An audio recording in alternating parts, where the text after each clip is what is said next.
Ladies and gentlemen, welcome to Draft Night. I am Ryan Kieran. That is Keegan Stiefel. That is Ryan Spagnoli Spags, just like you've been watching us for 10 weeks on the Mock Draft Show.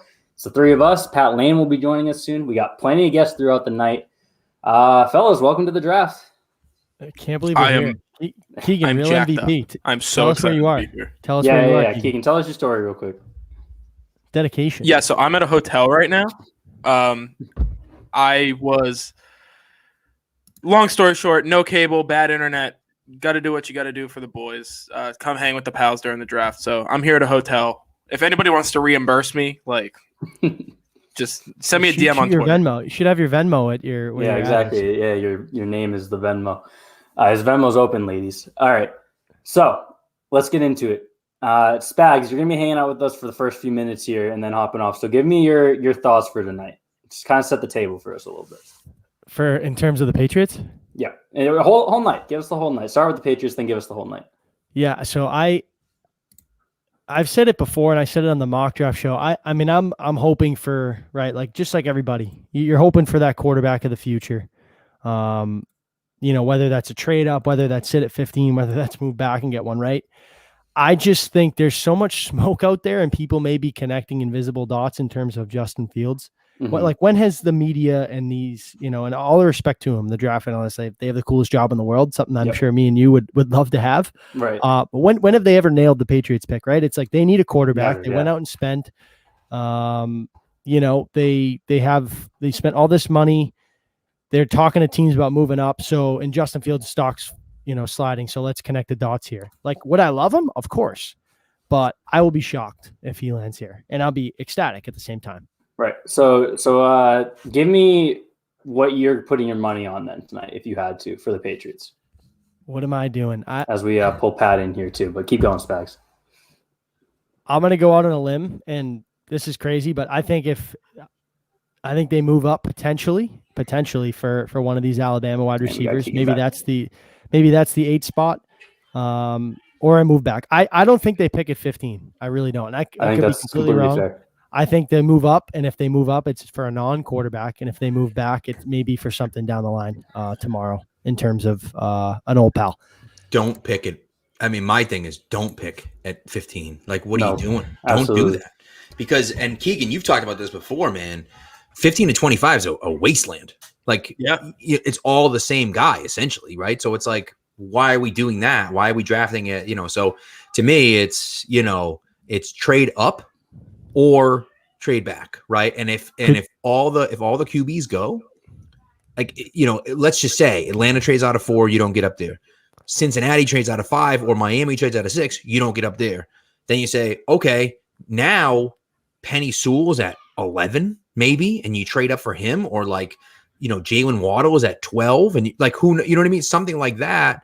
Where to me, it doesn't make sense to draft at 15 unless someone ridiculous, unless you're all right, we're not trading up, and then someone really good falls to you, but to me, I'd almost then rather trade back, to be honest with you. I don't think there'll be an answer tonight to the quarterback position, put it that way. And I would love a trade up for Waddle, that you said it. That would shock me, and I'd love it. The exception to the picking at 15, can you guys hear me right now? Yeah, you're frozen. Yeah, my webcam's frozen. I'll fix it in a second. I just want to make sure my audio was still coming through. So the exception to that picking at 15 thing would have been if a J.C. Horn was there. But the way his stocks rose and right as we approach the draft year, he might not make it out of the top 10 at this point. So, if that's the case that we're expecting, then there's no reason to be picking at 15. Right. Yeah. If it's Horn, Surtain, or Waddle. Right. Or someone stupid like Pitts, or which isn't going to happen, but someone dumb like Pitts or something like that, then fine, or Sewell or something stupid like that. But to me, otherwise I'm not drafting at 15. I'm trading back, or I'm trading up, because that's where the value is to me. Right. Yeah, and what I think's going on right now really is they've got something in place for a specific player, or whoever they may be looking. If that guy's there, they'll make a move. If not, they're just going to trade back right away. They've probably got something on the back end too to trade out and kind of recoup some value. We've been talking about it since September, Spags, filling that gap between 46 and 96. That's huge. So yeah, it'd be interesting if they didn't lose that third rounder to the whole Cincy drama. Why would they be filming a team that had the number 1 pick? You can go all the way back to that day. I don't know if we're having this conversation. It probably makes a trade up a lot more doable. But Right. you have those 3 4th-round picks, 120, 122, 139. That's good ammo there to get into the the third again if they want to go that route and they do move up and they don't have a lot of picks on day 2. I just wonder the cost. Well, listen, if they are moving up to 8 for a quarterback, for Jalen Waddle, for Kyle Pitts, whoever falls. What's the cost there, and how do you recoup that value? By the numbers. Now, this is just the numbers, and people have pointed this out before that anyone that has moved up has historically overpaid to move up, especially for a quarterback, certainly for a quarterback. But by the numbers, using the Rich Hill trade chart, you look at it and say, okay, here's the Rich Hill trade chart. To get from 15 to 4 is 15, 96, and a first next year. That's the value, right? And it's actually 10 points in the favor of number 4 as opposed to 15. So, but again, if it's for a quarterback, and this is the big thing, and we were talking about this Tuesday night with Barth, it's your choice of quarterback. You're not trading for the 5th quarterback off the board. You're trading for the 4th quarterback because you think Fields is better than Lance, or Lance is better than Fields, or Lance is better than Matt, or whoever's there. It doesn't matter, right? You're choosing between those two guys. So you're going to pay more for that, right? And so that's the thing. Now, I'm not sure. It's a good question, GoldenEye. I'm not sure about 15 to 7. I'd have to look at the math there, but obviously it's going to be less. Now, for me, 7 might be realistic now, 15, 96 and a first next year, because you're going to have to overpay. And if you overpay, that math might make more sense at 7. But, again, by the trade chart, it's probably 15, 139 in a first round pick next year, right? And what I'm doing, by the way, just so you know, because I know that they discount the first rounders next year, but I think, counting it as a second round pick is stupid. I just counted it as the 32nd pick overall, right? It's the last pick in the first round. And I think especially this year, those picks are going to be at a premium given how weird this year is. And by the way, can I just say, and I don't mean to overstep here, but for me personally, right? I'm just going to go out and say right now that, for me, people are talking about next year is going to be, a weak draft. Next year should be loaded in the draft. And I've heard, and I don't know the exact number, but, I've heard up to 1,000 players aren't coming out of school this year. Now, obviously that's not just Division I, right? And clearly those guys aren't getting taken, right? But like up to 1,000 players that could have gone that were eligible this year didn't come out, right? And so now you're talking about there's going to be more guys. There's going to be more guys available. And not only that, but remember, where was Joe Burrow the year before he came out? Where was Kyler Murray the year before he came out? Where was Baker Mayfield the year before he came out? Nowhere. Right? And so that's the thing. And these guys that played that were true freshmen last year or true sophomores last year that are coming out, that could theoretically come out last year, what did their offseason look like last year? Right? So they had no offseason. They had no nothing. They played a shortened year last year. So we didn't really get a good look at those guys. So I have a feeling that next year is going to be absolutely loaded with talent. And so if you're the Patriots, and by the way, they're going to have to trade out at some point, right? They're going to have to either trade up or trade out because they're not using all 10 picks. So if you're trading out for a pick next year, now you're saying, hey, we can get some really good talent next year, even if we don't get that guy that we really truly want, in the first round at quarterback this year. Yeah. All right, so let me jump in real quick and kind of set the table for how tonight's going to go. So Spags just hopped off. He was hopping on to start the night. He'll be back later tonight. Your main core is going to be the 3 of us here. We're just going to be hanging out. Some of us might hop off for a few minutes here and there, but this is going to be the core. We have plenty of guests lined up. Dave Latham at DL Pat's Thoughts is going to hop on with us in about 5 minutes, and he's going to take us right up until the draft starts. Brian Phillips is going to be in a bunch tonight. We have other guests lined up. Mark Schofield's coming on in about an hour for those of you who are big fans of him, which should be all of you. And we have plenty of guests lined up. It's just going to be a really, laid back atmosphere. The guests that we have come on are probably going to be on 5 or 10 minutes at a time, maybe 15 if we get into a good conversation. But there's going to be really no structure outside of when the guests come on and what the draft gives us for structure. We're just going to be hanging out. You guys have any thoughts or questions for us, send them in, and we'll just be reacting from pick 1 through pick 32. So anything you have, anything you have, send them in now, send them in later, whenever you want, and let's just have a great night. We'll be sending in. Pat, give me a bold prediction that you have that isn't Patriots related for tonight. Ooh, bold prediction isn't Patriots related. I like that. there is going to be a surprise team. Put it this way. Okay. There are six quarterbacks that can go in the first round. 6. Okay. I think 6 quarterbacks going to go in the first round. I don't know whether the 6 is going to be Kellen Mond. I don't know whether I was going to say Davis that's plenty Mills. spicy, but I wanted to hear who you thought for the 6th. It could be Kellen Mond. It could be Davis Mills. It could be Kyle Trask. Dude, I'm telling you, because here's the thing, right? And Phil Perry's talked about this a lot, so I got to give Phil a little bit of credit here. Phil Perry's talked about this a lot, but if you're going to draft a quarterback in the second round, why the hell wouldn't you draft him in the first round instead? You get an extra year of control, right? Yep. And so a lot of these guys, stupidly, I think, trade, what's it called? Give them a big extension before the 5th-year option. We saw it backfire in LA. We saw it backfire in Philadelphia. Stop doing that. Stop being stupid. Let the guy play his 5th year and then give him the contract at the end of that. And so if you can get to that 5th year, I think it makes a lot of sense. You trade up. And someone just said, Michael just said in the chat here that he thinks New Orleans might take Trask at 28. It's a possibility. I just feel like 6 quarterbacks go.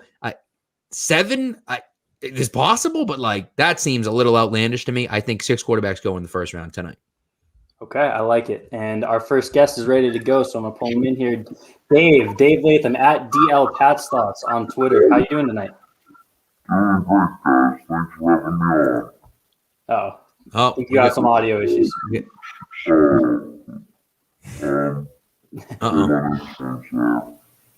Oh, baby. All right, we'll get back in a minute. All right, live TV, right? Yeah, we've had like 3 freezes and that happened already. So that's the type of night. We told you guys it was going to be laid back. Keegan, I want to send that same question to you while we wait for Dave to get back in. Bold prediction that isn't Pats related for tonight. Yeah, I haven't been able to get you guys on board with this thought, but I've had it pretty much, the whole time that we've done the live mock draft show and all that. I think 2 running backs can go in the first round. With the bevy of picks that Miami has, with the amount of picks Miami has and that need that they have at running back, they can take one. I wouldn't be shocked if Tampa Bay took one.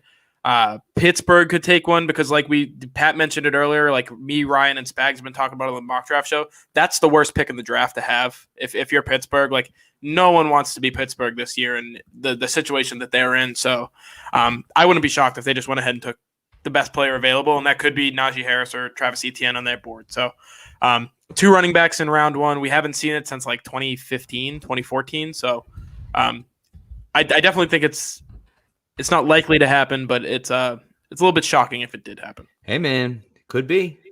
I'm with it. I'm going to give mine too while we still wait for Dave to figure it out. And I don't have one off the top of my head, so this is going to kind of come out of nowhere. I think the question. I know. You didn't have it ready? I was just trying to buy some time, and I didn't think it was actually going to get to me here. I'll say that I don't know what the actual number comes out to, but I think we get an extra wide receiver in the first round tonight. So the locks are, Jamar Chase, Jalen Waddle, Devontae Smith, right? And then the next group of, expected / possibly / probably guys are Elijah Moore, Terrace Marshall, Rashad Bateman, who everyone who's watched us all draft season knows I love. And then even a Rondale Moore. Right. I'll say that at least 3 of those 4 and maybe all 4 of those 4 are going to end up going round 1 tonight. So 6 or 7 wide receivers in the first round. Especially if Waddle ends up the pick at 6, that's kind of setting you up to go Jamar Chase really quickly after that. And then that kind of starts that early run. Now everyone's shifted up a bit. And I think that some teams expecting one in the back of the first round might panic and reach for the next one. I think we got Dave back here. Dave, how we sounding? Hopefully better. Can you hear me now? Yeah, you're a little laggy, but we got you. Can you guys hear me? Yeah. Can you hear us? Okay, yeah, I'm on my bad computer, so it is a working mic, but everything else is broken. All right, that's all right. We got you. First of all, thanks for joining us tonight. And I want to just get your initial thoughts on what you want the Patriots to do tonight. Let's start there. So anyone that's been following my Twitter, it's basically just a Justin Fields fan account at this point. I hope they trade up. Ideally, you get him at 8 because you have to give up less. I hope he slips a little bit, but if you need to go up to the 4th pick, that's what you got to do to get a franchise quarterback. Yeah, I completely agree. How likely do you think that's going to happen? Like if you were to I think place it's your decent. bets, think it's decent. If I were play, sorry, I'm lagging like crazy. No, you're right. What was your question, Ryan? How likely would you say it would be to happen? How likely? I'd say it's probably like 50-50 odds. Maybe I'm being a little optimistic there, but it seems like there's a good amount of beat reporters that are saying the Patriots are in on Fields. Of course, like Lombardi's saying they aren't, but I choose to believe the ones that say they are in on Fields.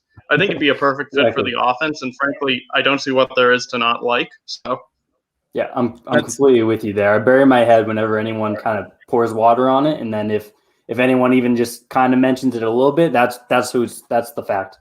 That's where we're at this point with the amount of information that's come out in the past 2 days. It's really just choosing who you're going to believe because there's reports every which way. So it's just, hey, I like that report. I'm going to choose to believe that one. That's how I've gone through the entire draft period. So yeah.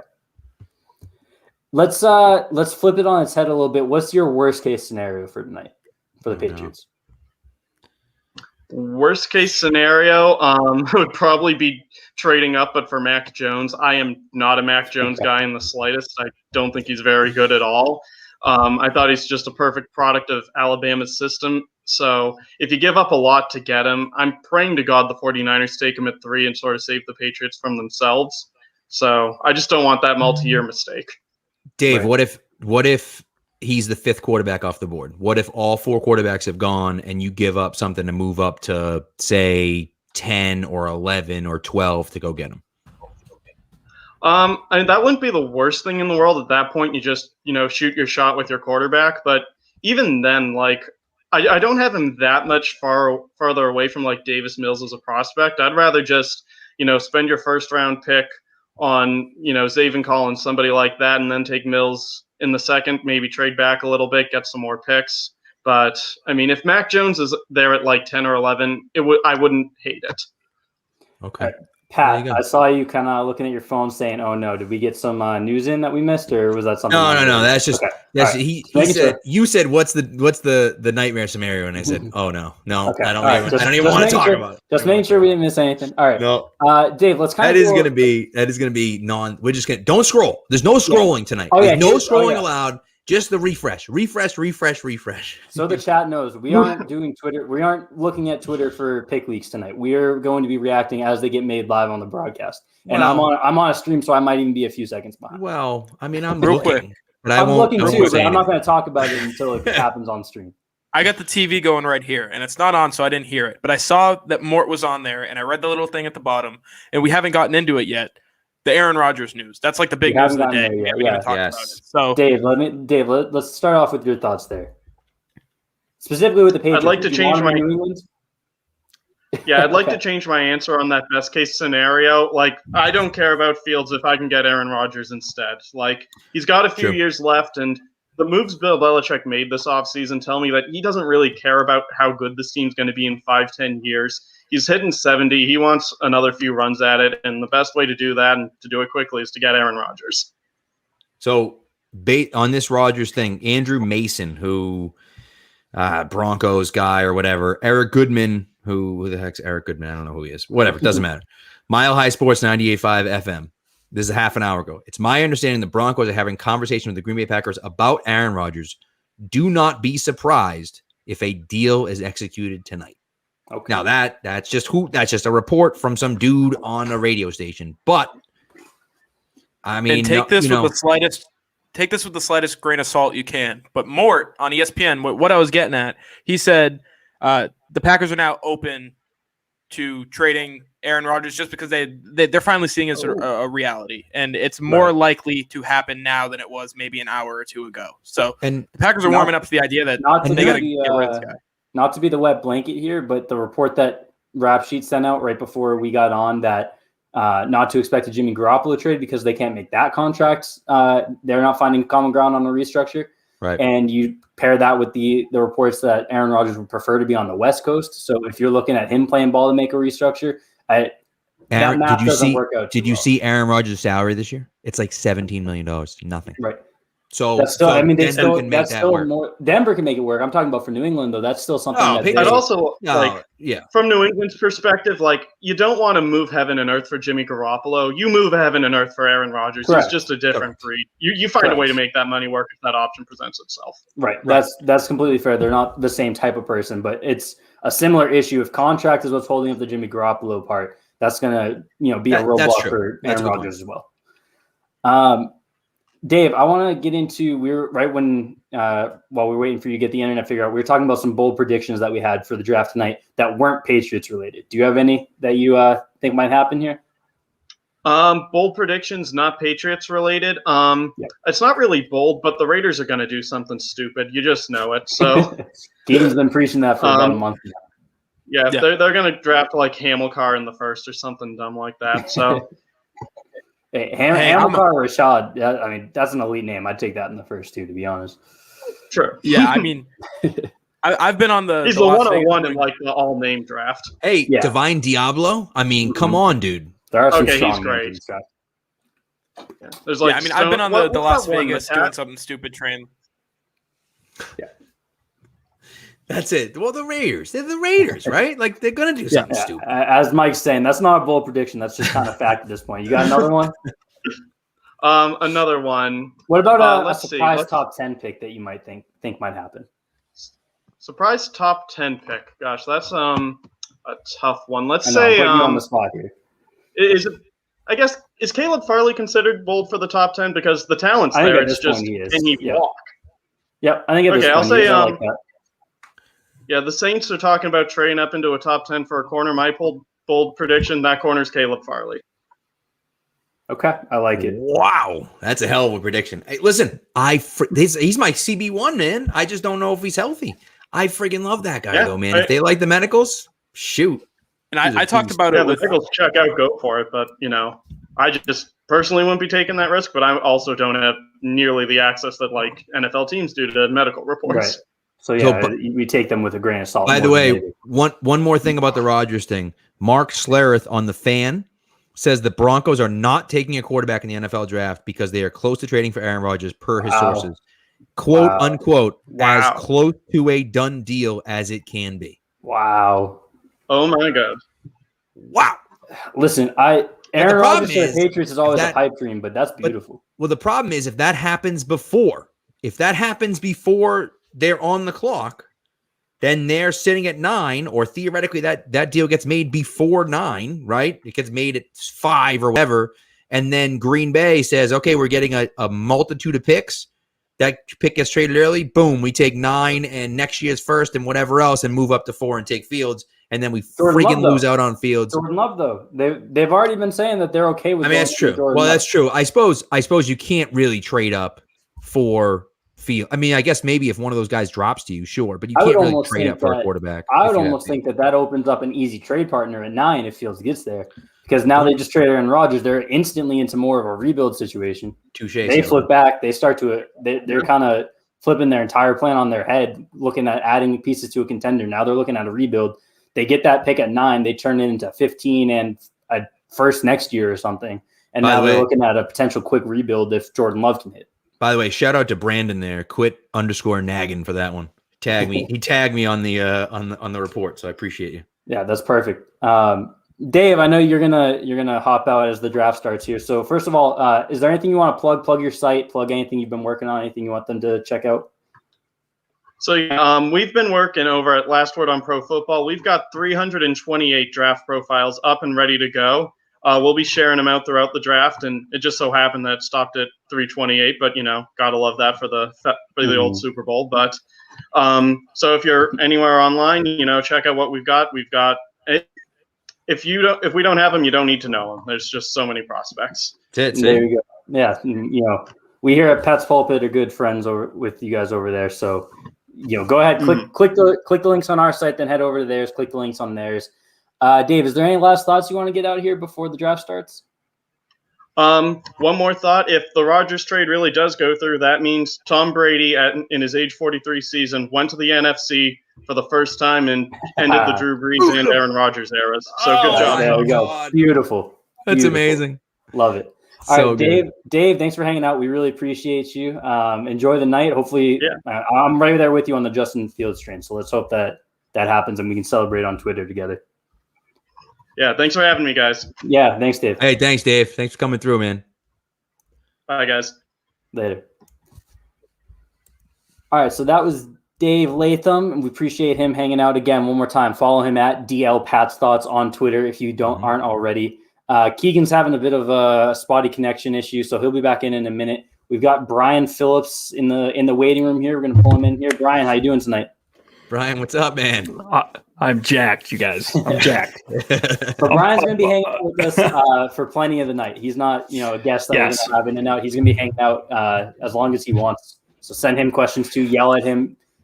Pat's Pulpit's comments favorite person to yell at here. So yes, I'm gonna be that friend that like hangs out. Like, dude, you've been here since Friday. What? Like, it's Tuesday. Do you have a job? Are you going home? Like, the party was last weekend. Why are you still here? I'm keeping the vibes going. I'm the guy who's going to stay too long and overstay is welcome tonight. That's what I'm going to do. That's why we love you, man. There's no chance to overstay your welcome because we want you here as much as possible. Okay, so I am losing my mind a little bit. Just obviously the Aaron Rodgers stuff is crazy, but the fact that Green Bay's starting quarterback is going to be Tim Boyle. Well, I mean, let's talk about it, you guys. I mean, my God, Tim Boyle finally gets his shot. There we go. In Green Bay. So many years he's been waiting. Hey, maybe they'll bring Matt Flynn back. I'm going to completely change the subject on you guys for a second because this is perfect timing to have Brian on so we can get the chat to hate him already. How many of the top 5 quarterbacks in this year's draft would you take over Jimmy G? Corey Leahy feels like the only lock is Trevor Lawrence. I think Brian would go maybe more than top 5 over Jimmy G. Let me hear. Well, like that's like a different. So it like on talent wise, like obviously, it's a tough question because we know what Jimmy is. We know what his ceiling is. We know there's not much juice left, in Jimmy G. We don't know what the ultimate ceiling is for some of these prospects, but we know at least half of them aren't going to be good.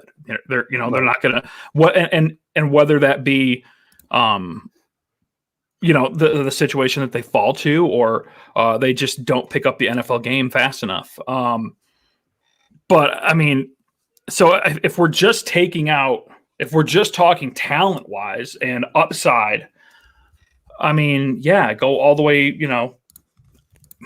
I mean, I'd take Jimmy G over Mac Jones. But I'm not taking him over, Trey Lance, Justin Fields, and any of the top 4 guys. I think the ceiling on all those guys is so much higher. Here's my question, too. Obviously, we know everyone's not going to be good. If you're baking in rookie contract versus Jimmy Garoppolo contract, especially the report came out today, he's wanting either guaranteed money or guaranteed years if he's going to be reworking his deal. I would rather have Mac Jones on a rookie deal than Jimmy Garoppolo. Either way, you're probably getting relatively similar peak production, and you are much more financially flexible, much more able to move on than, say, like a 3-year fully guaranteed deal for Jimmy Garoppolo. Right. I want a lot of things in life. There are a lot of things I want. But the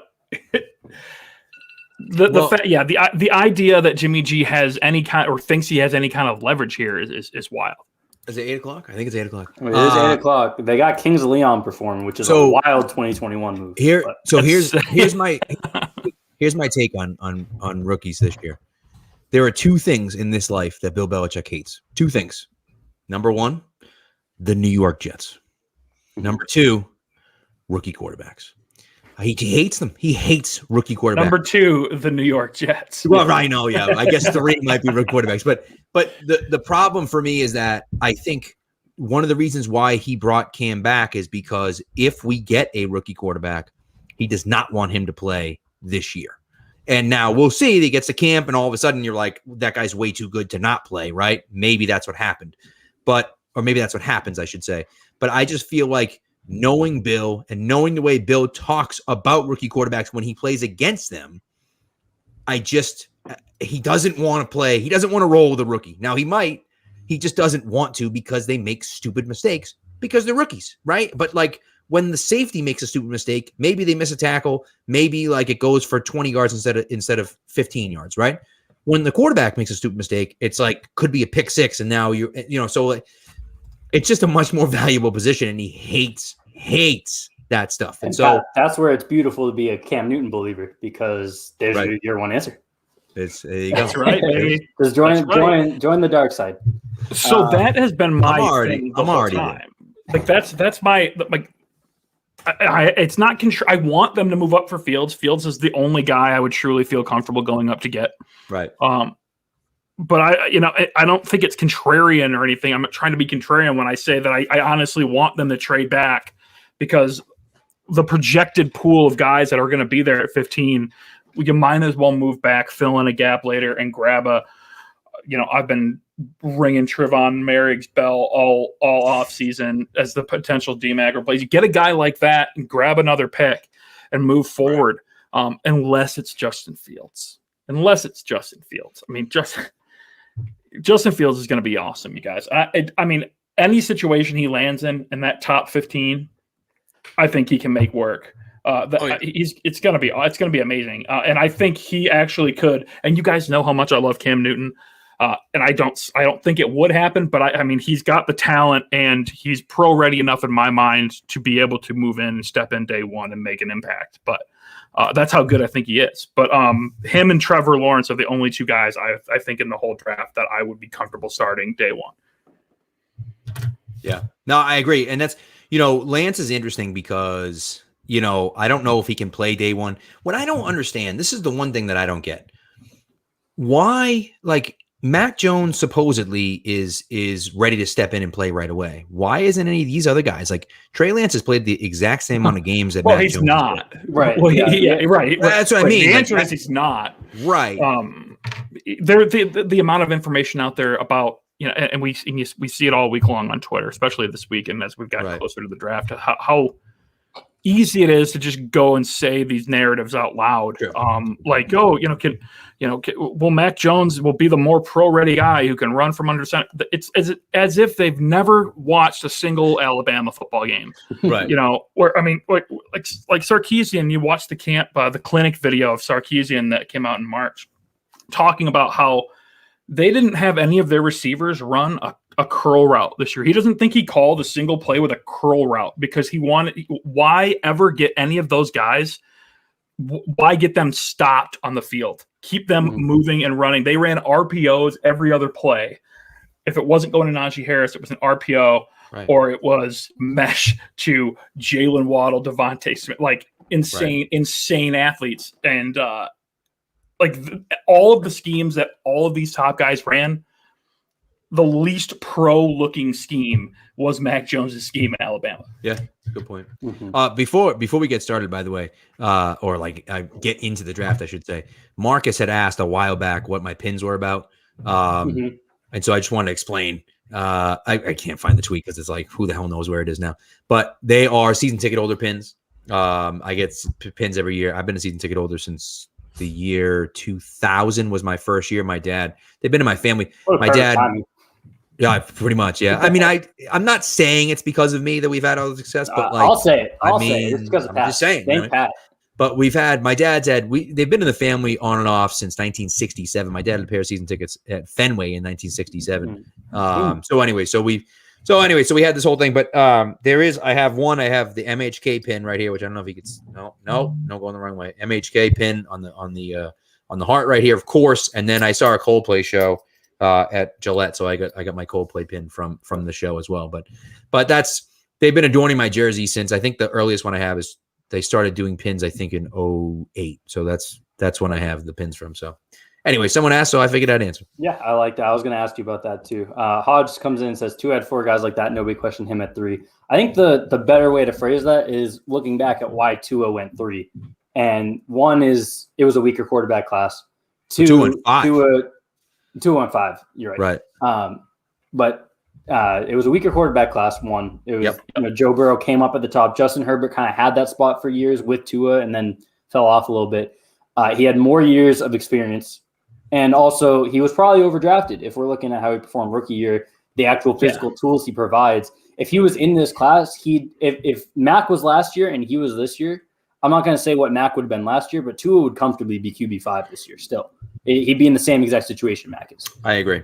I think a big point to make too is how much better and both guys struggle out of structure with accuracy, but Tua is so much better out of structure than Mac Jones is and That's making plays on the run, which you have to have in this NFL. You know, people like Scott Zolak like to get out there and talk about how it's overrated. No, well, we're seeing how important athleticism is to the quarterback position now.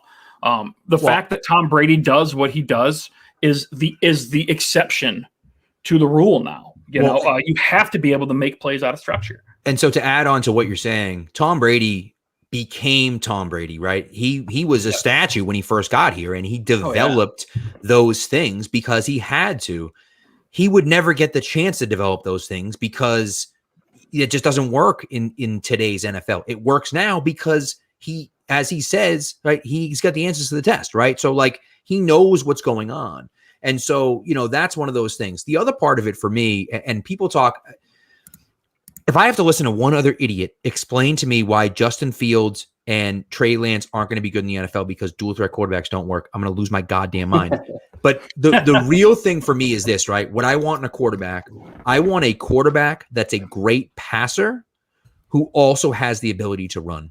I don't want a quarterback that's a great runner who also has the ability to pass. That's not what I'm looking for, right? And so I think what you're getting from Fields and from Lance as well is the former as opposed to the latter, right? You're getting a guy that can throw the ball. He's got, you know, they both have very good arms. Lance has the best arm in the class, I think. Now it's a little erratic at times, but he's the best arm in the class. Yeah, the best pure thrower. Correct, right. And so, but that's what you're getting is you're getting a guy that can pass from the pocket who also has the ability to break, contain, and on those plays where things go awry and you're scrambling around trying to figure something out, he can do that, right? And I think that to me is the big thing for me that I think makes a lot of sense. That's what I'm looking at. I'm sitting there saying, that's what I want. I want a guy that can throw and run. You know what I mean? Ryan, where would you put Mac Jones as if you're ranking pocket passing, the trait of pocket passing? Where does Mac Jones rank out of these guys in this class? Is it not fifth? It's fifth. I think it's fourth because Zach Wilson does his best stuff outside the pocket. Okay, Zach Wilson, Schmack Wilson. Zach Wilson lives in either a completely clean pocket where he has like 5 feet of space everywhere around him, or he bails. So I would put Mac Jones above him. Right. If Mesh Wheel isn't there with the speed out, he's gone. He's bailing out and then making a stupid throw 50 yards downfield that gets completed. Is there anybody that doesn't think Zach Wilson is going to be a massive bust? Is there anyone that thinks he's really going to be good? I don't have a ton of faith in him. That was going to be my next. That was going to be my next point. Was the Wilson at 2 seems like it got decided so long ago that we kind of just stopped questioning it. But it makes absolutely no sense that they're taking him over Justin Fields or Trey Lance. I can't believe it. Trey Lance is a little bit more understandable just because he missed this year. But Justin Fields, the biggest thing for Wilson is those like highlight, stupid, out of structure throws that he can make. Justin Fields has all of those and better. They look better. So Wilson just doesn't make any sense to me. And it's been accepted that he's going 2 for so long now in this process that it doesn't get talked about anymore. It started to come back up on Twitter the past couple of weeks, but Fields absolutely should be the pick at 2. So shout out Jets for doing what on the surface looks to be the wrong thing. Yes. You know what? I mean, bottom line is if the narrative started shifting a while back, I mean, there's no reason that Justin Fields shouldn't have been more in the conversation at number 1. Right. There were people who were validly saying coming into this season that QB1 wasn't a lock. Like there were people who validly said Justin Fields was QB1 entering the season. Right. Because Trevor Lawrence isn't a perfect player. He's one of the best we've seen. He's one of the best we've seen. But there are traits there. Like, I mean, there are things Justin Fields does better than Trevor Lawrence does. So it would have depended, who's picking there. But yeah, it was decided a while ago. But there should have been more of a conversation at 1 for Justin Fields. it should have been automatic at 2. Yeah. Go Justin Fields. But Right. Jets gonna Jets. And hey, I'm not mad about it. the real answer to this is that the offseason started, and that's when the stupid things happen. But I love the idea of just thinking that the narrative of Zach Wilson being a possibility at 2 happened after the Jaguars ended up getting the first pick instead of the Jets. Because when the Jaguars were getting the second pick, everyone was like, if you're familiar with Jaguars Twitter and Jaguars beat people at all, they were all just locked in on Justin Fields already. When it seemed like the Jets were just going to go winless and there was no chance for the Jaguars to pass them, they had been locked in on Fields that entire time. And then it flips. The Jaguars clinched number 1 pick, and Jets fans immediately were like, Wilson or Fields. So the realistic reason for that is that the offseason hit. But I choose to believe that Jets fans willed Zach Wilson into existence, and they're just going to stay bad. Fields has been QB2 for like 5 years, literally since high school. It's just like, what the hell are we doing? It did nothing to lose the title and then lost the title. But hey, again, let's do it. Like, let's do it. And Merv said, I don't know if you guys saw it. Merv said the Jets traded Sam Darnold, the draft champ Sam Darnold. Yeah. We got we got Brandon Byrne wants to know if Lance goes to San Francisco, or the Pats more likely to take Mac or Fields with the trade up. I mean, I think the consensus is Fields, right? 100%. It has to be 100%. Fields. Just to interrupt real quick, we are officially getting the intro from Roger Goodell. Jaguars are going to be on the clock in a second. Only 10 minutes for Goodell to talk. Only 3 more Kings of Leon songs. Yeah. I mean, what are we doing, Kings of Leon? What are we doing with Kings of Leon? Gotta get the engagement, man. It's all about they had someone doing something, didn't they? At the Super Bowl or something like that? From at the ages of 28 to 42, they were big when I was in college. Right. Remember when this song was great, like 10 years ago? That was so cool, dude. What the hell? They had someone sing like the national anthem or something like that. Didn't they at the Super Bowl? And it was like, why would Kings you of Leon's definitely been around the NFL a few times. Yeah. It's like the PGA Tour. If Hinder was 5 years, if Hinder came 5 years later, they'd be in the same exact race. Right, like what are they gonna? They're gonna bring out Train next. We're gonna be like. I would say at least Train has some bangers. Train has some bangers. Kings of Leon has one half decent song. Fair. Guys, I want to know what's happening at 3. What the hell is he doing? He's frozen. Oh no. Fine. Here we go. What's up? The 3rd overall pick might evaporate into existence and not even take place. I don't know what's going on there. What's going on at 4? What's happening at pick 4? I think Pitts. Are we sure it's Pitts? I put decent money down right now that it's. I don't have any money in my where I make my wagers, so I didn't add any for this. But if I had the opportunity to, I would have put money down on Lawrence, Wilson, Lance, Pitts today. If I could. Okay. I'm pretty relatively confident in that. So here's a question for you, right? And I'll give you the option. That I think Atlanta will have from the Patriots. And let's just say the Patriots are calling them. Patriots get on the phone. They say, hey, we'll give you 15, 96, 139, and next year's first.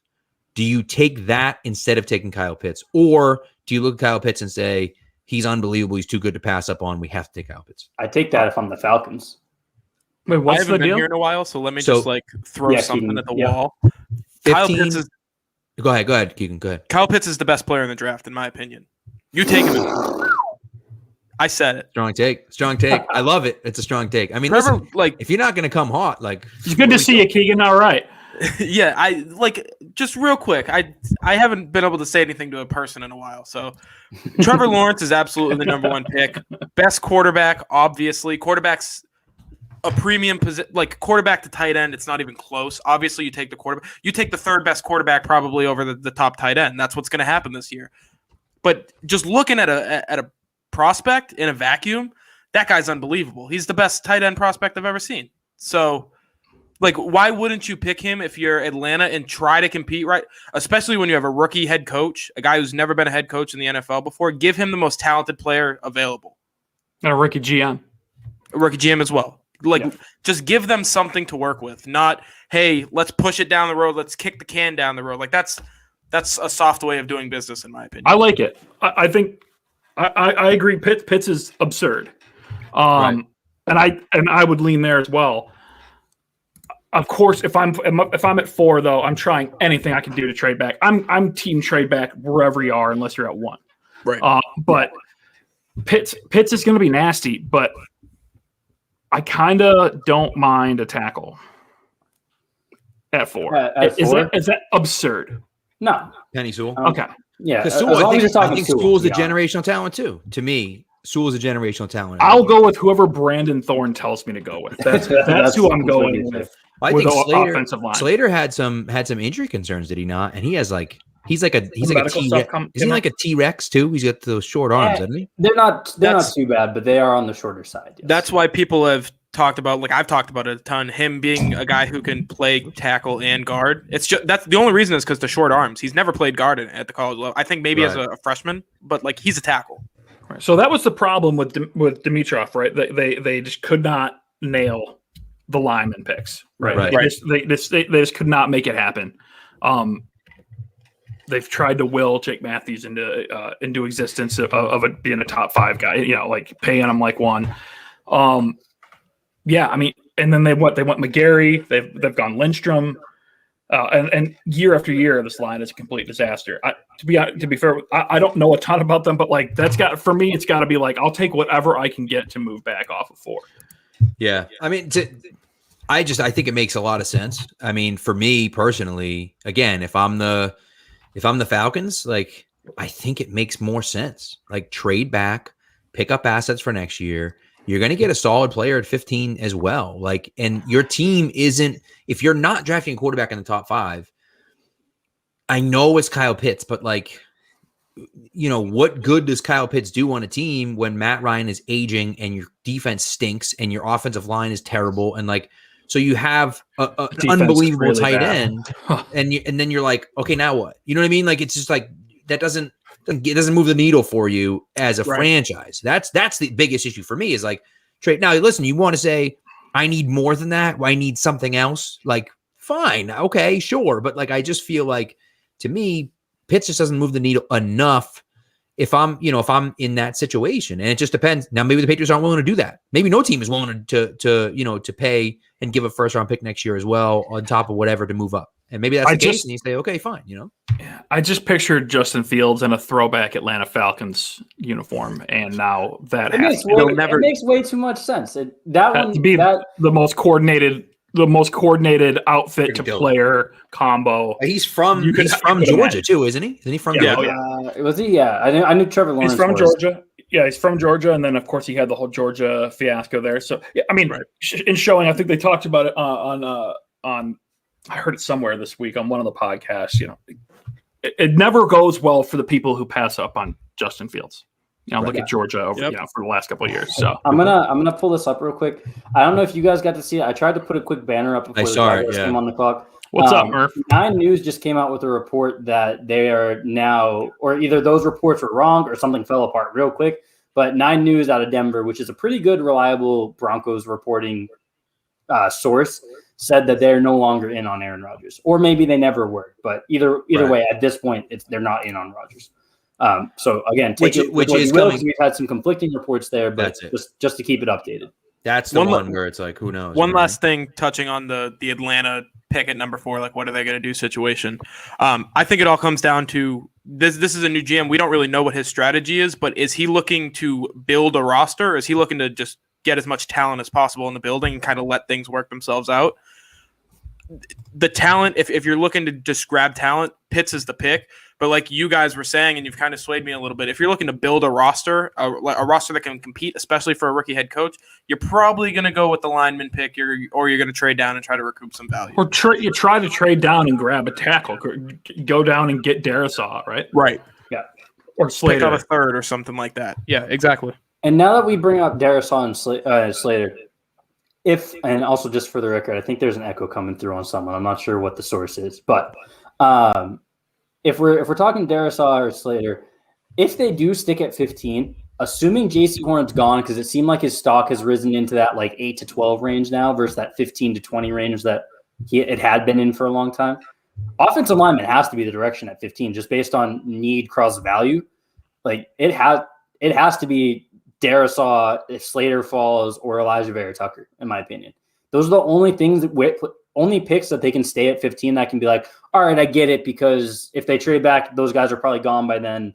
They're not worth a trade up for. They didn't get the quarterback. Like that's the only scenario at 15, unless J.C. Horn also falls or Patrick Surtain, right, where realistically they could be there at 15, where I'd be like, all right, I can live with that. I don't know if you guys have thoughts on that. I just want to get that out there. I do agree with you. I mean, I do agree with you. I mean, I look at it and just think, you know, the Scam Newton thing, I don't get. Pat's Pulpit fans love to hate on Brian, so we're just. I'll bring it out. Let's highlight it. Let's do it there for a second. And we're not going to be throwing those up all night. I just had to throw up the first one. So congrats, Jay Swaff, for getting in there. But no, you know, look at 15 to me, you know. Let's ride, Jay Swab. Let's do this. Regular. I'll put it right up. I'll put it right out there. Cam Newton's gonna be the starter for this team day one anyway. So I mean, it's all fun to talk about, but when all is said and done, Cam Newton's gonna get a chance to run this offense with this personnel that they added this offseason, and it's gonna be awesome. That's awesome. And listen, you guys have been on the Cam train, and you know that that Spags and I were both on the losing end of that, right? And it's just like, but at a certain point, at this point now, like the answer is Cam. That's it. Like the answer is Cam right now. Now, if you want to go out and get Fields or Lance, let's go. Like that's the quarterback of the future. And here's the thing about Cam, and people can hate on Cam all they want, right? And Suave, whatever, Jay Suave, the troll Jay Suave or whatever can hate on him. Fine, no problem with that. Here's the deal: you can hate him as a player, as a professional, and as an NFL player and leader of men. You have to respect him. And so if you bring in Trey Lance or Justin Fields, and then you say, freaking move in with him, like live on the guy's flipping couch, for God's sakes. Follow him around, do everything he does, deal with players the way he does, deal with coaches the way he does, deal with the media the way he does, and put in that work. Dress the way he tells you to dress. Right. You know, and so listen, am I super excited about Cam Newton this year? I think he'll look better than he did last year. Do I think that he's going to be a top 10 quarterback in the NFL this year? No, I don't. But right now, as a bridge quarterback, he's the best one you're going to get. Because and let's talk about it. I mean, let's talk about let's talk about like reality here. The reality is, in a vacuum, football doesn't take place on talk radio narratives like, oh, LOL, LOL, every pass was short. LOL, he can't even hit an open guy. Blah blah blah. Jimmy Garoppolo and Cam Newton had almost an identical bad throw percentage per Pro Football Reference last year. Jimmy Garoppolo was throwing to Deebo Samuel and George Kittle and Brandon Ayuk and Kendrick Bourne, by the way, with a pretty solid O-line. What Cam was asked to do last year was garbage, and he didn't play exceptionally well, but he showed flashes of top 15 play, and the arm strength was there.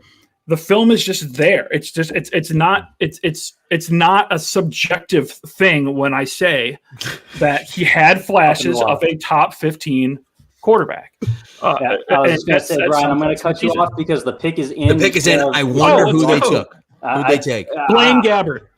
That was just mean. They were showing Blaine Gabbert. I'm like, come on. I'm hoping for I watched draft day after work today, and I'm hoping for a Micah Parsons no matter what situation. I want David Putney because I feel like it.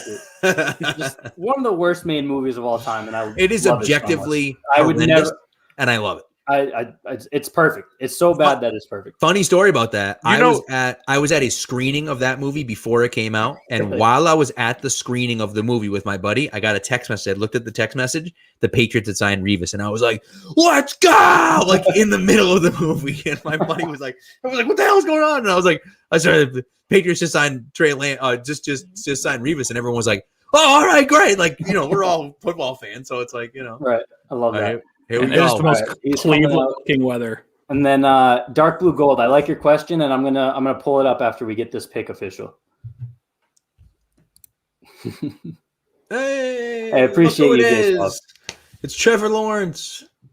I don't know if I'm ahead of you guys or not. Yeah, you're probably a few seconds ahead. I'm Okay. on a stream, so I'll kind of handle the breaking it to the stream because I'm the furthest behind. So by the time I get to pick, or by the time I hear it, everyone else in the chat should have heard it too. So I will say, It is Trevor Lawrence. I will say, by the way, Ian Rappaport just tweeted out, and I have Schefter and Rappaport and a few others on notifications.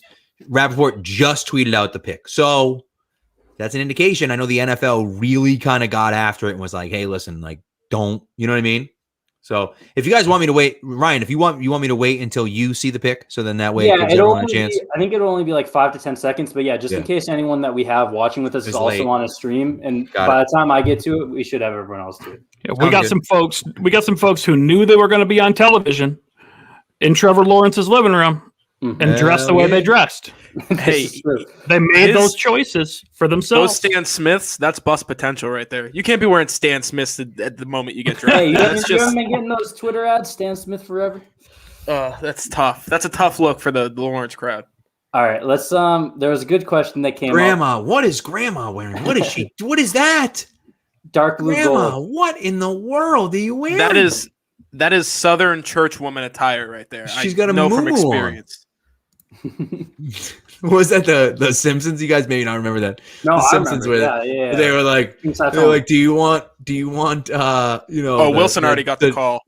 Do you want the triple X or do you want the moo-moo? And he's like, I don't want to be gross, so I'll go with the moo-moo. I like this question from Dark Blue Gold. Yeah, me too. Let's I'm gonna start with Pat. Optimistic, pessimistic, or just don't know what to expect tonight? Oh God. So I am optimistic and totally 100% ready to have my heart broken because that's probably what's going to happen. But I'm still optimistic because I have to be and I want to be, and it might make tonight very painful, but I don't care. I'm still going into it with a smile on my face, hoping for the best. Brian, you and I have talked about optimistic, pessimistic a lot over the last ever since Tom left. Yeah. And I made a decision last year after Tom left that, damn it, I am going to be optimistic Patriots fan guy. And I've tried. Okay, I've tried. I've tried my damnedest. We've gotten you like neutral. Yes, I am optimistic. The only thing that would really just crush me tonight would be a selection of Mac Jones or Christian Barmore. That would be it. I'll talk myself. We've been saying it on the mock draft show all season. I'll talk myself into Mac Jones by like pick 27, even though I've said all offseason that I'd hate it. I mean, like listen, for me, it's like if it's a trade back, new quarterback, it's possibilities. If it's a trade back in any capacity, I'm in. If it's a trade up, like I get negative during the draft when they start taking kickers. So that's why, as long as that doesn't happen tonight, I should be good. Here's your trade back caveat, though. Here's what I'll say. If Trey Lance or Justin Fields somehow falls to 15, and instead of taking him, they trade out, I will cry. I will cry on it. I'll be all of my priors will be vindicated. And I will be unrelenting on Twitter. I personally am in the don't know what to expect tonight because I'm telling myself anytime any little bit of news about Justin Fields comes out, I get all excited and then it goes away for 5 seconds and like we get a Jimmy update. I'm like, oh. So I'll place myself in the just don't know what to expect because I don't know. That's the one thing actually that would ruin my evening would be they figured out a way to squeeze Jimmy under the cap.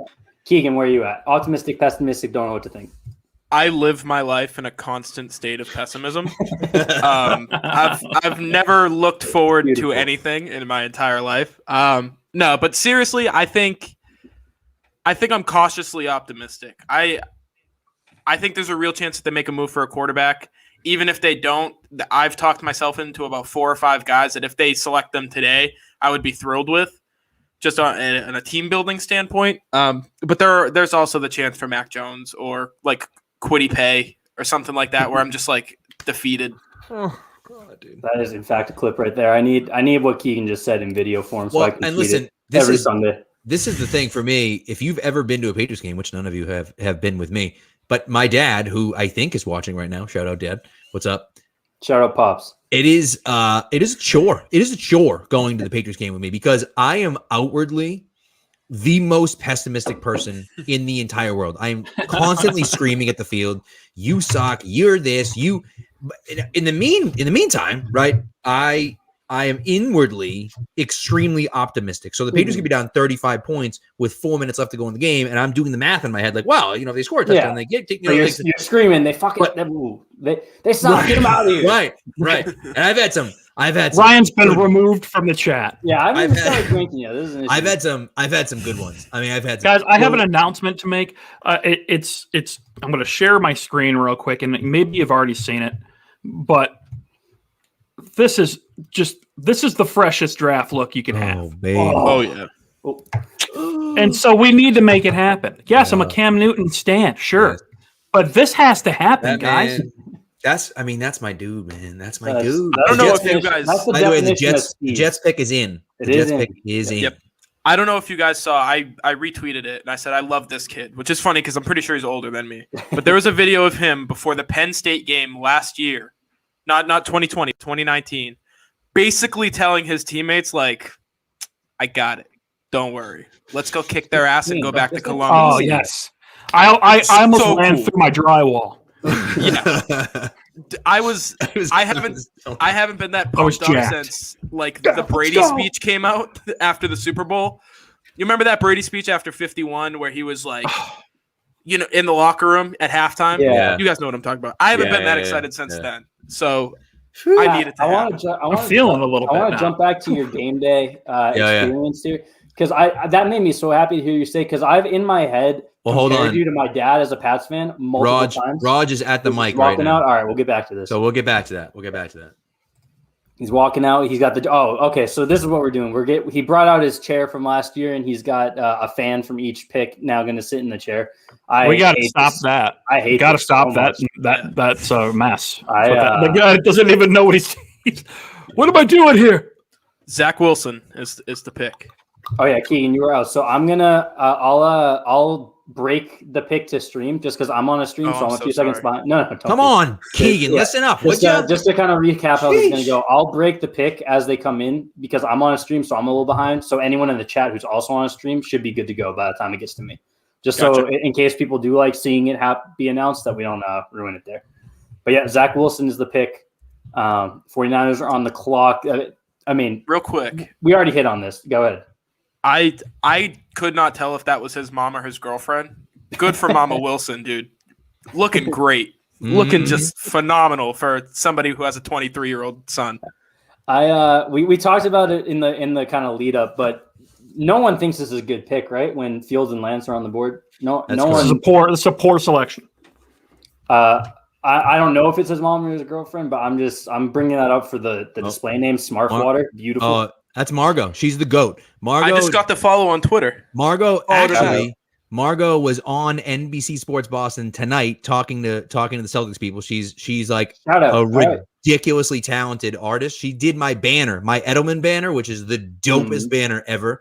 She did that. She's like uber talented. All right, see, this is how you know display names equal talent, people, because that's an elite display name too. Shout out Margot. All right, jumping back real quick, Pat. Yes. I have in my head, just knowing you on Twitter, knowing you through Pulpit, compared you to my dad as a Patriots fan multiple times, and he is the exact same way during games. Watching games with him is insufferable because they gave up like a first down on the first drive of the game. He's like, "These guys are done. They're done. Get out of here. Season's over. This defense. What are they doing? Bro, you get this guy off the field. They go down 7-0. And I'm like, Dad, it's the first quarter. Calm down. We lost. Nope, it's over. It's over. We were losing to Miami one time, and we're losing to Miami one time, and Miami did something. Patriots did something stupid. Miami did something, and I'm out there going, Bill, you're getting out coached by Joe Philbin right now. Joe freaking Philbin. Dude, everyone in my section just laughing at me like, you idiot. What are you doing, dude? But it's the best is when I'm not watching the game with him, so we're texting about it, and I get the text, say they go down like 14 in the third quarter. He's like, that's it, I'm done watching. So I stopped texting him. I don't hear your text, and then they score to make it a 7-point game. And he's like, "All right, one stop, and we got this." It's like, You're just lying. That's the way it is. I will say my favorite one of all time was who was the Jets guy that was driving like 120 with his like 16-year-old kid in the car? Sheldon Richardson. No, Muhammad Wilkerson. No, I think it was. No, that was Sheldon. It was Richardson. So Sheldon was doing something you want to get wrong, by the way. No. It was Sheldon Richardson. Okay. Sheldon Richardson was doing something, and he was just being a jerk after the play or something like that. And I'm in the stands, and I go, "Hey, Sheldon, how's your teenage son doing? I only ask because I know you don't care." Dude, everyone was just dying. I am the loudest person in my section. Listen, if you're at the games, that's just how it is. You know what I mean? Heckling works. Works. I mean, I'm 30. Got the 30 whole rows Wilson. up. They can't hear me. They got the whole Wilson family out on NFL Network, and it's pretty much like that meme, the white dude meme at the Cubs game, where all the white dudes stacked down the row. Yeah. That's about 14 generations of BYU right there. They look like they should all just be standing here like this right now. A very attractive, very good-looking family. Congratulations to the Wilson family. Yeah. But there's skeletons in that closet, and I want to know what they are. And New York's going to find them out. And and how do you pass on Justin Fields? How do you pass on Justin Fields here? It's remarkable to me. Not to delve into the political side of things, but if we're talking about skeletons in the closet, he did have some very questionable likes in his Twitter history that he got scrubbed by like November. But you know what? So does JD Martinez. JD Martinez has some rough likes. Plenty of them do. Yeah. If we're skeletons, that's a place to look. Keegan, the hats, are you on board with the hats or against the hats? Those hats are horrible. Those are horrendous. They're not good. Hats. I will say, I feel like the logo is like decent. Like I got an email from like the Patriots Pro Shop, and I saw the logo on a shirt, and I was like, "Oh, that's not bad." That's what I was going to say. Ryan's dad also thinks they look decent. Listen, I'm 37 years old. Okay, I have no shame right now. Well, actually, I'll be 37 in a few months. But the logos, regardless, the logos on the hats, those are sweatshirt logos. That's what you put on the front of a sweatshirt and you wear to like a game. Fair. Yes. Mm-hmm. They got big time NASCAR energy. Yes, going with these. They're trucker super hats. NASCAR energy. They're trucker hats for sports fans. Are they mesh South trucker Carolina hats? Energy. I don't know if they're mesh on the sides, but that front they are trucker hat. They're mesh. They are mesh. So just full trucker hat. I had to buy a UMass trucker hat because that's all they had at Lids before I went to the national championship. That's like an oxymoron. Yeah. It was tough. I felt like the biggest asshole in the entire arena, but we got a new hat, so it was all right. They just UMass Marima, the best linker on in SB Nation history. Links. Yeah, I mean, I'm 2 for 2 right now. Yeah, I can't complain.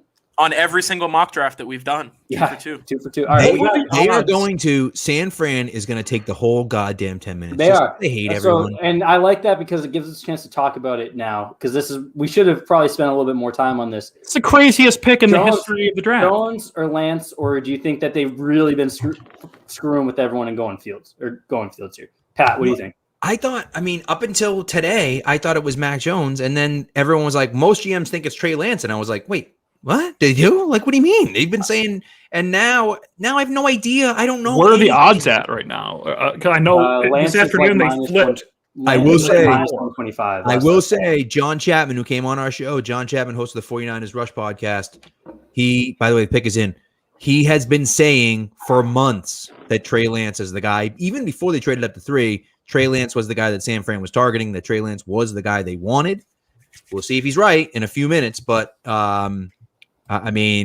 it's going to be interesting. We'll see. We'll see what happens. Quick, just so that we can get to when Roger shows up. Brian, what of those 3, who do you think? It has to be Justin Fields. Like on talent, it has to be Fields. I think it's Fields. How did they go and watch these guys, all of them, all these different pro days? They went and did all this research, and then they go and pick not Justin Fields. That doesn't make sense. I don't know. I have sources, but I have friends who have sources, and I had been hearing Lance since like Sunday. So I'll ride with it's the best for the Patriots if they take Jones, though, right? Yes, that's what we want this to be Jones. We're praying for Mac Jones. If it's not Jones, we kind of live with Lance or Fields. I like Fields better, so I'd hope it's Lance. But the math doesn't really change there because I'd go up and get either one of them. So watch it be Davis Mills. Hey man, I've been on Trey Lance here since the day that the trade happened. It makes all the sense in the world. I think they wanted Zach Wilson, and this is the second best option if that's the guy that you're looking for. So I'll say Trey Lance, but I'm cautiously pessimistic. Like I said earlier, always pessimistic that it's going to be Fields. Yeah, I mean, again, if it's Fields, like that sucks because Fields is the best one left. Was the best one left after the Trevor Lawrence pick, but whether it's Fields or Lance, I'd go up to get either of them at 4. I'd go up to get either of them at 7. I'd go up to get either of them. I'd take either of them if they fell at 15. Here comes Raj. Here comes Roger. All right, fingers crossed. He's about to start talking. This pick is taking place because of the Tunsil gas mask. That's crazy, right? Isn't that crazy? 5 years in the making. Trey Lance. It is Trey Lance. All right. So that's not the ideal. That offense is going to be fun. That's going to be fun. Super fun. I'm glad. It's going to be really fun. For the 49ers, because I have nothing against the 49ers. Best uniforms in football. Kyle Shanahan's a ton of fun. And he gifted us a Super Bowl. So shout out Kyle Shanahan forever. Trey Lance, Justin Fields is the best pick for them, but Trey Lance is a great pick for them as well. Ooh, Trey Lance, phenomenal suit. That is a great look going My goodness. That's a third overall pick suit right there. That suit should go 1. Let me tell you right now. I just want to get it out in the world. I might buy a Trey Lance 49ers jersey on NFL Shop right now. I absolutely would too. Beautiful. Yeah. I would get the one shipped over from China for like $40 right now. Trey Lance is first of all, let's talk Trey Lance for a second. The label on him is not ready to start right away, even though he has the same number of starts as Mac Jones. Has a steeper learning curve, even though he ran the most pro style offense and had the most responsibility at the line of any of the top 5 quarterbacks. Did everything you saw on tape from him, he did at 19 years old. Trey Lance is a stud. Right. He's not Justin Fields just because he's not Justin Fields, but if he's the best quarterback out of this class, I don't think any of us is blown away by that. Right. If he's very good, no one's shocked by that. I would be more surprised if he completely busts out of the league than if he's not. Than if he ends up being very Look at the situation he's going into. Automatically got a huge leg up over Jacksonville's supporting cast and, of course, over New York's supporting cast. You go in and you insert a guy like Trey Lance with this kind of skill set into that offense and add that running threat that he brings to this offense on these bootlegs, and you make them have to respect him on naked boots. I mean, this is going to be awesome. I'm really, really excited to see how he opens up Kyle Shanahan's offense and allows him to do everything he wants to do. Everything we've talked about Kyle Shanahan all year or all off season with Kirk Cousins and Matt Ryan and the less athletic guys. We're going to finally be able to see him, pull the top off of this offense. We'll see how fast he picks it up. This is going to be an awesome offense to watch. By the way, since I don't mean to cut you off, since Justin Fields did not get taken at number 3, it is still in play. Okay, my bet is still in play. Okay, Chris Sims came out with his mock draft, full 32 mock draft, and he had Justin Fields going 32nd overall to the Tampa Bay Buccaneers. I said still in play, and it is still in play. And I quote tweeted it and said, if that happens, I will run a marathon wearing only a Chris Sims Buccaneers jersey. And I have to tell you, after almost 3,000 likes, I'm almost rooting for it to happen, just for the content. Pat, it would be terrible. I want to come out publicly and say that I am not rooting for that to happen, but the content would be tremendous. Although I don't know how much we could use. Let's talk about what this means now. So this is obviously, it would have been nice if Mac Jones went there, and more. These guys are still available, but what does this mean moving forward for the next? Well, let's talk about for the Patriots here. Right. So we've heard a little bit of rumblings. It hasn't been a ton, but that Mac Jones might be ahead of Justin Fields on the board. We've heard that they've been doing trade-up talks for Justin Fields. So we don't know which one it is, but I feel like the common denominator that's been missing outside Daniel Jeremiah's mock is that Trey Lance was kind of the three that we knew were going to be available for the Patriots. He's the one that's been talked about to them probably the least. So if you're trying to kind of dig into what they're thinking, this might be best case scenario for them, even though it's not for us sitting here.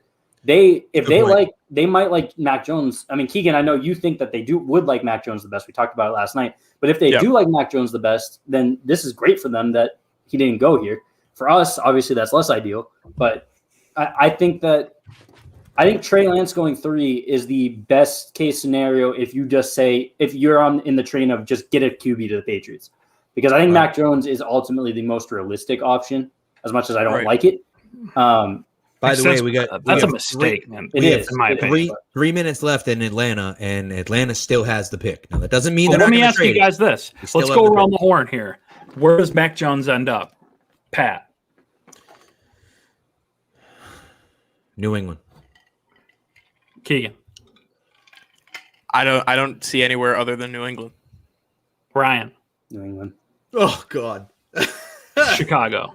I think it's going to be Chicago, and I'll throw out there Ryan Pace has to do it. The Atlanta Falcons pick is in. Okay, no so trade. They did not trade. The pick no is trade. I will say though, this isn't like an official report. I just saw someone, I forget who I follow, that tweeted it out, but it was a good point. Sean Payton was also at Mac Jones' second pro day.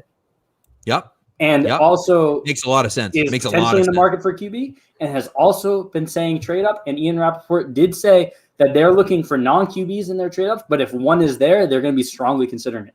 Not saying that is Mac Jones, but there is a little bit of document. We all know what they mean by the non-QB, right? Obviously, they mean it's going to be J.C. Horn or Patrick Surtain. Yeah, and I think that they would lean Surtain there. By the way, Schefter just tweeted out the 49ers did not. I got it, Keegan. The 49ers did not tell their coaches or scouts of the pick. They didn't know the team was selecting until Trey Lance was announced as the pick. So that's so funny. They went draft dates talking about draft day. I mean, that's the same thing they did in the movie. They were copying the movie. Pick is in. It looks like we're going to be getting in a second. All right, final predictions for this pick. I still think it's Kyle Pitts, and it's going to make me sad I didn't put money on that 1, 2, 3, 4 that I said. It's got to be Kyle Pitts. It's got to be Kyle Pitts, Julio Jones, Calvin Ridley doesn't.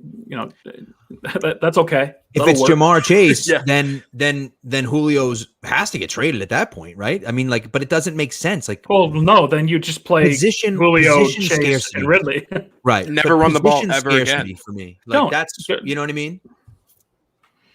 I mean the tight end, the drop off in tight ends is monumental. It's a cliff. You know what I mean? So that's why I will be right back, you guys. Right. Yeah. All right. And so this is the format that we're going to be doing in case you guys joined in late. It's going to be a chill hangout. The three of us are going to be here almost the entire night. We might be dropping in and out a little bit. But this is going to be the core, and guys like Brian, guys like Mark Schofield is going to be on in a minute. Taylor Kyle is going to be coming on later. Other guests we have, they're going to be hopping in and out. It's going to be a really chill hangout. So come hang out. Roger Goodell is announcing the pick right now. I jumped the gun on the ticker. Sorry. No, that's okay. It is Kyle Pitts. Okay. I should put money down because I was saying I felt really confident about these four. It's a solid top four. I think it's a solid top four. Yep. And again, position scarcity, right? Kyle Pitts is the best tight end in the draft, and it's not close. Jamar Chase is the best wide receiver in the draft, but you could make an argument that there are guys that are close. Pitts is by far the best tight end. And not only that, Pitts walks into the NFL as a top 10 tight end right now. This is something that's not going to make people happy, but I'll explain it so you guys understand where I'm coming from. Rob Gronkowski was a second-round pick because of all of his injuries in college. He had a back surgery in February of the year he was drafted. He was not a great prospect because of those reasons. Kyle Pitts is the best tight end prospect we've ever seen. Can you think of anybody that's even close to the level other than Gronk, but Gronk wasn't there because of the injuries? I can't. No way. I mean, we've had guys. Going back to Vernon Davis. The only one is Vernon Davis. Right. That's the only one. And I think he's a better prospect than Vernon Davis. Yeah, Vernon Davis was a guy who was like, we've never seen a tight end this fast before. Well, Kyle Pitts is just as fast, and he's a way better prospect. He can block. He's a great red zone target. I haven't gotten the opportunity to gush enough about Kyle Pitts, so I'm going to use it here. This, in all honesty, with having Julio Jones and Calvin Ridley playing beside him, this has the opportunity to be the best pick of the draft. just because he's got everything working for him, going right into the NFL. So I think this is perfect for him. I mean, this right here. Now, this pick, I agree with you 100%. I do want to say this pick is huge for the Bengals because assuming the Bengals don't trade out, and they might, if I'm Miami, I think the Miami Dolphins are looking to trade back. And the reason why is because I believe the trade back up to the top 10, like they did from 12, is because they felt like they could then turn that into more picks to move back. Because why else would you trade back? It doesn't make sense to trade back up. But if you can trade back up and you say, okay, we'll take, let's just say it's the Patriots. I'm not saying it's the Patriots, but let's say it's the Patriots at 15. We take 15.96 in their first round pick next year. That's kind of the trade that I kind of keep throwing around in my head.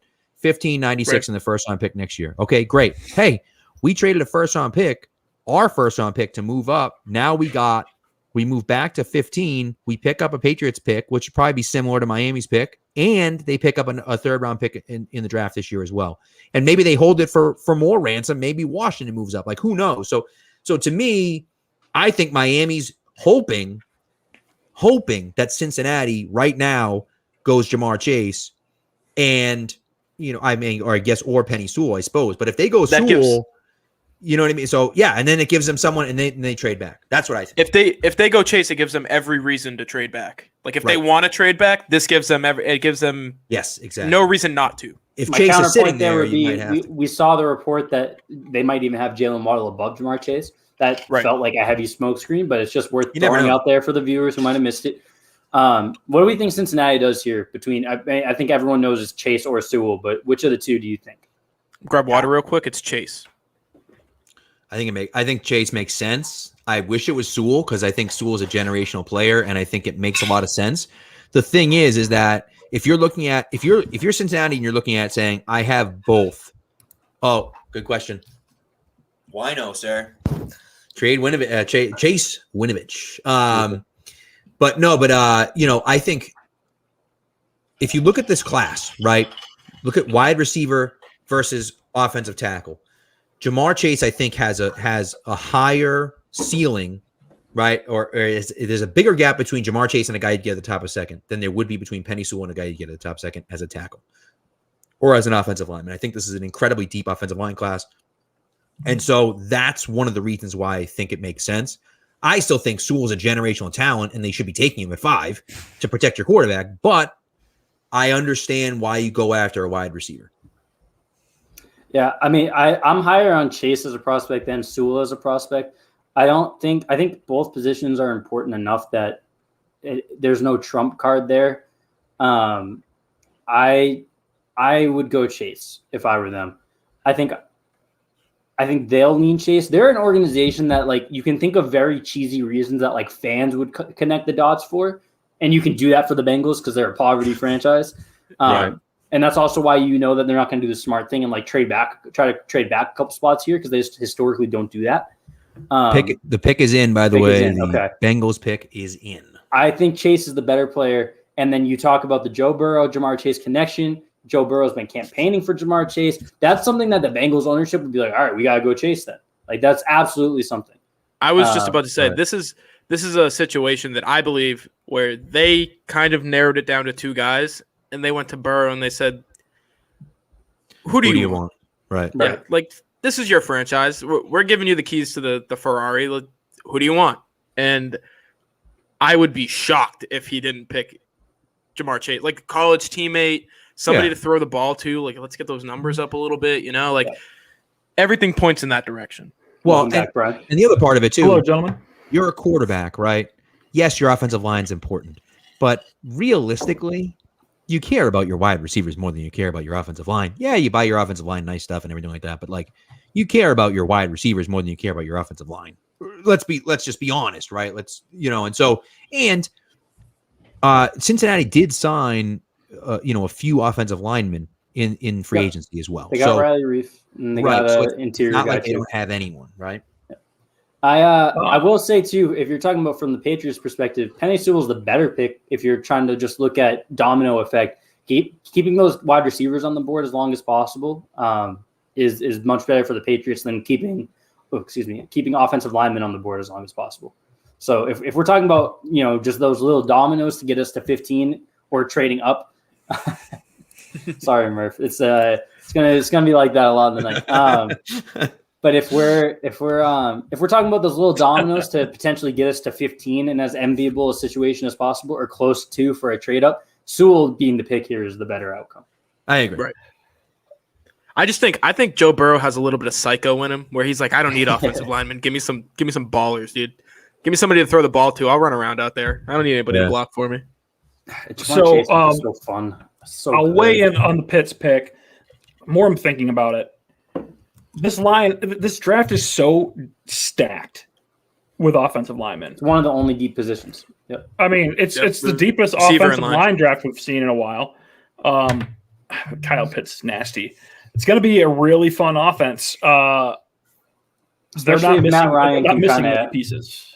Tape his arm together for 2 more years because obviously year one, historically, you don't see much impact from tight ends. It's just such a tough position to adjust to.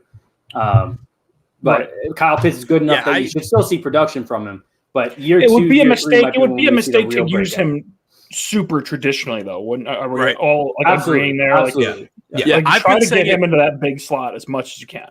I've been saying it for months. Like these guys don't know how to play tight end coming into the NFL because they don't play tight end in college. They're classified as tight ends because they play a little bit inline, but they don't know how to play the position. So you need to teach them. That's why we've seen such a downtick in production, like as we get younger into tight ends, and even the middle class of tight ends in the NFL kind of sucks. Like there aren't a lot of good tight ends. There's like 4 tight ends who matter right now, and then if you have 5 through 17.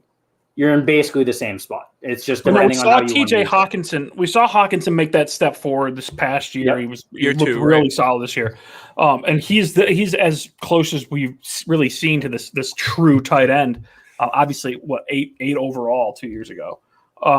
Goodell's walking out right now, just for the record. So we'll be announcing in a second here.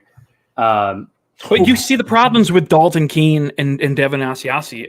Dalton Keene. They'd have no natural feel of leverage. Right. All right. I'm sure you guys have seen the pick now. It's about to announce.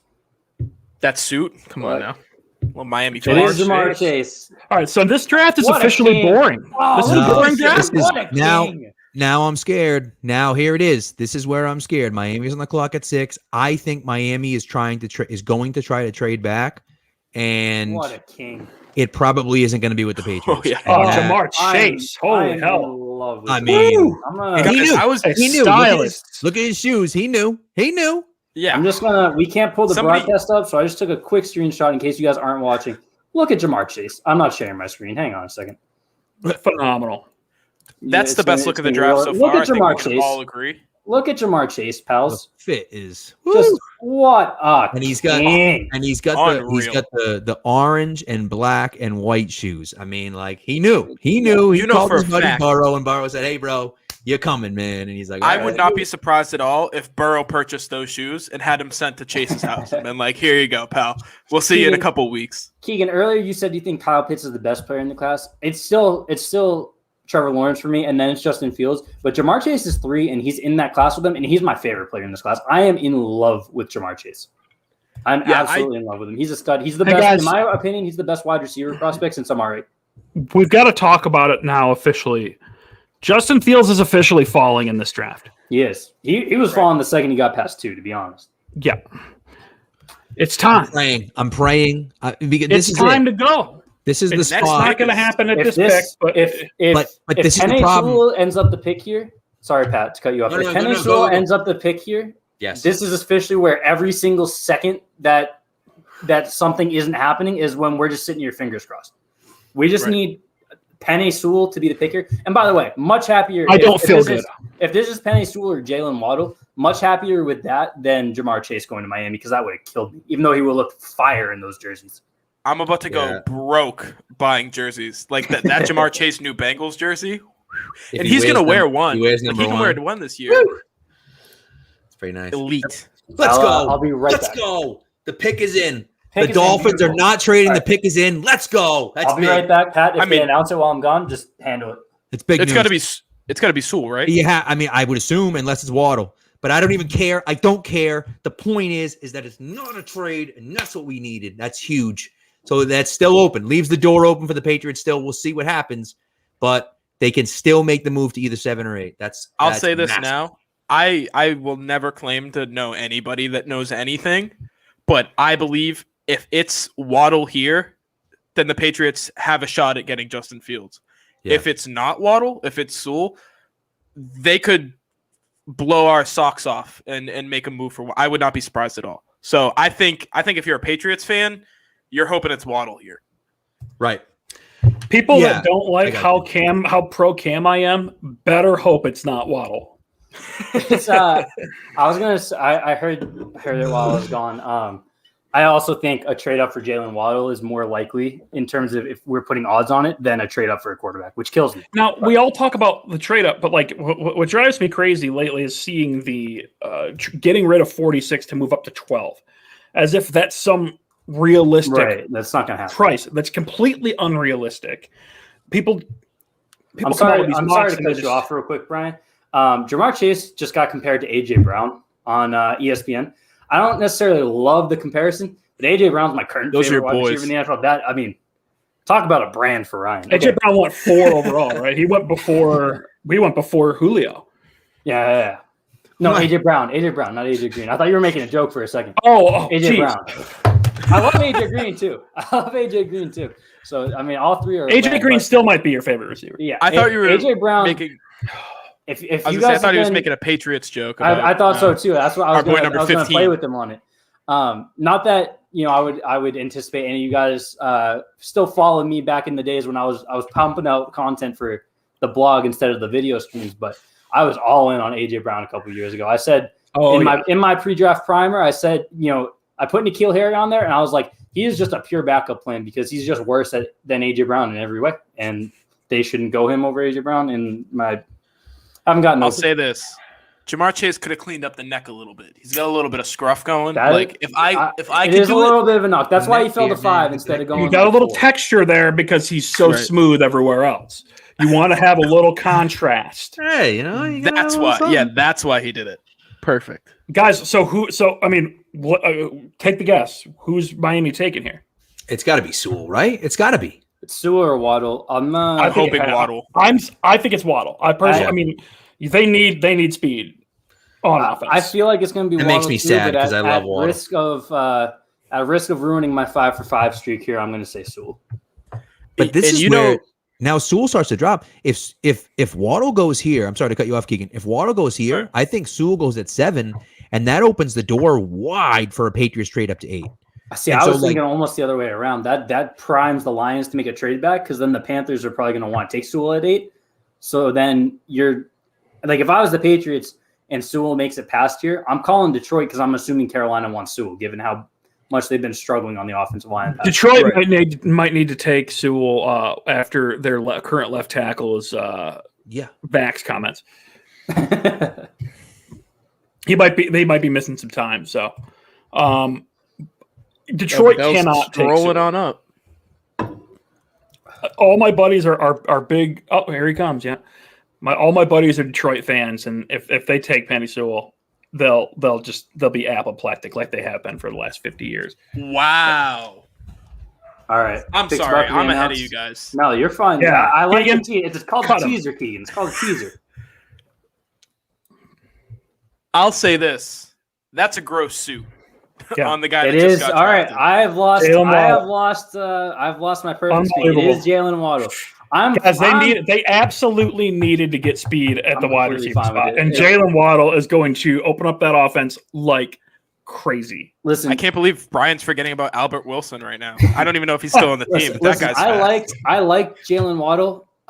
He wasn't even my wide receiver 2, and neither was Devontae Smith. And anyone who watched the mock draft, that's because of your irrational love for Rashad Bateman. But we'll talk about him later. My not irrational, very rational, very founded love for Rashad Bateman. Hey. You hit receivers like no one's business, so you have Jalen Waddle. Jalen Waddle is going to be a really fun player there. I don't love his fit with Tua, to be honest. I know they played together last year, but I'm going to stop talking right now because we have the GOAT about to hop in. just joined the backfield. Mr. Mark Schofield, how we doing tonight, pal? Let's go, baby. What's going on, gentlemen? How you doing? I'm doing well. That's an elite jersey. Dude, this is an old school Bledsoe jersey. Like the worst one, but it's awesome. Yeah, it's like the worst one, but you love it for that, right? That's amazing. All right, let's get right into it because jersey like that. Let's get into it because Lions pick is already in. Mark, what are your thoughts on specifically? We knew Trevor Lawrence, Zach Wilson were going to be the first two. What's your thoughts on Lance to the 49ers? I like it from a fit perspective. I like it from the fact that, look, if they had come up and drafted Mac Jones, like, okay, you come up, you draft the guy that could run your offense, fine, whatever. But they went for the guy that they think could transcend their offense, the athleticism, the arm talent. I think the scheme fit is what is Shanahan's offense is one of the few, I think, that Trey Lance could run out almost out of the gate. Like when I was watching him last summer, you watch that NDSU offense, you see the throws to the fullback in the flat, you see the tight end on the cross or the sail. That's their offense. And so I think it's something that he could run as a rookie. And so I'm glad that they went up to get a guy that can transcend their offense. They didn't come up and make the safe pick with Mac Jones, the guy that can just run their offense and do what Kyle Shanahan asks. They went up and got the guy that can transcend it. I hate it from a Patriots fan perspective. Because look, if Trey Lance was going to be available for New England, I would have loved that. But I like it for Lance. I like it for San Francisco. If we knew kind of leading up to the draft that it was going to be Mac versus Lance. If Justin Fields was in that conversation, are you taking Fields over both of them there? Yeah, I'm taking Fields over both of them just because I think Fields is more 1B in this class than 2, than 3, than 4. From an athletic profile, from a competitive toughness profile, from arm talent, like everything. Like you look at what he did his first game against Clemson, then his second game against Clemson. Struggled in the first one. Brett Venables confused him a ton. The second time, some of the names on the defense changed, but Venables' schemes really didn't. And he carved him up. Like he checked so many boxes for me that like the idea that Justin Fields could slide, I hate it for him. I love it for us because if he's there at 8, if he's there, at 10, 11, 12, that could be fantastic. Yeah. But if it were me and I'm in San Francisco, if I'm in the Jets room at 2, right? I'm why are you passing on this kid? I don't get it, but we might love it in about 40 minutes from now. Yeah. So you're falling right in line with the sentiment we've had on the show all night so far. There's no way he should have gotten past 2, but knowing that it wasn't going to be him at 3, they made the better of the remaining 2 choices there. Right. Hey Mark, what do you think about the Waddle fit in Miami? I kind of like it. What's nice about Waddle is he's a multi-dimensional receiver. You could do so much with him. He runs the over route, the crosser route, some of those RPO glances and things like that so well where, you could scheme stuff with him. You can have obviously the other guys that they have like Parker and stuff on the outside. You could do some different things with them. So I do like this fit. I'm not surprised that he's the second receiver off the board. He was, for whatever it's worth, he's my wide receiver too. That's not worth a hill of beans or anything, but I think he's an incredibly talented receiver. It absolutely is, Mark. It's worth a hill of beans, and that's it. We will take a hill of beans, please. Yeah. No, but I love Waddle. I think it's a great pick for them. I'm curious now when we see Smith come off the board. He might not come off the board until maybe 11 with the Giants, but we might see him slide a little bit. But I like Jalen Waddle a ton. I think, look, if you're going to help Tua and you can't get Chase or you can't get Pitts, Waddle's the next best thing. Yeah. Mark, just real quick, going back to the Jets pick at 2, we've talked about on the mock draft show that we think the reasoning behind that is because the 2 guys, Saleh and whoever the offensive coordinator is, used to be the quarterback coach in San Francisco. Yeah. Right. So they're coming in, they want to run the same system, and they believe that Wilson can run it best. Is that what you think the reasoning is? Or do you think that he's a better – do you think that they think that he's a better prospect than Fields or Keegan, I think it's more the scheme fit component piece because when you look at Wilson as a sophomore to Wilson as a junior, the big jump in production you saw was that system. They brought in a coach with that system background. And so if you're going to run this LaFleur, outside zone, boot action, flood concepts, all the stuff you expect them to run, that's what he was running last year when you see this huge jump in production where he was like a 10 touchdown, 9 interception ratio kid to what we saw last year. And so they're looking at it and thinking, This scheme fits. The reason we're going to go get this guy, he can run our offense, run it great. And yes, he's athletic. Yes, he's got the arm talent and he can make off-platform throws. But that scheme fit is a one-to-one where it's a little bit an easier transition than, say, Lance or Fields. I disagree. I think those guys could run it, but I think the scheme fit component is why they did it. Did you guys just see the Lions war room going absolutely bonkers? Yeah, I mean, jumping around, high That's got to be Penny. I was going to say the pick scene, it's got to be Penny here. Yeah. And now we're officially waiting to see. I just got the spoiler on Twitter, but we're gonna wait and see now. This is officially the range. Sewell falling here really takes Lions out, but this is where we're gonna start. This is the pick that scares me because the Panthers, although they did trade, yes, they did. They traded for Sam Darnold. It does not take them out of the conversation of drafting Justin Fields. At all. And so if I'm the Patriots, I'm on the phone. Listen, and we need number 8. What do you want for it? Let's get the deal done. And what do you think about Denver potentially saying, we'll let you move back one spot if you're not taking a quarterback, and they've got the better package than New England? Like, do you think? Do any of you guys think Denver could do that? Easily, for real sure. Quick. So the pick is officially Penny Sewell. For those of you who are just watching us and not the draft, Lions take Sewell at 7. Man. You can see on our ticker. They just gave Vitae $50 million 2 off seasons ago. I mean, they're such a mess, man. They're drafting a right tackle 7th overall. It's the worst roster in the NFL. Yeah, we're gonna get a party going here. We're gonna bring in Mr. Taylor Kyles as well. Taylor, how you doing tonight? Taylor, what's up, brother? Hello, handsomes. Our handsome king.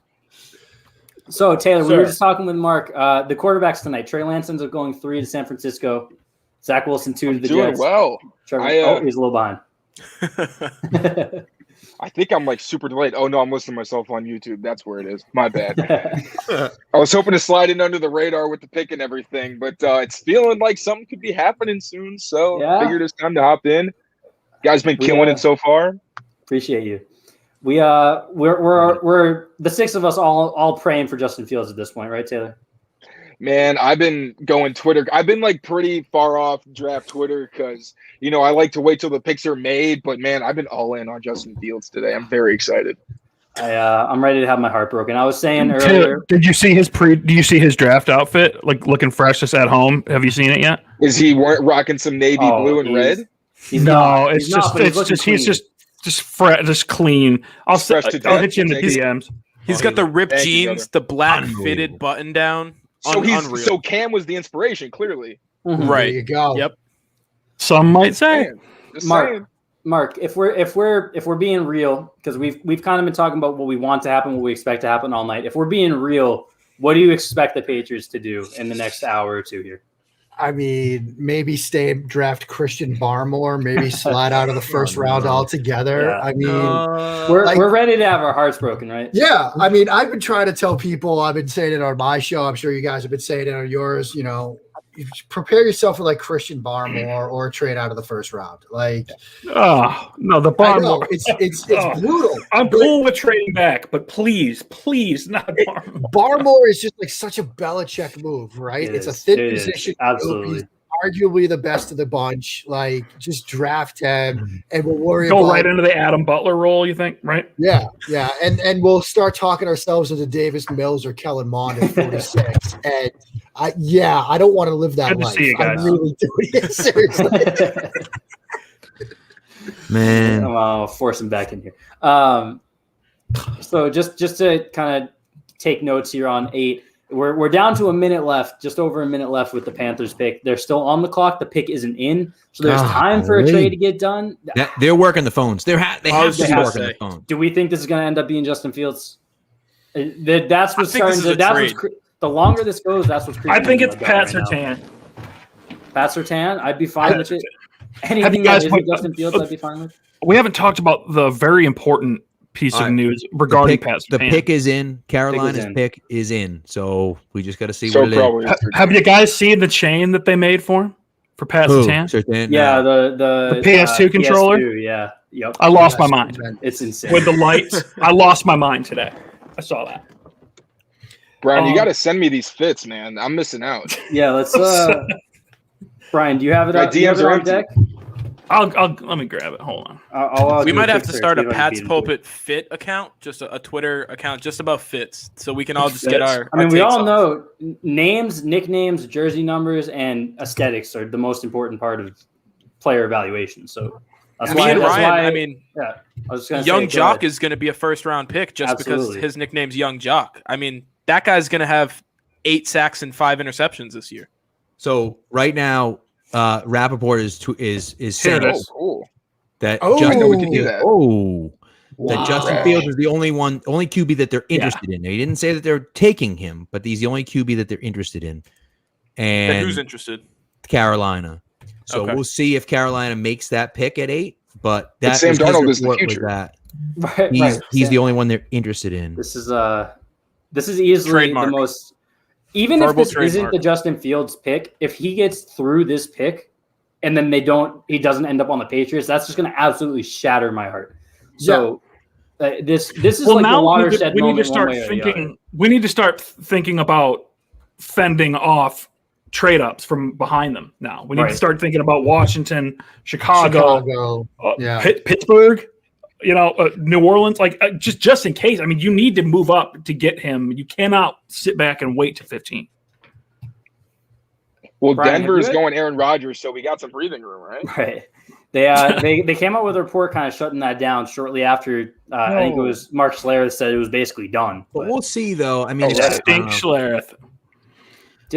I would think if you're gonna, if you're making that trade, you're gonna want maybe they won't want a quarterback back. So I don't know. But my goodness. All right. What are the Broncos' other draft needs? They look pretty good on offense. Albright just corner. Albright just tweeted that the Broncos might be slotting back. Okay. If they stick at 9 and it's not a QB, it's Pat Surtain. You could also read the tea leaves if they like Justin Fields. Maybe they're sliding back because the pick is Justin Fields right here. They're coming back from commercials, so because the Bills on the line.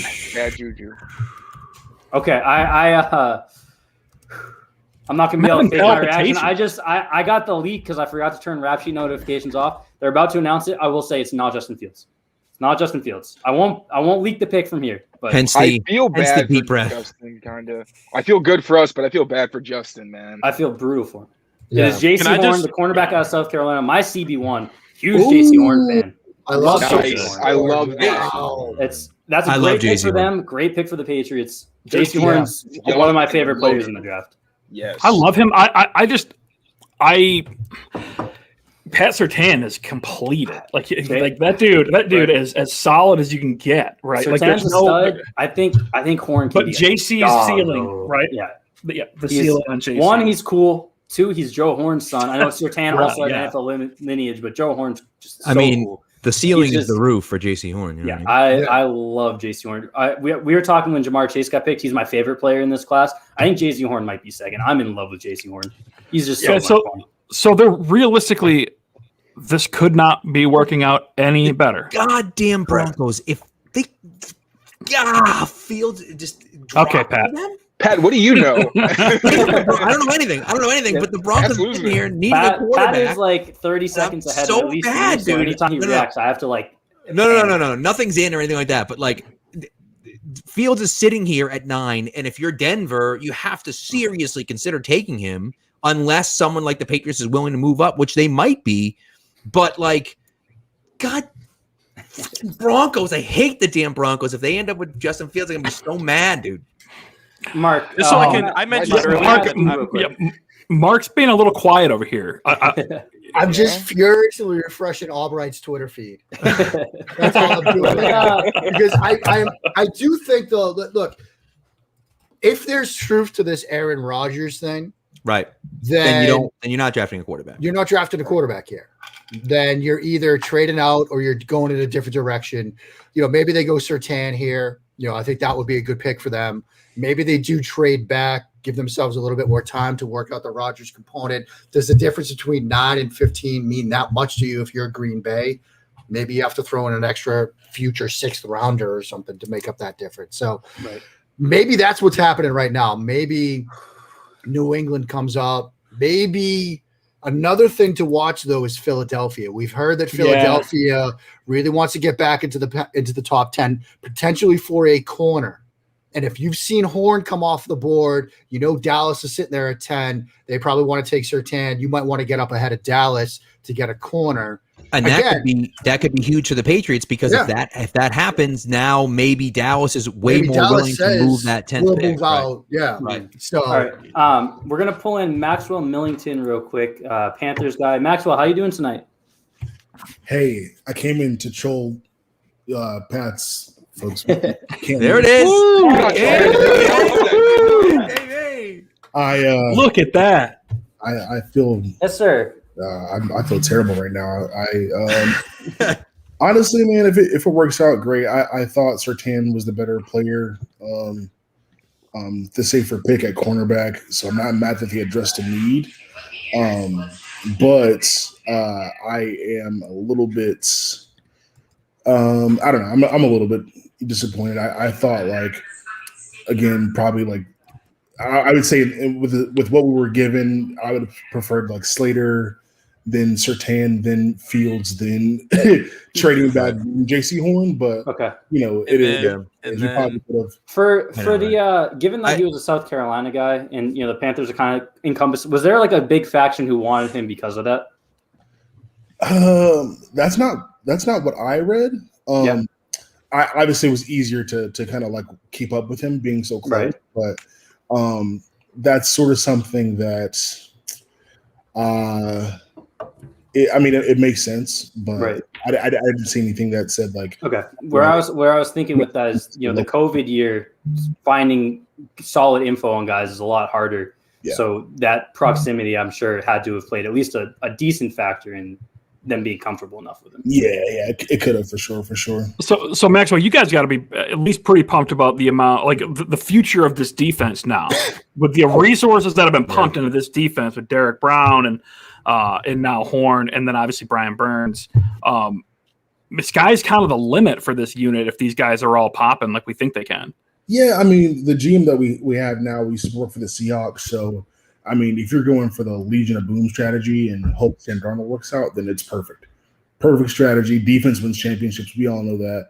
If Horn is the best defender, if he's the best cornerback in the draft, then you did the right thing. At the end of Horn and Boye, that's a nice little tandem, right? Like that, you can get some things done with impress man with Boye and Horn. And I like the pairing. Yeah, and Dante Jackson's not bad either. So, I mean, yeah. It's a strong, not mad at it if it works out. I just thought, better players there, but it is what it is. I think if it works out, that's it. We've talked about it quite a bit, and Max. First of all, I dropped the ball, and I didn't even see. We got 2 rows of people here in the thing. I didn't even see him there. But Max is a writer. For those of you that don't know, Cardinal and Pine he's a writer for, and he also is a blogger for the Cat Crave blog. And on the Locker Room app, man's one of the best content creators on the Locker Room app, which is how we met. We've talked about it a ton. I mean, we've gone back and forth a ton. And obviously they got Darnold, so they moved off a quarterback. But I know that you were high on Slater. You really wanted an offensive lineman, and I get it. I get it. We were talking about before you came on. We love J.C. Horn, love the physicality, love what he brings to the table. But I can certainly understand the frustration. As a Panthers fan, especially where last year you went D-line. Now this year, it's now you're going corner, and you're like, let's spice it up a little bit. You know what I mean? Make the draft a little more exciting for everyone. Yeah, and to be fair, the offensive line in this draft may be deeper than corner is. So again, you may not totally have gone wrong here, but it's sure we need corner, but it'd be nice to have have more guarantees on offense as well. So, by the way, the Broncos did not trade back. The pick is in. The Broncos pick is in. So before we have to move on to that, Maxwell, if you were going to give this a quick grade, you said this was maybe your 4th or 5th option given what the board was. Are you still just a quick grade? Where are you still putting this at? Yeah, I'd say B- C. I just thought again, if it works out, it's great. But it's like better available. Yeah, well, you're not ending tonight popping bottles, super excited, but you're not like going to burn down the facility. No. Let's hope you're wrong for your sake, right? It wasn't Mac. It wasn't Mac Jones. So hey, no, right. Right. Maxwell, we appreciate you hanging out. The Broncos pick is going to come in here for a second, so we're going to have to move on. But we appreciate you. Shout out Cam Newton. We're most of us, at least, are big Cam Newton guys here. So looking fresh, man. We appreciate follow Max on Twitter. Great follow, and get on the damn Locker Room app. If you're not on the Locker Room app, it's out on Android now. Get on the damn Locker Room app, and I'm telling you, Max every single morning kills it. And so, definitely got to get on that. Do you have anything you want to plug before you hop off? No, that's it. That's perfect. All right, cool. And you guys can see it there. Follow at MXWZY on Twitter. All right. Maxwell, we appreciate you tonight. Appreciate it. Take care. See you, Max. Pal. All right, so that was Maxwell. We appreciate him hanging out. He was a little bit lower on the JC Horn pick than we were, which, I mean, could obviously, being a fan, kind of skews your priorities a little bit, just looking at the player versus the pick. Pat's reacting, so we know it's not Justin Fields here. Sorry, I can't help myself. No, I love it. I love it. For me, it's like a teaser. It's like I know. Look at this dude in the Goodell chair, man. The dude in the chair. You know what's funny? Every time he walks by, they stand up like as a sign of respect or something. I just have a feeling the Jets guy. Yeah, he's like, get out of my fucking chair right now. You should stand up. Who told you could sit there? All right, so the official pick is Patrick Surtain. That's Surtain. Oh, let's go. So look at how fresh that is. That's beautiful. That's beautiful. And this sets the stage. This now sets the stage for Dallas. Look at those to move threads, back. yo. He does look. Mark, what does Dallas do now? I don't think you could draft Caleb Farley here. With the and this is probably too early for Greg Newsome. Yeah. So I think they have Najee Harris. Yeah, go running back here. I think they have to look at Zeke's getting a little old in the tooth, isn't he? Yeah, I mean, but I think this is an opportunity where if you're the New England Patriots, Justin Fields is here at 10. They're going to want to slide back because maybe Newsome at 15, maybe Fairley at 15. You're more comfortable doing that with a back injury. Yeah, I mean, this could be the moment. Slater is a potential. We in a couple of our iterations of the mock draft, Penei Sewell made it to 10. Yeah, we agreed it was a slam dunk for the Cowboys. Yeah. That probably makes the most. Whether it's Slater, Vera Tucker, or Darisaw that they're highest on. Vera Tucker makes a ton of sense to me for them with how versatile he could be.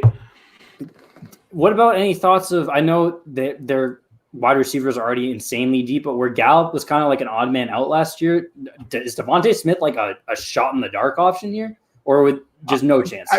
Jerry would do it.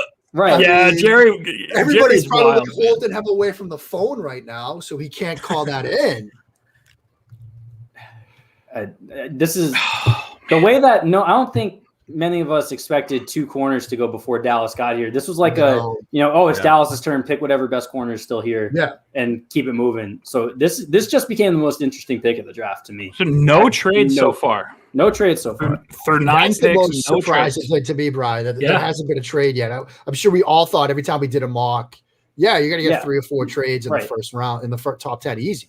And of course, to be fair, there were 2 pre-draft trades to 3 and 6 that kind of just got done early. But that's fair. You're right. Yeah, man.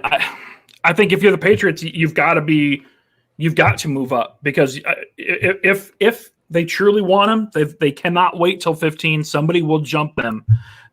Ryan Pace will jump 15. Yeah. If they'll let him. He's got to. The only way no one gets up for Fields here is if like Chris Sims was right and just the league doesn't like him. I mean, that's the only possibility. But at some point, the value would be enough that even if you're like Tampa Bay at 32, you might come up and get him just because it's a quarterback. He's just too good, right? Yeah.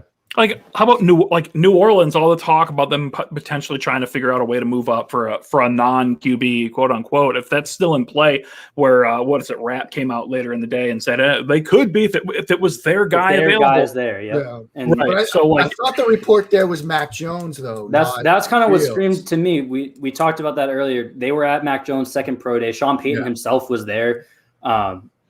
Mac Jones would make a ton of sense there. That's another system where you can kind of see them valuing like system fit over raw talent. Adam Schefter, Dallas likely to trade out of 10.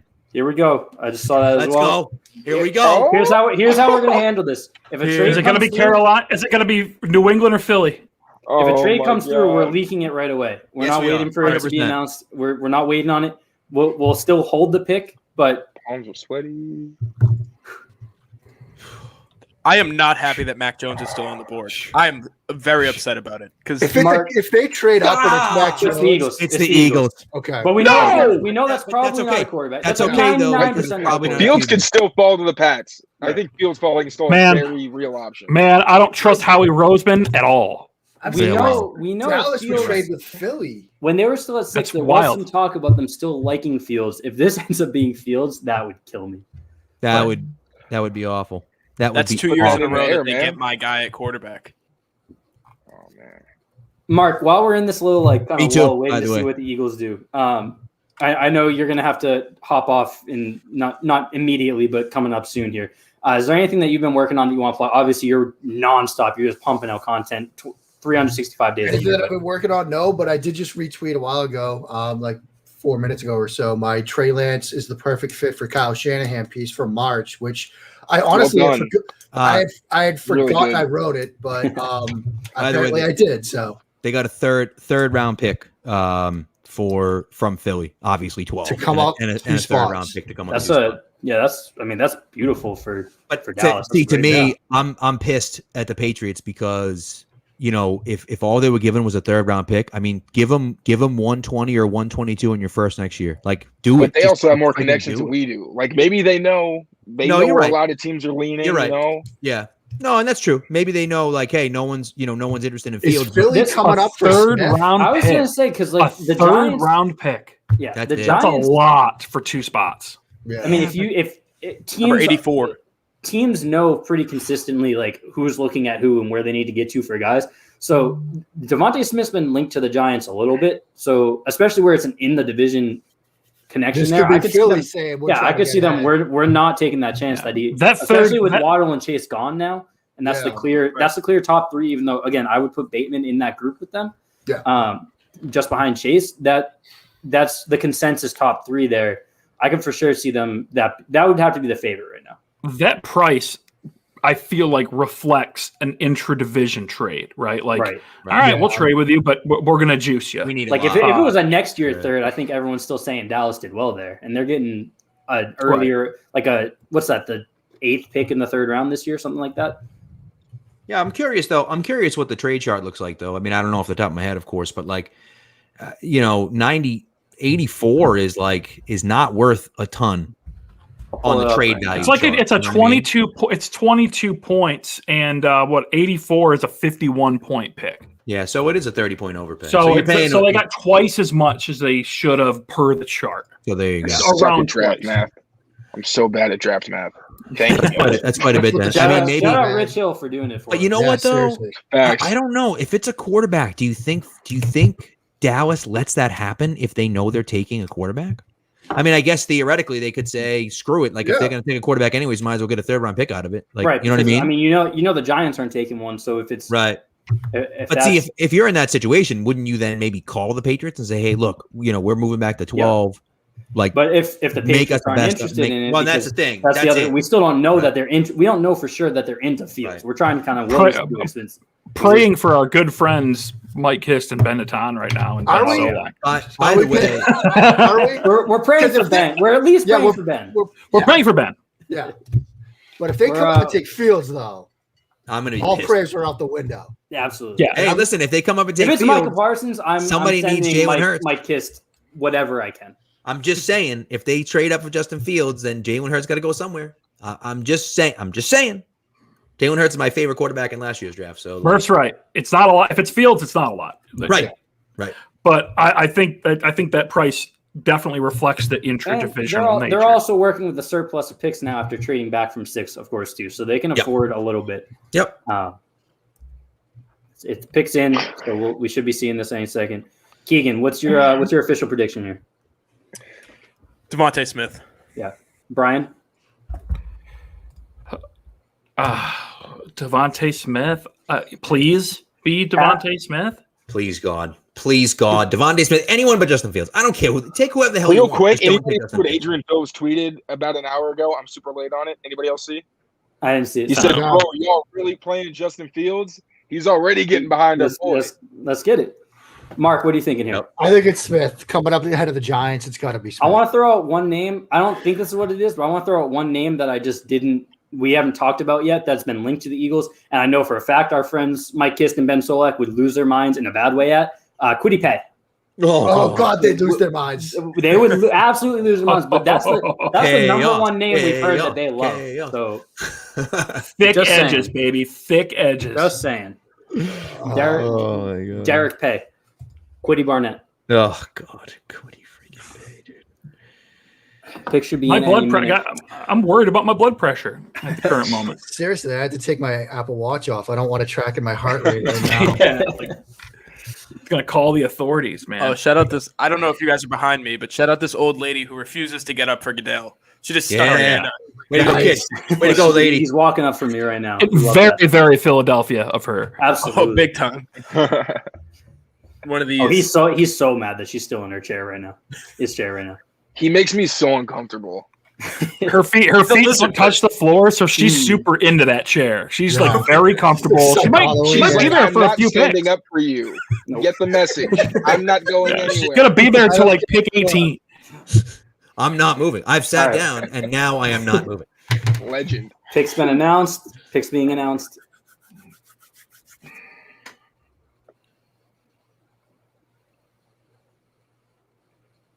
Devontae Smith. There we go. Okay. All right. That's what we expected. That's what we expected. Right. That's good. Hey, congratulations, Philadelphia. They're getting an unbelievable player. Yeah. Right. 3 wide receivers in the top 10. Three wide receivers in the top 10. That's surprising. Mark, was he your wide receiver 3? Yeah, he was 3, but it's like 1A, 1B, 1C, really. Sure. I mean, they're very good. And I would put Bateman at like 1D. I liked him too. And it wouldn't surprise me to see him come off the board soon. He separates. I think he plays bigger than 166. I'm not worried about the size. Mark, and can I cut you off real quick? I'm sorry. Go for it. Rapsy just tweeted Giants are having trade talks at 11, and Schefter just tweeted QB still on the board. Time for someone to trade up. ... Oh, baby. Here we go. Until Giants connection. Mark, keep it going. Devontae Smith, keep it going. We're I think it back out of our minds. He separates well. He plays bigger than 166. Watch his game against LSU. They were like trying to light him up, and he just bounced up after every catch, every hit, running slants, underneath, shallows, all that stuff. What was interesting about watching Alabama was at the early part of the year when Waddle was healthy, they'd use him as their gadget guy, right? Swings, orbits, reverses, jets, all that stuff. And they would just trust that Smith would get open. Wow. Chicago trading up to 11. Chicago just traded up. Mac Jones. They might go Mac Jones. Oh, God. That's how did they just let that happen? That's gonna we hurt. all just lost our minds, but this could be a blessing in disguise if they take Jones off the board and don't even give Belichick the chance. Stop it! They're not going to take in Mac Jones. They can't do it. They can't after taking Mitch Trubisky. They just can't. They're not taking Mac Jones. And listen, I'll be clear with you. I don't know how much Bill Belichick likes Mac Jones. I really don't. And maybe he didn't like Justin Fields either. I mean, clearly he didn't like Justin Fields that much because we'll see how much they're giving up. But I don't know. It's not much. I mean, I don't think. Sorry. No, go ahead. I think Mac Jones is solid, but again, he had so much talent around him. And I think that when you don't see someone elevate that kind of, I mean, they're already fantastic players, but I feel like you saw how great his receivers were because there were times where he wasn't putting the ball on the money like you would expect from someone with a relatively limited physical skill set. You know, there were times where I hear he's a great pocket passer, where I see him with a clean pocket. He just kind of freaks out. Looks like he got tased. And I don't want to rag on the guy because I know he's gone through enough in this process, but I just don't see enough from Mac Jones myself from what I've seen to really think he's the kind of guy we're trading up for. If he falls to you, great. But So the Bears are trading 20, 164, their first round pick and their fourth round pick next year. That's a lot. It's a lot, and that's a quarterback, and we all assume it's going to be. Let me hear that one more time, Pat. So it's obviously 20, 164, their 2022 first round pick and their 2022 fourth round pick. Yeah, so next year's first and extra, which they're 5 picks back. They're more than double the drop than they would be for 15. So you wouldn't be paying that much if you were coming up from 15. But next year's first is still probably have needed to happen to beat this out. But see, to me, I mean, to me, it's a no-brainer. Like if you trade 15 in next year's first, like honestly, if we're sitting here saying the difference between we offered next year's second and they wanted next year's first, and because of that we missed out on Justin Fields, like what the hell are we doing? That's just that to me, that's stupid. It just doesn't like that's not. And maybe they weren't willing to do it, but it just like. Here's what I've come down to. So I've gotten into the excitement of all this, and I would be very excited for Justin Fields, but I've got to go back to how I came into this whole draft thinking the likelihood of them moving up to get a quarterback is lower than them staying put or trading back because that's just how they operate. And if they really don't like the guy, I mean, 15, thinking you were going to get a franchise guy at 15 in the first place is tough. It's tough. You can't go into a draft expecting that. There's still a lot of guys on the board that I would be very, very excited about at 15 or trading back, getting more picks and still taking in the early 20s or whatever. If it's Fields, I'll go. If it's Fields, I'll go nuts and I'll put a hole in this drop ceiling. Okay, but there are still so many awesome players. Wait, oh my God, never. Okay. It said the pick came in and it said Fields next to it, and I got so scared. Oh my God! I mean, the way that they showed him coming to sit back down on his couch, presumably getting off the phone, just they showed Justin Fields. Are you watching the ESPN? You must be watching the ESPN broadcast. Yeah. They showed Pace on the phone. Then they showed Mac Jones sitting on the couch, and then they showed Fields coming back from a phone call. Like it's pretty much a wrap. All right, I'm just going to preemptively talk about this because, Mark, I know you got somewhere to be at 10. Justin Fields to Chicago. What's your thoughts on that fit? I mean, look, Justin Fields is scheme diverse. He can, he can certainly run that offense. He run it much better than Mitchell Trubisky out of the gate. Obviously, Nagy wanted to get some athleticism at the quarterback position because he thought it was a way to sort of get Mitchell Trubisky into the flow of games, and Fields can certainly do that. I think that, look, he can play in that system right away. I don't think there's a reason that, unless he just doesn't pick it up right away, you have to wait for him. You could start him week 1 in that offense, and I think it'd be a great fit for him. It stings as all get out, believe me. But if this is indeed Justin Fields to Chicago, it's a good situation for him, because Matt Nagy was able to make Mitchell Trubisky a solid NFL quarterback in that system. He could do wonders at Justin Fields. Well, I hope it's not Chicago-born boy. I'm kind of happy about this. Like secretly, in my heart of hearts, I'm kind of happy about this, but I'm also mostly heartbroken. I mean, it just sucks. It shows their evaluation.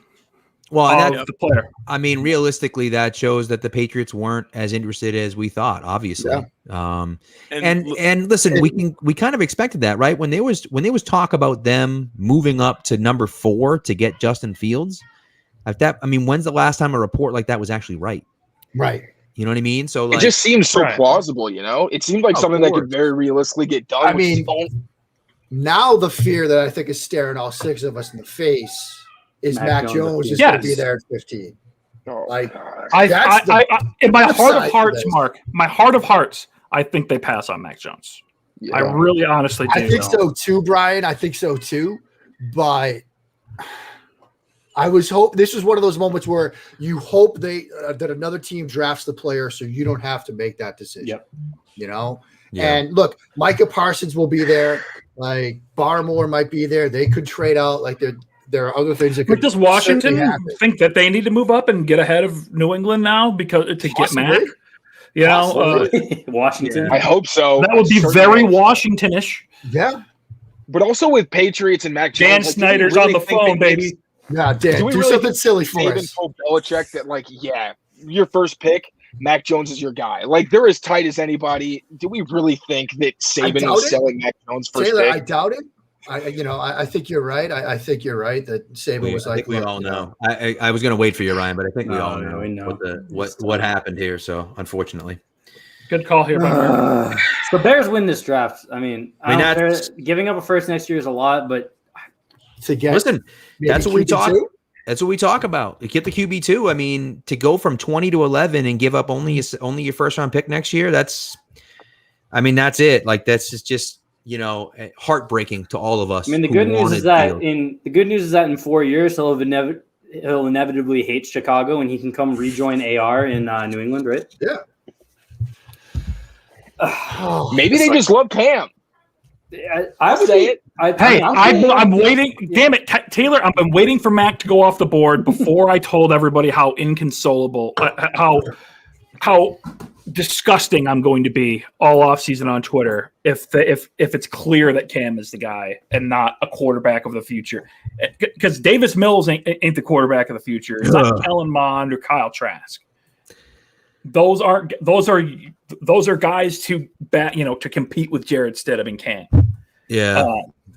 But man, yeah, Fields was. I've been all offseason. Fields was the only guy I was comfortable going up to get. Well, and again, he goes 11th. Like he goes 11. It's not like Fields went 4th, and we're like, he couldn't go up and get him. Like, even if the Panthers took him at 8, and it was like, okay, Lions got Sewell, they're set on him, they're not trading out of that. Panthers love Justin Fields still, even despite getting Sam Darnold, they're taking him. Like I can live with that.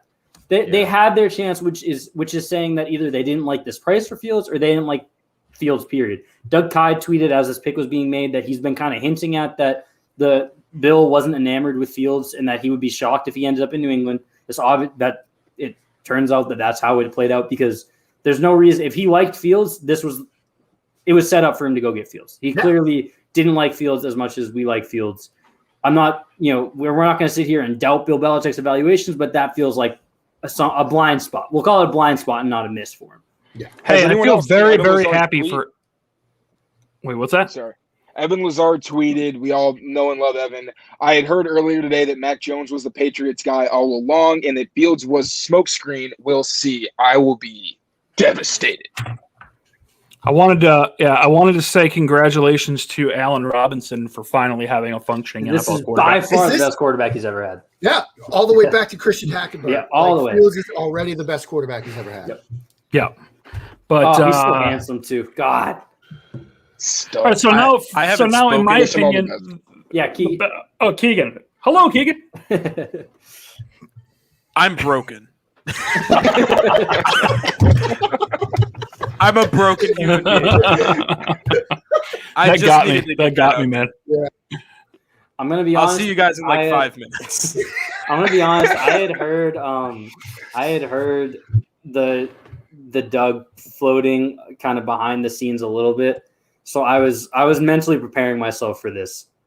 I told you at the beginning of this. I told you I was optimistic and ready to be crushed. And here I am, crushed. I think the only thing worse. I told myself I wasn't going to get optimistic. Trading for Jimmy Garoppolo. Well, if that trade comes hold down on. next 5 minutes. Trading for Jimmy Garoppolo is okay. Trading for Jimmy Garoppolo is okay. I want to get Mark's thoughts on that because he does have to bounce soon. Yes. So I just want to hear what Mark thinks about that before he has to go. The Jimmy trade that's been floated. I'm fine with it if it's like a 6th. Right. Then I'm fine with it. Okay. And it's like super restructure. It's not even big time super restructure, a 6th round pick, some like throwaway late day 3 pick. Like, okay, fine. If you're telling me that we're going to give like 46 up for Jimmy Garoppolo, like, I'd rather, and I said this on my show, I'd rather they go get Drew Lock than Jimmy Garoppolo because at least you've got like a cost controlled rookie. Like I could live with that. A ceiling, a higher ceiling, like some kind of high ceiling. What Jimmy Garoppolo is at this point. You're still there's still some hope that Drew Lock could be something more than he is right now. If all things were equal, because this has been a dividing topic on Pat's Pulpit all year, and then the fans of the readers are kind of taking sides.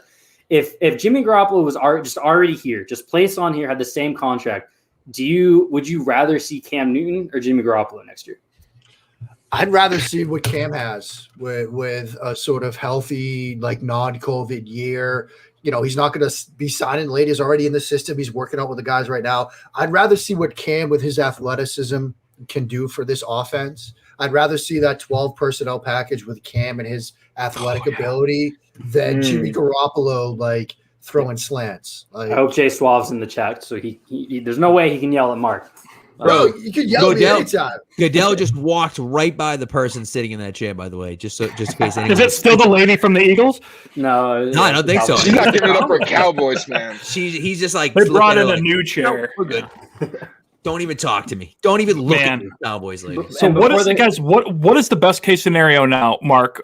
For what you want to see, then like what is like with what's on the board?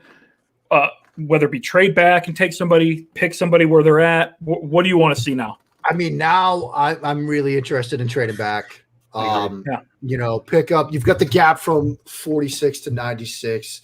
Add a pick in the 70s or 80s. Like, and if that's the Davis Mills pick at like 84 or something, like fine, whatever. I can talk myself into it after a lot of screwball. Cowboys lit. Otherwise, who would you be targeting ideally, like in that range, in that like early 20s, or let's say it's 22 to Tennessee or something.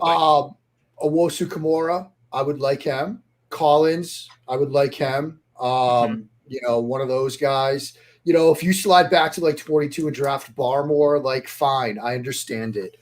Even Rashad Bateman, like I know they want to add another receiver. If you slide back to 19, 20, 22, add Rashad Bateman there. Like, let's roll. You could even talk me into Terrace Marshall Jr. there. Like, I'd be okay with it. Yes. Yeah. Let's go, baby.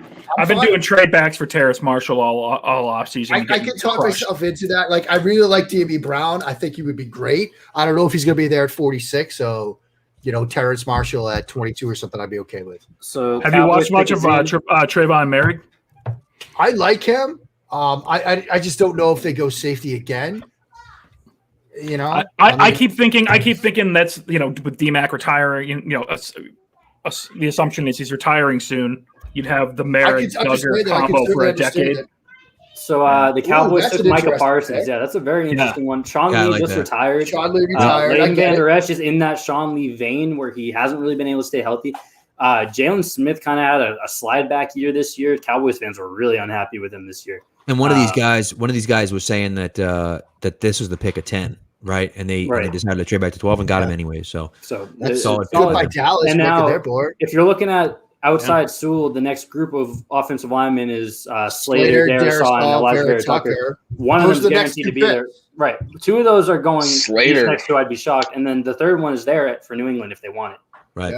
Which I said before coming into the night, if they're picking at 15.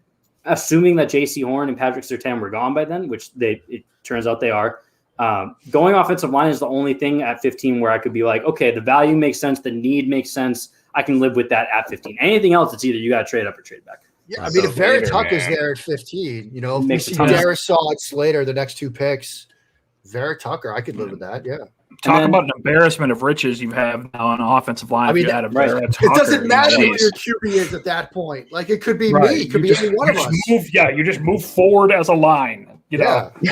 Marching forward like a phalanx. It's like the Daniels is never calling a pass on third down again. GoldenEye, you almost just got me. Mark, so I know you have somewhere to be at 10. We're approaching that real quick. So tell the chat where you're going to be so they can go listen to you at the same time as they're watching us. Yeah, I'm going to be over. I round out the first night of the draft with Matt Waldwood and Sigmund Bloom every year over at footballguys.com.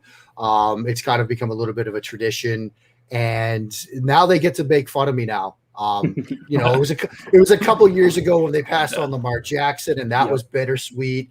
Now they get to make fun of me for, not coming up and getting Justin Fields. But Waldwood has been telling me since, I'd say, October that Mac Jones to New England is going to happen. So if that comes true, you might see me commit suicide on air. I know you're going to end up over there just in time for them to really. Romeo and Juliet situation, buddy. I got you. Yeah, seriously, Taylor, I just died at Robert Mays' tweet. I'm dead. I died.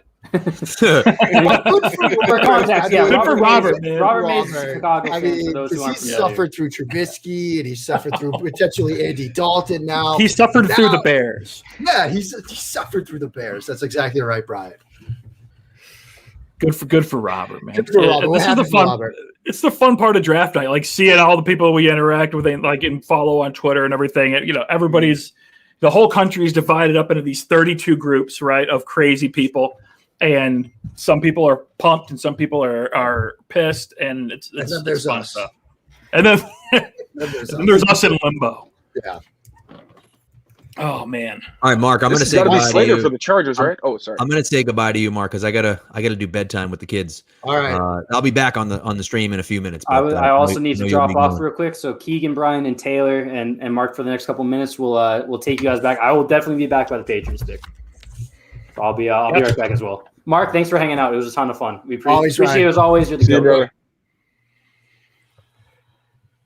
I've lost track of time. I don't even know what I'm time it is. I'm gonna BRB real quick as well. I gotta recharge, get a little snack in me for the Pats pick. I'll be back. You got it, man. Keegan, who are you thinking then? If you could pick one guy coming up here at 15, if I could, whatever. Stay at 15, you can't trade back. Right. Whatever lineman's left. I want no part of Mac Jones and what he brings to the table. I would hope that Minnesota takes Vera Tucker and you can get one of the two primary tackles. I really like Slater. I think Slater's like the dream fit for me, and then I'd probably go Darisaw and Vera Tucker. Now, from everything, I have not watched much of the offensive linemen this year. I basically just do whatever, like I said earlier, whatever Brandon Thorne tells me. Yes, right. Just listen to Brandon. Right. So, where are we at with Darisaw? Everything I feel like I've read on him, it's like he takes some plays off type of thing. That's a negative, but he's got all the tools and he's got the makeup and physicality to be the guy of this draft, right? Yeah, when I look at him, do I have that right? I see a guy who loves to punch. He'll hit a step and he'll just punch the shit out of the guy in front of him, which I love. And especially if a guy like that, bringing him into New England. Sorry if I'm lagging a little bit. A guy like that, bringing him into New England, it's perfect just because you're setting him up. You're putting him into a system where they'll be able to teach him all the little things, the stuff that can be corrected. But he's got probably the heaviest punch in the draft, and his arms are. I said last week they're the longest arms I've ever seen on any human being. They're ridiculous. So just let that guy kind of drop back a little bit and put his arms out, and I think he'll be like a solid starter at the next level. That's all he needs to do. So. Yeah, I mean, there's going to be no questions about kicking him inside. We always hear that, this guy's a great tackle, but his arms aren't long enough, so he's going to have to kick inside. Darisaw's not kicking inside. He's a tackle, period, and he's going to be a good one at that. There are some questions, about, taking plays off and things like that, but like Keegan said, look, powerful hands, can seriously, just stun guys at contact. So I'm a huge fan of his game, but really all three of these guys I'd be okay with. I like Slater. Right. I love his mentality. I love the finisher mentality. Anybody that works with Duke Manyweather, I'm feeling pretty confident about transition to the next level. Look, a guy that blows out both his knees squatted and is smiling as it's happening. If Duke's there the next day. Yeah, and it's there in the wheelchair, coaching the next day. Duke doesn't just coach anybody. O-line Twitter scares me. I've said before, those are the people that you can make fun of me on Twitter, but I'm going to run from O-line Twitter because they were Duke will pull the Escalade over, record a video, rip you to shreds, buy a second Escalade, pull that one over, and rip you to shreds.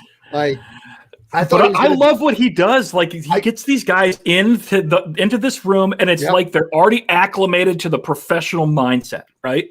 Duke's program, that's what it's about. You're right, Brian. It's so good at getting guys ready for the NFL because they're working out, they're working on technique and all that stuff, and you see Duke's Instagram, his stories, and every exercise they're doing, it has a one-to-one translation to the NFL, to the football field. But then he gets them all on the whiteboard. And they're working through concepts, they're working through blocking schemes. If you go through Duke Manyweather's O-line training camp, you're ready for NFL training camp. And so look, if Slater's available at 15 and they draft Rashawn Slater, I'm going to sleep like a baby tonight. It won't be the result I would have wanted, but I think it's one hell of a plan B. Well, let me ask you this then. What's your starting offensive line day one?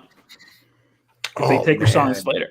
That's so tough, right? Everybody can play everywhere. Possible. Everybody can play anywhere. Slater can kick inside. It's a great situation, and I've talked about this a lot. You could just get your best five. You could just get your best 5, get them on the field. I think Slater could play tackle in the NFL easily. And so, look, if you want to take Wynn and kick him inside, or you want to take Wynn, you leave him at left tackle, put Slater at right tackle. Now Trent Brown is your swing tackle. Hell, like, why do we need receivers at that point? We're going with 6 offensive linemen. One of those guys is a tight end. We'll put Hunter Henry and John O. Smith. One of them could be the X. The other could be your U. And let's just go have fun. We need Trent Brown running routes. Yeah.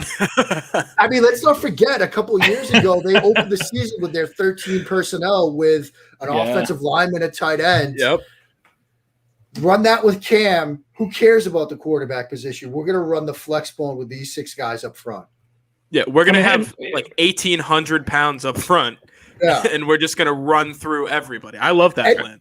We've wondered, though, haven't we all wondered about, look, everybody's getting fast and light and sub packages and hybrid linebackers and 3-3-5. And I know we've all thought at some point somebody's going to say, screw that. We're going to just get fat and strong up front and run down your throat. That's what they're doing.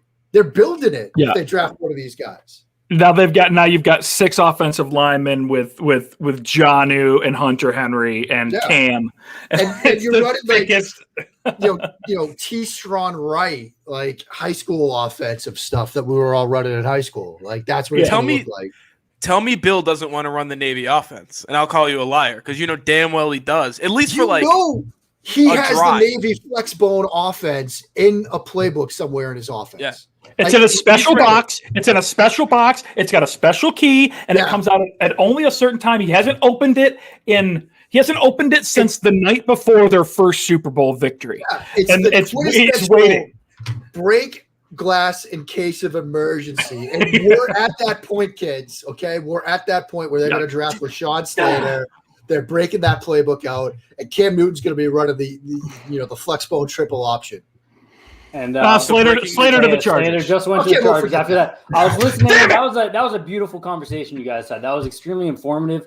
Ryan, of course, he had to come off out of this situation. Of course, he had to come off the board. I'm a really big Darisaw fan. When we talked about offensive tackles on the mock draft show, I wouldn't go as far as to say that he was better than Slater, but I would sleep a lot. If I needed a left tackle, I would sleep so good at night taking Darisaw.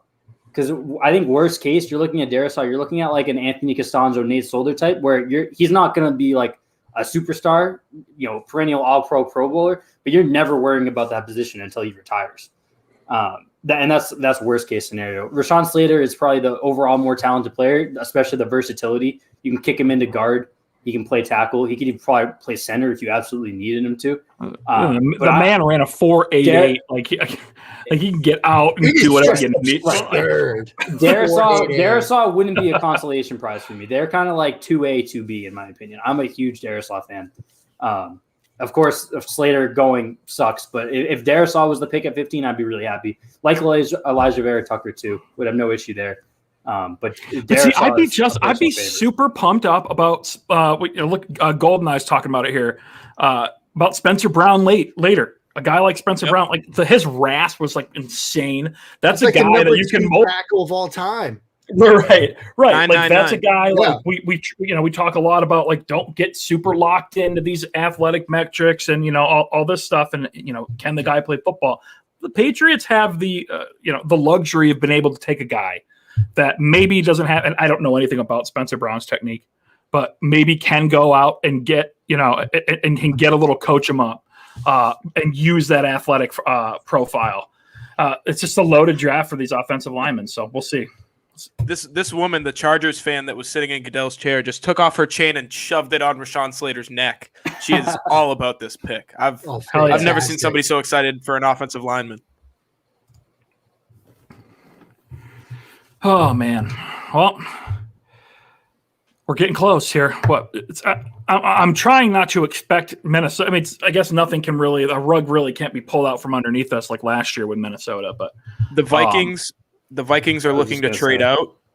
Somebody's looking to get Mac Jones, which thank you God.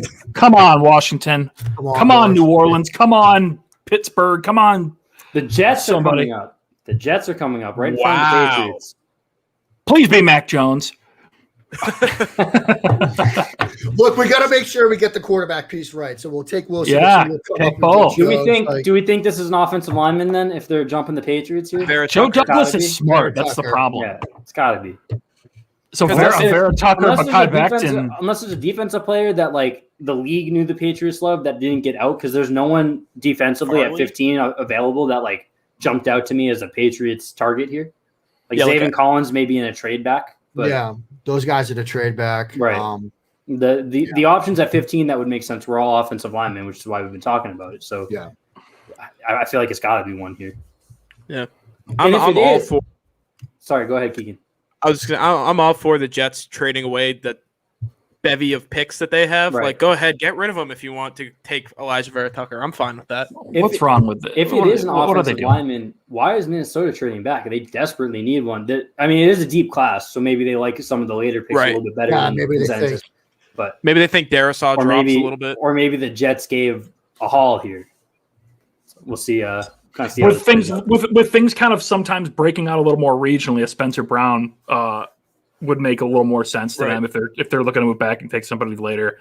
But man, Yeah, because you know Joe they're gonna be Douglas that- is usually smart, but they're going to be that outside zone, wide zone. You got Mekhi Becton Yeah. at one tackle, Brown at the other, like two super athletic tackles. Like that could work with Spencer Brown, or maybe when they slide back to 23, maybe they like, we talked about Brandon. He loves Stone Forsythe. I wouldn't draft Right. him in the first round, but Right. when I Brandon don't think you likes need to. somebody, I don't think you. I think you're right, Keegan. I think you could get Right. him in the second. But they could go in that direction as well. Darisaw is a very Jet sounding name.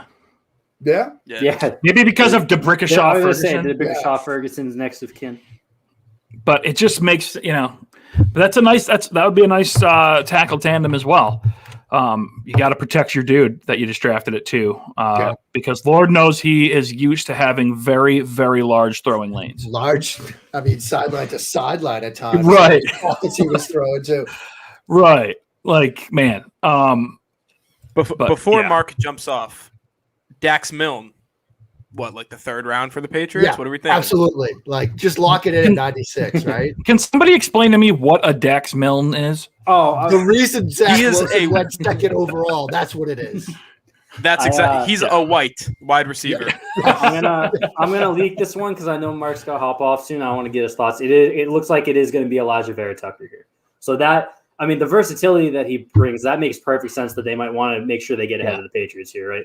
Right. Yeah, I think that makes sense. And Also, not look, the type of target that I'm like losing my mind that they lose out on either, though. Yeah, and they could slide him at guard. If I don't think George Fant is your right tackle if you're the Jets, like for much longer. But if for whatever reason you feel like Vera Tucker gives you more on the inside, you could do that. Like they got to protect Zach Wilson, like we were just saying.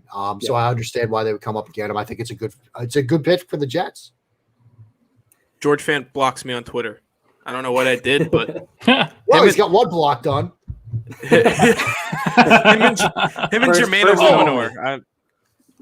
Who are their guards? Van Roten and Alex Brian- Lewis. I was gonna say Brian Winter Alex still Lewis? there. That's the last one I could name. They Brian. drafted Cameron Clark in the 4th last year, so maybe they expect him to take a leap. But you get your best 5. Vera Tucker gets you closer to getting your best 5, whether he's a tackle or guard. So I understand it.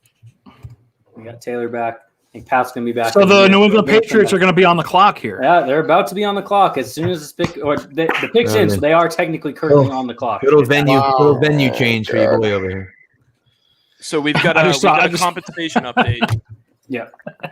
The Jets traded 23, 66, and 86 to get A lot. 14 and 143. It's a lot. 56 and 86? 66. Oh. 66. Okay. 66. So 2/3, and they get what, like a 5th back? The Rams Yep. had this? 2/3 and a 4th, and they got a 4th back. 4th back. Okay. To move up 9 Whoa, spots. that's kind of gross. For who? Because I don't think that's that bad for the Jets. I don't know how the value chart would work out there. I don't think it's that great for the Jets. think Let's it's great take a either. look here. 2/3 and you get a 4th back though for 9 spots in the first round. Like if I'm Minnesota and how they evaluate these guys is completely different than how I'm looking at it. So they might not see this as giving up on value at all. Here's But if- the draft chart. The draft chart, right? Like it's an 80-point difference according to the draft chart between their 2 first-round picks, and 66 is worth 76 points. Okay, so it is a bit of an overpay then. It's a very large overpay. What's the other one? 66 and one else? What? 86? Yeah, 86. What do you think is the pick here? Is it Barmore? Oh, we leaked it. We leaked it. It's Elijah Vera Tucker. Oh. We only leaked it because that's the Jets pick. Market. Yeah. Yes, that's the right, Jets. Right. It's an overpay by about 35 units, which is pretty large. What's the equivalent of that on the draft chart? Equivalent of that would be like the first pick in the 4th round. Okay. Yeah, pretty much. But it's that's that gray area where you've got the leverage. Yeah, right. So, but especially if they're coming up to get in front of the Patriots, I really don't mind that from their end. The Vikings obviously are going to be the Vikings are going to be kind of could be evaluating these guys differently, of course.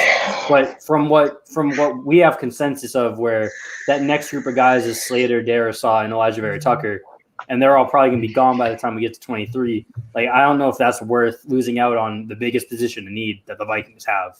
To me, Ryan. But yeah, the pick's in. The Patriots pick is in. Patriots pick is in. No, the Patriots pick is in. Taylor's sobbing, just weeping uncontrollably. I mean, Mark, have you been to the poison store lately? Oh no! Got any cyanide laying around, or? Oh no! Just make sure you got some extras for your boy. Wait, how do you? What do you got a plug over there or something like that? It is on Twitter if you'd like to go find it.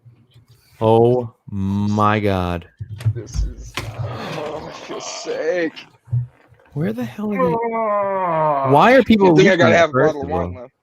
Oh my God! Hey, listen. If that's the case, if that's true. Okay, if it's true, I'm the biggest Mac Jones fan alive. I'm just gonna say it. He's got one. That's awesome. I'm getting ahead of it. Fun fact: Mac Jones was always my quarterback one. Who's Trevor Lawrence? The Mac Jones news was tweeted at 10:10 p.m. It's destiny. He's about to win 6 Super Bowls. That's how I'm in. Let's go. Now we ride. We talk ourselves into Mac Jones. I told the chat, Mark, if it was Mac Jones, I would I'd be on board by like pick 27. I'd have talked myself into. Yeah. So I mean, listen, if I'm gonna need a little time. Here we go. Yeah. Stephen Ruiz tweet: the idea of Mac Jones and Cam Newton competing to see who's better at football is hilarious. I'm gonna lose my mind, you guys. I'm gonna lose my mind. Oh my God. I'm very happy for Mac Jones. Like, the dude sat there, he ate this. Like, I'm happy for him. Let's see what that's my take. I am, yeah, we are all officially. It's not official yet. It's not official yet. It is not official yet. If this is Mac Jones, we are all. Listen, ESPN Phil Perry's really been messed up. Phil Perry's been trying to. I'll say ESPN just leaked it because they were trying to update the Jets from being on the clock to the Patriots, and then Mac Jones as the pick flashed up as they were switching it.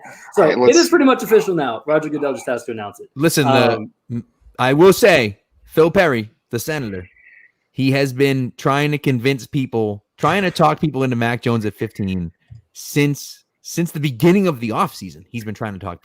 Hasn't worked on me yet, so I know, but I listen. I trust you a lot more than I trust him, Mark, as far as quarterback. But look, I like Phil quite a bit. It can work. They didn't have to give up assets to do it, so there's that. Right. That's the big news of the night. Yeah. Right. They didn't have to give up anything to get him. And so it fell to them at 15. I could see, look, if you're going to run the traditional playbook that's just outside my arm's reach right now that we all knew and loved with Brady, with option routes and short area throws and yardage after the catch, like, this is the guy that could do it. Like, okay.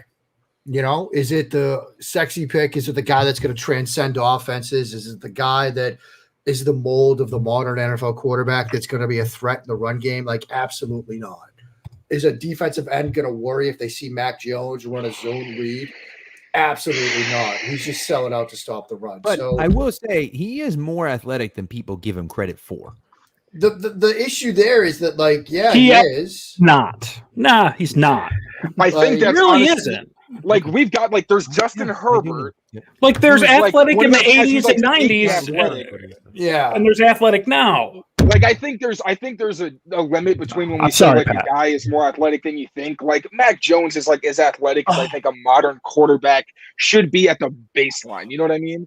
Yeah. The walk Like, he to the can go a little stage. more- And the pick is officially Mac Jones, has been announced. Lego man, look at the frumpy suit. God, This guy is on a mission. He is like, Okay, Look, so he he's might already Mac got the Jones- playbook. Mac Jones wears a suit the way that I would wear a suit. It's not a good thing. yeah. Oh, that's not a good sign. I said it 3 weeks ago to Ryan and to Spags. Good for Mac him, Jones is built like I'm built. That's not good. That's Good for bad Mac, news. man. We're I mean, to be clear, we're all now officially all the way rooting for Mac Jones to succeed. Oh, absolutely. None of us is rooting against Mac Jones at this point. Yeah. So, And we had just but like this is just this is How many people were cheering the Tom Brady pick? You know what I mean? just like when you're caught in a bank robbery, you're rooting for the robbers to get out of there without anybody dying. Ocean's 11. All of them were never at any point good guys. You were still rooting for them. Correct. I'm just happy for the guy, man. This is Yeah. like a human being who's being like his dreams coming Taylor. true. I know Yeah. it's corny and everything, but No, like very let's- realistically, Taylor, My I'm not- problem is if he Taylor, played go if on, he hang on. played at Hang North on, Dakota Brian. State last year. Taylor, preach the positivity because I think we need it right now. Go ahead. You're full all right, steam. Keep positivity. going. Like realistically, he's got good accuracy. Like he's in the first round for a reason.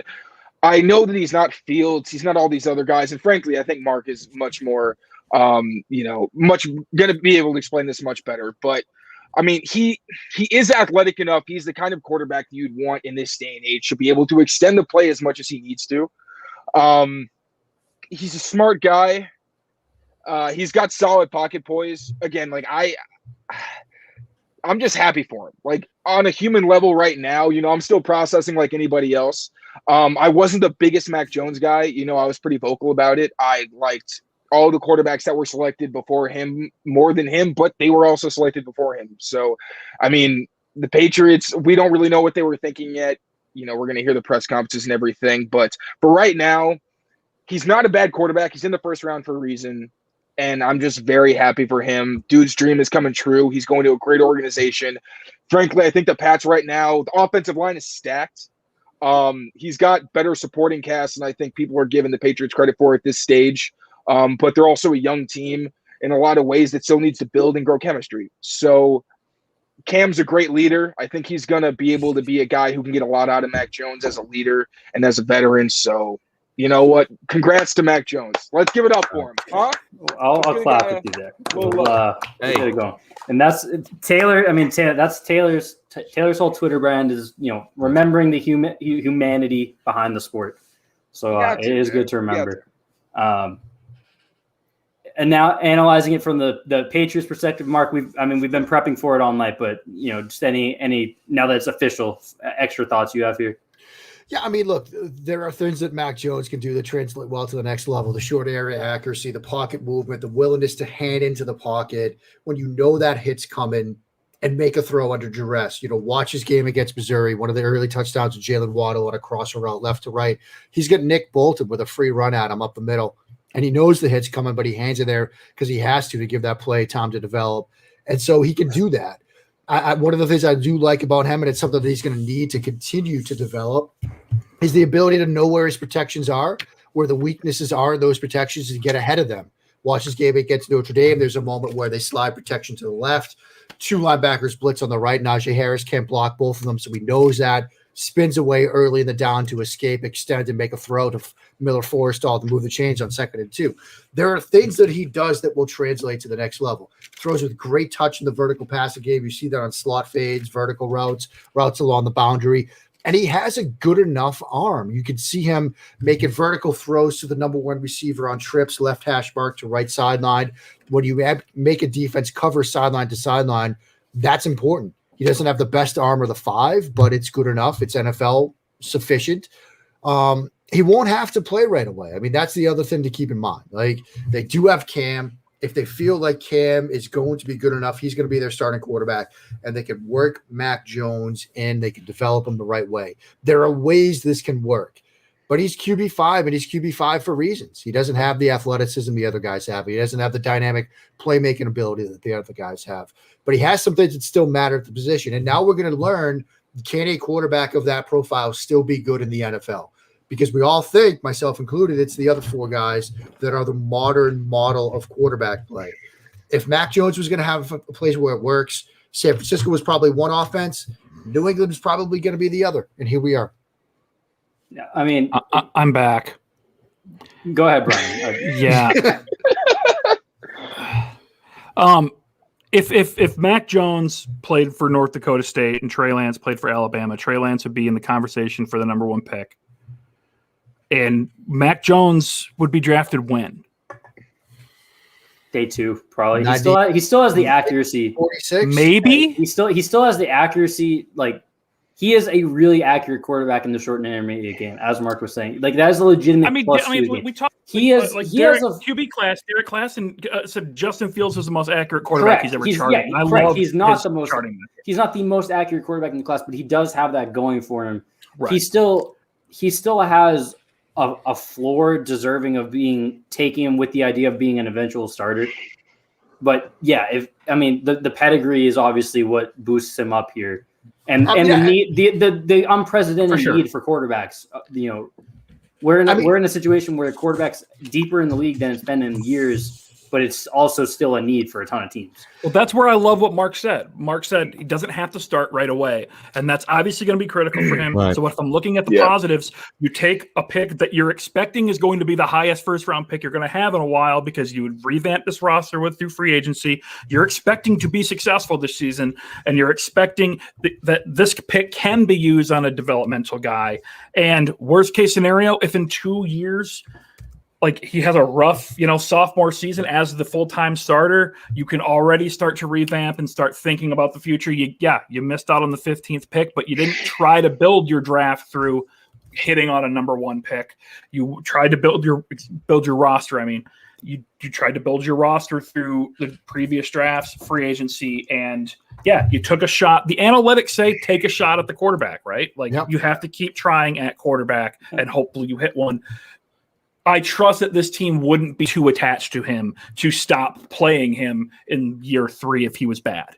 So these are the positives. And they've traditionally showed that willingness to move on from what they perceive to be mistakes. I mean, and so say he doesn't see the field this year, but they turn the reins over to him next year. Cam's on a 1-year deal, whatever happens there, and he has a shaky year, and then in year 2, it's just like Drew Lock. They'll move on from him. Like they've shown that they're not going to keep putting good money after bad, so to speak. And so, look, they didn't have to give up anything to get Mac Jones, okay? And I think when Mac Jones rose into that first round contention, everybody sort of thought 12, 13, 14, 15 was where it was going to happen, right? It was only when San Francisco traded to 3 that it was like, oh, Mac Jones is coming off the board 3rd at all. Right. You might have to go up and get Mac Jones if he somehow slips by Kyle Shanahan.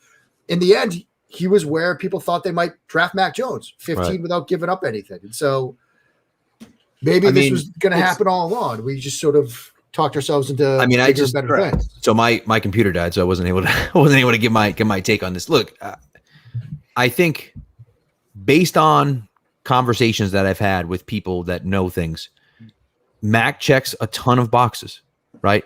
And listen, you listen to what Bill talks about, and people talked about this. You listen to what Bill talks about when he talks about what it takes to play quarterback in the NFL, and never, not once, ever during that conversation does he talk about athleticism.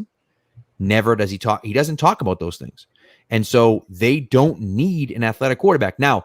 Maybe the game is changing. Maybe they need an athletic quarterback. That would be the argument where this is a potential situation where you don't like to doubt Bill Belichick, but maybe there's a little bit behind the curve in updating this because they haven't had to think about it in so long. Right. And so maybe they are, right? And maybe they are. But at the same time, you say, okay, well, listen, if this, if Mac is the guy that they liked, and by the way, whatever.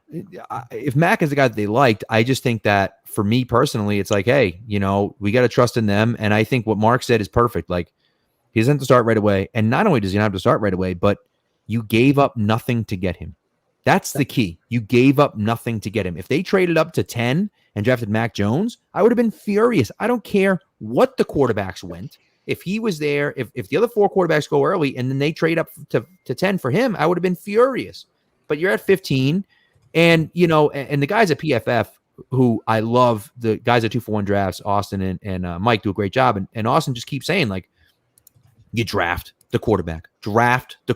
Like, forget about everything else.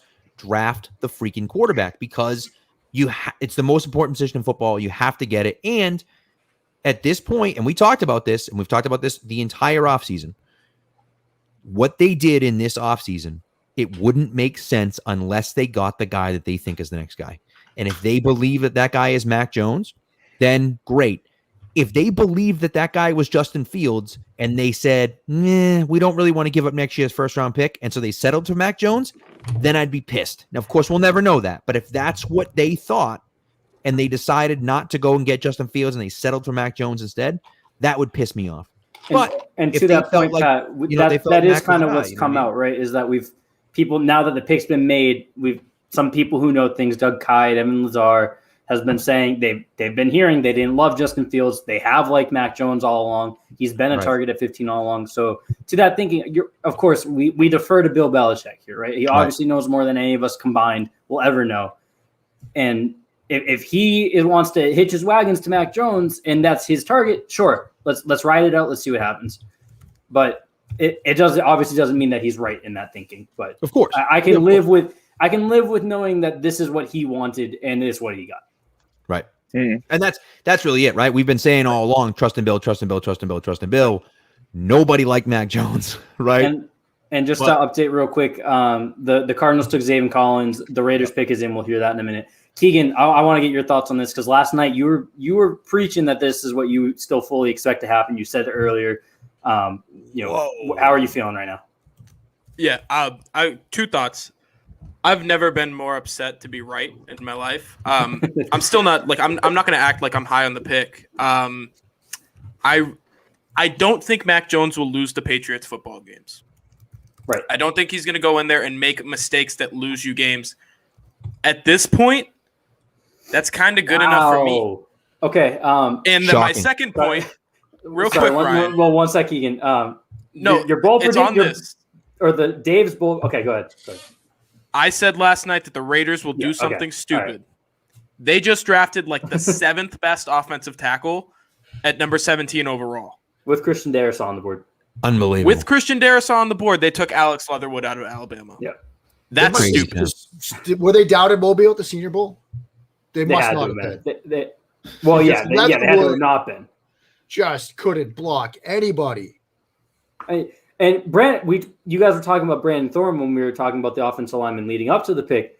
And Brandon Thorne is generally a guy that skews positive as well when it comes to offensive line. Like he's extremely smart and you should listen to him, but he much prefers to talk about the guys that he likes than the guys that he doesn't. He doesn't like Alex Leatherwood. He is not a very big Alex Leatherwood fan, and he's made that clear, which is always if Brandon Thorne's like willing to go out there and kind of talk about the guys he doesn't like without being prompted, that's always a giant red flag to me. Yeah. And this was one of those guys. I've got Arif Hassan's consensus big board. Yep. Leatherwood was 44th overall. Yikes. And he was. But this is what the Raiders do. Cleveland Farrell. But yeah. I mean, by the way, did you guys see Damon Arnett? Yep. Yeah. I was trying to come up with his name. Thank you. Did you guys just see Will Brinson tweeted out Mac is Cam spelled backwards? It makes you think. Hey, it makes you think. Absolutely. Quite literally the opposite human being. Yeah. Right. Q drops. Well, let's see. Okay. I mean, listen, let's see. Get him in a room with Cam and tell him, hey, do same thing I said before. Do every single thing that he does. Follow what he does. Be the professional that he is. Put the work in. Put the time in. Put the effort in. Do everything that he does. And, and hopefully you'll be a good pro, and we'll see what happens. Mark, I know you got to get out of here. So we appreciate you hanging out for so long. It's always great to hear your thoughts on anything ball. Let's just get out of here. The cliche, early instant reaction draft grade. What are you giving the Mac Jones pick here? I mean, it's a B. I mean, like it's like the safe single, maybe stretch it into a double. It's certainly not a swing for the fences home run. They didn't have to give anything up to get him. They didn't, do something crazy. They didn't pass on one of the other guys for Mac Jones. Yeah. They took Mac Jones, in the middle of the first round. I can live with it. It can work. Right. It could also go bad, but it could go bad if they had traded up and getting, for even Justin Fields. So just don't know. Washington is at 19 all of a sudden? What the hell happened? They've always been 19. They've always been 19. No, didn't they? Chicago was the one that traded up. What the hell happened here? I got it. Okay. Chicago traded up. So. Just a quick thing on Leatherwood. The Raiders have drafted 9 players in the past 3 years that have gone to Alabama, Clemson, or Ohio State. So we know their strategy. Yeah. Right.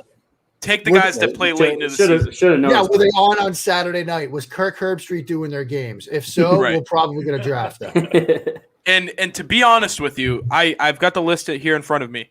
Now Alex Leatherwood, Henry Ruggs, Hunter Renfrow, Josh Jacobs, Trayvon Mullen, John Simpson, Cleveland Farrell, Damon Arnett, and Tanner Muse. Have any of those worked out the way they wanted them to? Maybe Josh Jacobs, but first-round running back, I wouldn't really say that's a great pick. They just can't figure it out. And all right, boys. Yeah, Mark, thank you for hanging out. Yeah, Mark, thanks, man. Appreciate it. Enjoy your stream. Enjoy guys, the stream. If you're watching us, go ahead and pull. You got 2 tablets.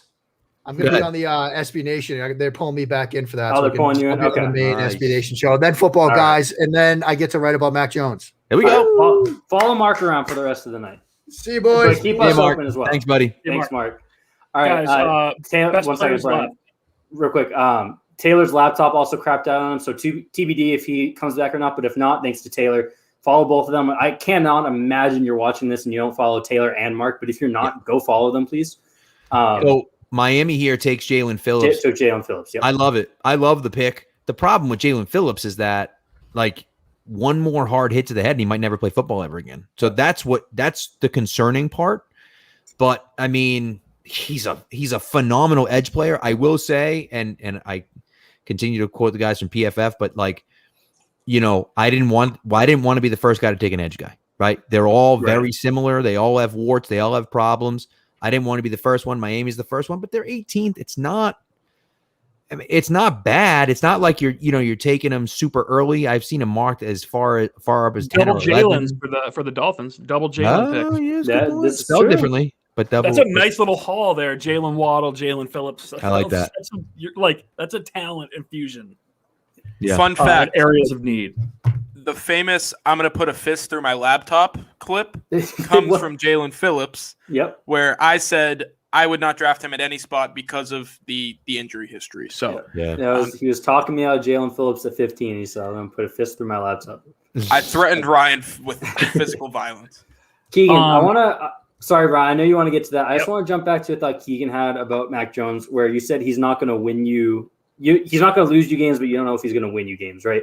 I think that we need a new category to define these types of guys because quarterback's so polarizing now where even the players that you kind of you end up having to either bump up into the you're in on him or you're out on him tiers because it's really hard to have that tier. There needs to just be a QB purgatory bucket that you just dump these guys into. Jimmy Garoppolo, Kirk Cousins, Derek Carr, Teddy Bridgewater. It's not that these guys are bad or that you don't like them. And I feel confident if you were to put the peaks of those 5 careers on a list, Mac Jones could be the best of that group someday. I like Mac Jones a lot for what he is. The issue is that what he is unlikely to get you anywhere.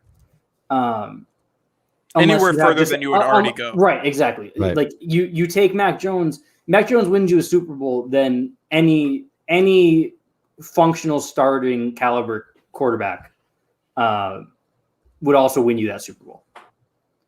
And I'm fine with grading it an A. If you just wanted a quarterback, which is quite frankly a reasonable stance to take given the state of the roster, then you should want this as an A.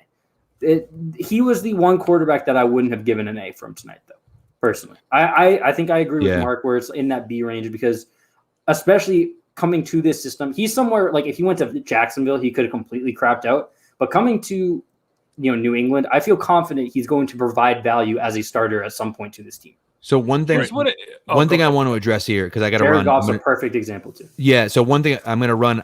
By the way, if you're listening to this, Spags and I are about to record the Instant Reaction podcast. That podcast will be out very shortly. But nevertheless, so is he as good as Jared Goff? I think it's a decent comparison. Now, the other thing is Jared Goff went number 1 overall. So this is what we're talking about here is that Jared Goff went number 1. If you're comparing Mac Jones to Jared Goff and Goff went number 1 overall, the problem with Goff, and this is the issue that he's had, he's a late processor. I think he has the arm talent, he has the things, but he's a late processor. I don't think Mac is a late processor. I think he's a pretty good processor. He wasn't asked to be a processor. That's true. That is true. The thing. So he gets to learn. Right. This like QB purgatory bucket that I want to create is like once you throw them in there, I don't even care to rank them because they're all the same guy functionally. You just pick your flavor. But if we're gonna pick our flavor, I would like Mac Jones a little bit better. Jared Goff has better arm talent. Like when Jared Goff makes a pretty throw, it is a pretty throw. Like Jared Goff's peak throws can rival most guys. Mac Jones is more consistently accurate, and he has shown the ability to at least pre-snap process better than Jared Goff has. Jared Goff, again, wasn't asked to do that, so we don't know, but there's probably a reason he wasn't asked to do it, right? Yeah. So, all right, I'll be back, guys. Yep. Brian, now let's calm down a little bit. Let's get into it. Yeah. My deal is the selection of Mac Jones shows me what their plan is offensively. Yep. And how they plan to win football games is going to be run game and defense and play action, and we'll see if they work in some of the RPO stuff. But because again, you don't have to be athletic to run RPOs. But it's going to it shows me that like they're continuing their withdrawal from being whereas 10 years ago they were the cutting edge team going for it on fourth down. They had the personnel to hurt you offensively, so they were aggressive and attacking and used the analytics to their advantage that way.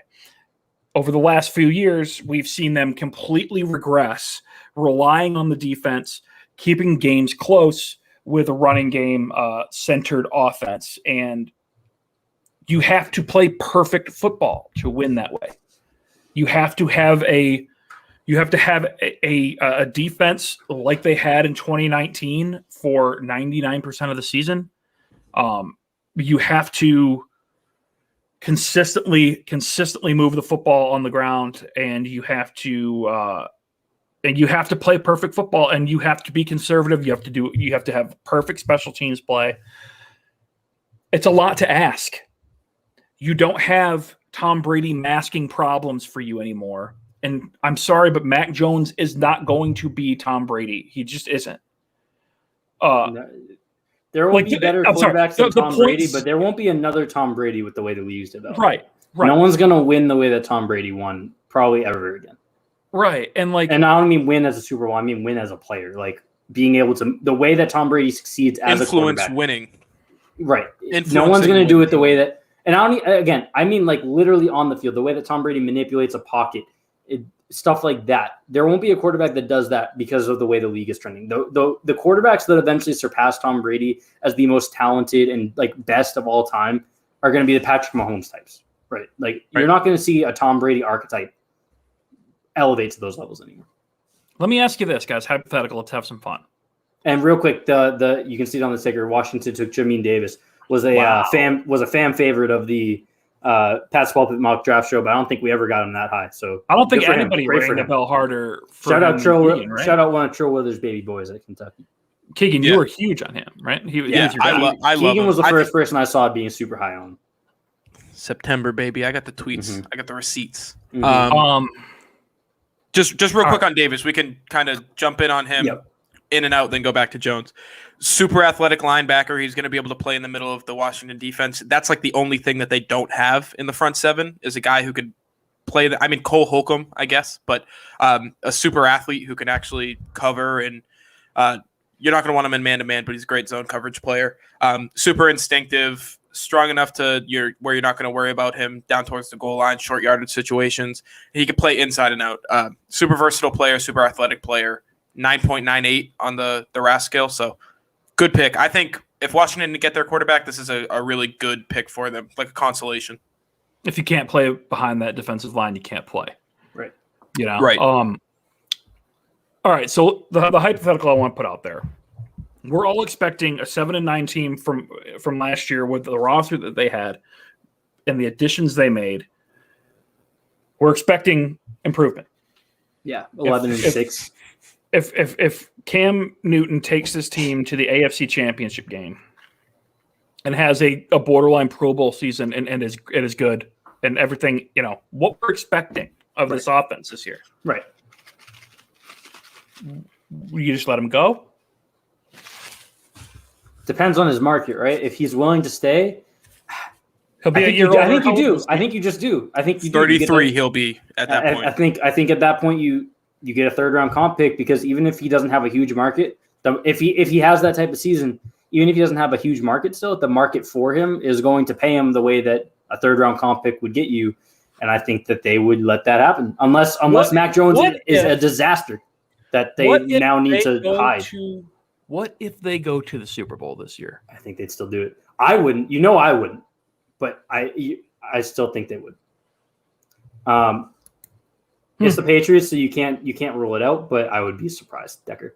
That's just something that it really shouldn't happen, to be honest. But yeah, no, it shouldn't. But I mean, there are guys that you could take that you could. I mean, Tim Tebow's a tight end now, baby. Sam Ellinger, 7th round. Right. Yeah. Who knows?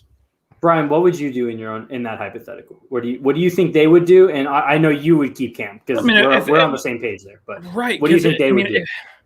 Because this offense is going to have success throwing up the seams and running RPOs, and Kendrick Bourne's going to be involved, and it's going to be exciting. It's going to be fun with Jonnu and Hunter Henry and everything they can do, with the added spice of Cam Newton being able to be Cam Newton. Oh no! I'm gonna. Sorry to cut you off. I just retweeted it. If those of you that don't follow me that are watching right now, follow me on Twitter at Ryan_Kieran, just to see this tweet, and then you can unfollow me. No hard feelings. They put a side by side of Bill Belichick walking up and then Mac Jones walking up to the podium. They walk the same exact way. I retweeted that. It's very funny. Oh no! Yeah. It's very funny. Oh no! Like father, like son. Also shout out Ryan Jackson. He tweeted out Mac Jones walking up there like Vince McMahon in the WWE gif. That's pretty good. All right, get back to your thought though. I'm sorry. My thought is if Cam Newton is successful this year because they put a solid unit around him and he has this familiarity with the system and everything works out great.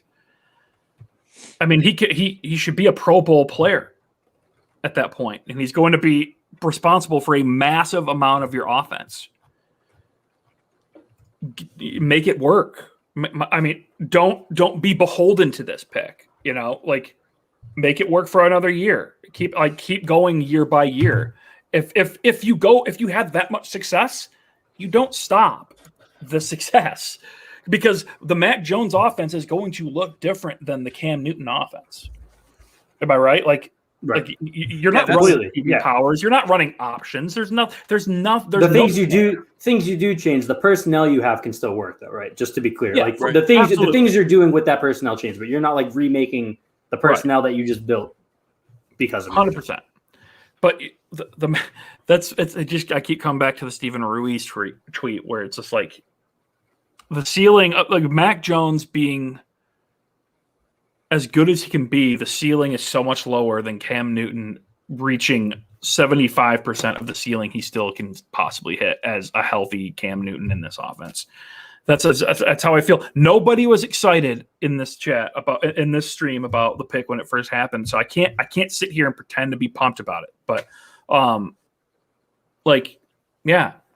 see it as they see it as a luxury to be able to get a guy this early or at 15 and potentially groom him. And yeah, now that I've seen the walking video, it's Yeah, I said that I would talk myself into it by like pick 27. I'm not talked into it, but I'm not as upset about it as I would be. Maybe because I was like bracing for the inevitability of it, but I can really live with it. It's Twitter's going to knock. Twitter's going to be an absolute graveyard this whole summer. Yep. It's going to be horrendous. Yep. Calling for Mac to play over Cam. Wow, Mac's not ready. The Giants just made their pick, and that's a shocker to me. That's a terrible pick. That's the worst pick of the night so far, if I'm being honest. That's I don't know. Alex Leatherwood was really bad too. That kind of got lost into still processing Mac Jones, but man, KT, I feel like he became the most I feel like he became underrated throughout the entire draft process. I agree. I don't think so because he was. Dude, I think he went from overrated to properly rated. He should have always been like a round 2 guy. He started pushing into the late 1 range, and then he fell back down into the round 2 range. And I think that was always the right spot for him. He's really not that fast. He's just impossible. He's impossible. He's impossible to tackle, which is awesome.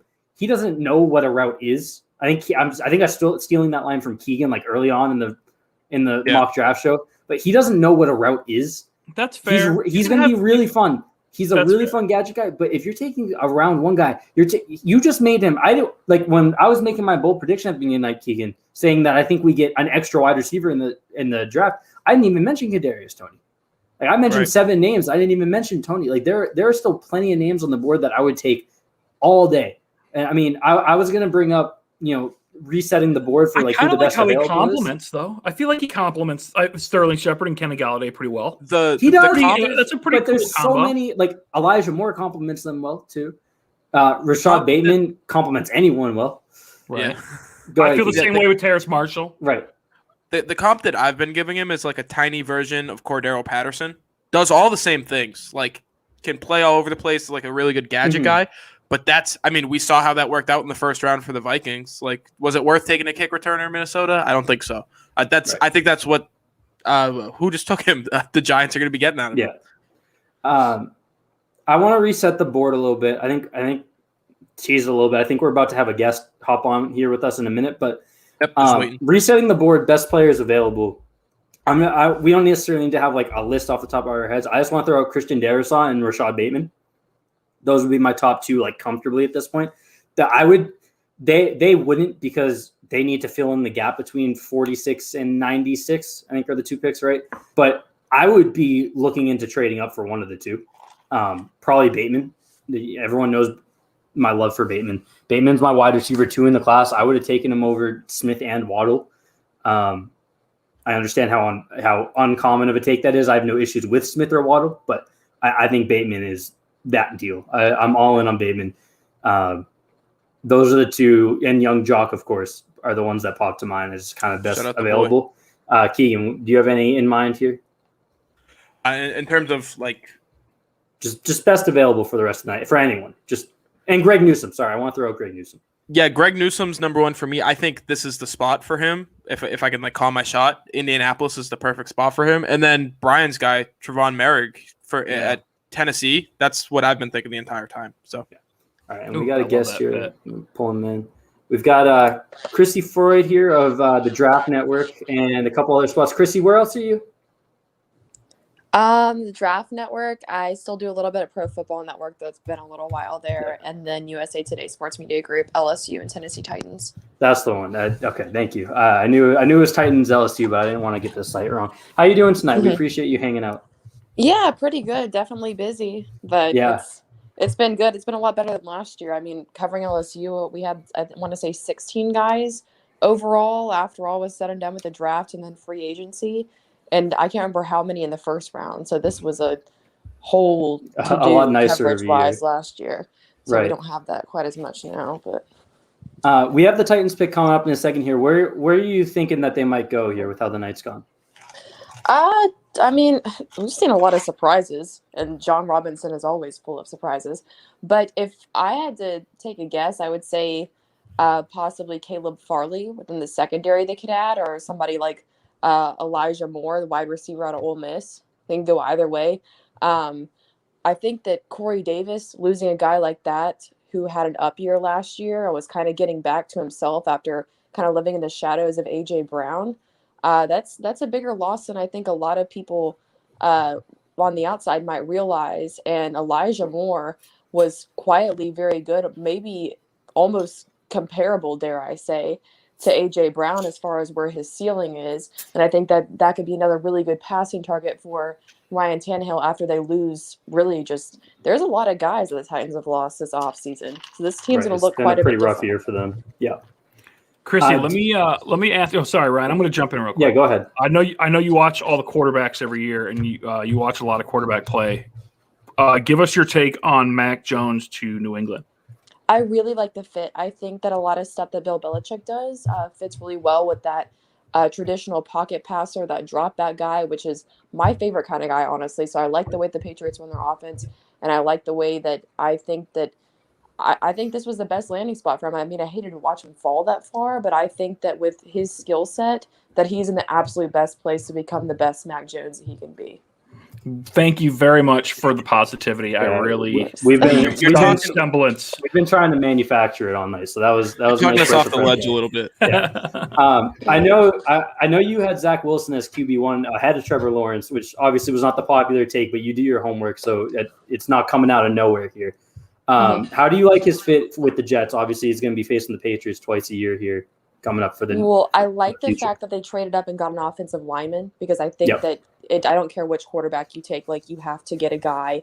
You have to get guys around that guy. They're going to make him better because every prospect that comes into the draft that's a new guy, a new rookie, he's developmental to some extent, regardless of whether he's number one or he's last pick in the draft. He's always going to be developmental to an extent. So I think building around and putting a good supporting cast, especially around a guy that I guess is viewed as a little bit slighter than some of these other prospects, I think that that's a really good idea and can help them open up things as they try to move forward and bounce back.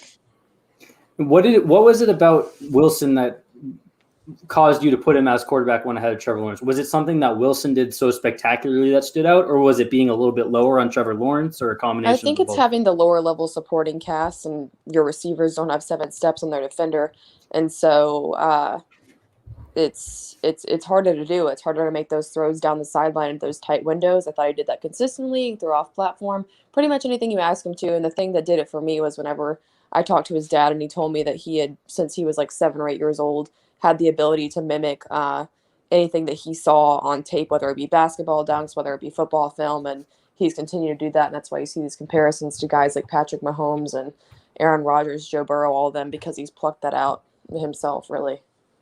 Well, obviously, as Patriots fans, now he's on the Jets, we're going to hope you're wrong on him, but he's certainly a fun player. What did you think about the Bears coming up to get Justin Fields? That was obviously something that kind of was speculated at a little bit, that the Bears could be on the move, but I don't know if anyone really expected it to happen. How'd you like that fit? Yeah, I think Justin's a great overall athlete as far as it comes to being a runner and a passer. And so I think that he has a lot of potential. I think he showed us how fast he really was at his pro day, and I'm hoping that Chicago can do something good with him. But I'll be honest with you, I expected him to be off the board no later than like number 8 or so. Right. Keegan, do you have any questions in here? Yeah, I wanted to get into LSU a little bit. We saw Jamar Chase go at 5 to Cincinnati. I wanted to know what your thoughts were, him reuniting with Joe Burrow, and then also where you think Terrace Marshall could go, whether or not it's tonight or tomorrow. I think that Jamar Chase reuniting with Joe Burrow is a very good thing. I think that the Bengals, obviously Joe Burrow got sacked 32 times last year, had that injury, and part of it was due to Joe's a little bit edgy. He's a little bit aggressive, and he takes some chances that maybe he shouldn't from time to time, but even though I largely do blame it on the offensive line. So I think that going offensive line next is absolutely a priority, but I don't think people have enough appreciation for the amount of just historical chemistry that Joe Burrow had with Justin Jefferson and Jamar Chase in that 2019 season, and the fact that they're kind of looking to get back to that. And they also have Thaddeus Moss from that season as well. So I like that. And then as far as Terrace Marshall goes, I think that he could go either really late tonight or hopefully by the middle of tomorrow. I would think earlier tomorrow. I think he deserves to be in the first round. God, I don't want him to get past New England at 46. I love me some Terrace Marshall. Kwity Paye to Indy. Yeah, Kwity Paye just went 21 to Indianapolis. So the Titans are on the clock here. Sticking on the LSU, where do you think the defenders for LSU that are kind of expected to go tomorrow, Jabril Cox, and along those lines, where are some landing spots that you like for them? Jabril, I had originally pinned to places like the Saints, the Raiders. So I like those ideas. Obviously, things have changed a little bit since the first round, but I think that he goes, regardless where he goes really early tomorrow because he was really kind of dancing around there between first round, second round talents. He won't be around for very long. Okay. And you guys have anything else here? Yeah, well, the Titans are on the clock, so if you could just preview that pick for us real quick. Who do you think is going to go? Who would you like to go here at 22? The secondary's always been kind of up and down to me, even though there have been some really good playmakers there like Kevin Byard, but then you lose guys like Kenny. So I would like to see them take Caleb Farley, but like I said, Elijah Moore, very similar ceiling, I think, to AJ Brown. So I wouldn't be unhappy with that either if I were a Titans fan. We already asked you that. I'm so sorry. Ryan, I know you got to be thinking about Rashad Bateman as a guy. I was going to bring up Rashad Bateman. That's another one. I love me some Rashad Bateman. I think him and AJ Brown would be beautiful together. You think AJ Brown's your favorite receiver on the planet, and Rashad Bateman might be your second favorite wide receiver. Absolutely. So it would be a beautiful fit for me personally as a brand. Chrissy, I have one more question for you. It's not necessarily draft related. Jumping back a little bit, the Patriots signed Jonnu Smith in the offseason. Obviously, it was the priority sign, first big splash of free agency. How do you like him in New England? And then how do you like him with Mac Jones? Well, I think that Jonnu Smith is a very versatile playmaker. I even witnessed him throw a block one time actually against the Texans. So there's a lot more that he can do than I think people realize. I admire the way that he's come up, and Delaney Walker told me that he thought that he was really going to be something and possibly even exceed him after a little while. And I didn't really believe it at the time. And obviously he's gone on and done that now. So I think he can be used in a lot of different ways. And I think that he's going to become somebody that Mac Jones likes in certain packages for sure. I've got to think at 22 here that a tackle has to be in play too, right? Like, I mean, who's still Keegan? Who's still on board? Is Darisaw? Yeah, Darisaw is still on board after Isaiah Wilson and that whole fiasco took place. Kendall Lamb is a starting right tackle right now, I believe. Right? I think it's Kendall Lamb, but or maybe like could a Liam Eichenberg be in play here? I don't know, but I know Vrabel loves his thick boys up front, and they've got to plug that hole. Yeah, no, I think that's the thing about it though, is that there's so many different areas, just to me looking at it from the first round pick perspective, that this team could go ahead and address, because to me there's so many changes that they made. It was like this, like almost like a mass exodus, it looked like, of the guys that I was so familiar with covering whenever, really like from early on the off season. So I really, like, I just can't speak enough to how much different I think this team is going to look, just personnel wise. And Chrissy, while we wait for the Titans pick to come in here, it's coming down to about a minute and a half now. What have you been working on lately? Is there anything that you want to plug? Obviously, you were at the Draft Network. You're with USA Today. Anything exciting that you've been working on that you want people to know about? Well, we've got some lower level quarterbacks coming up. I'm kind of like scraping the bottom here at this point, because I've worked with almost every single quarterback in this draft outside of like Justin Fields and Trevor Lawrence. All those feature stories are scattered between Pro Football Network has some guys that I did that were that we thought might be declaring ahead of this season, and they didn't. So I have some guys that were staying that'll be prospects next year that I've worked on. Have 10 guys at the Draft Network, and then I want to say probably 4 or 5 total between the Around the SEC series and the whoever's going to compete with Logan Woodside at the Titans backup position series, which Logan always wins, just in case anyone didn't know that. All right, so and then I'll be ranking next year's quarterbacks, probably release that the day after the draft, because I'll just be too excited about it. So that's a perfect lead in. My next question for you was going to be, I was ready to ask it in the event the Patriots didn't go quarterback. I still want to hear you. It sounds like you've been doing some early work on next year's class. Is there anyone that stands out to you right now? Yeah, Sam Howell stands out to me a lot. Spencer Rattler stands out to me a lot. Carson Strong, who runs the air raid in Nevada, I like a lot. So I know Graham Mertz is like a really intriguing guy to a lot of people. I've started watching the film on those guys, and I'm excited. It's a different class. I don't think it's going to be quite as deep, but there's a lot of interesting names, and I'm really looking forward to getting to know more. Who's the USC guy? Keaton Slovis, right? Have you done anything Yeah. on him yet? Yeah, I haven't watched a ton of him lately. I know that he's kind of like middle of the pack in most people's like top 10, top 15s right now. Okay. The Titans pick is in. Do you mind hanging out for a couple minutes while we have it come in? Yeah, that's fine. All right, awesome. You guys have anything else while we wait for it to come in? Man, Yeah, I think it's got to Raj be to the stage. So. Oh, okay, yeah. Here we go. All right, it's coming up now. Man, it's got to be a tackle. I'm envisioning AJ Brown just in that intermediate deep game, creating space for Bateman underneath, and it's just I might become a Titans fan. It's just going to be beautiful. That's what I'm praying for here. Don't draft people that you have to take touches away from AJ Brown for. Give AJ Brown 400 targets. That's a fair counterpoint.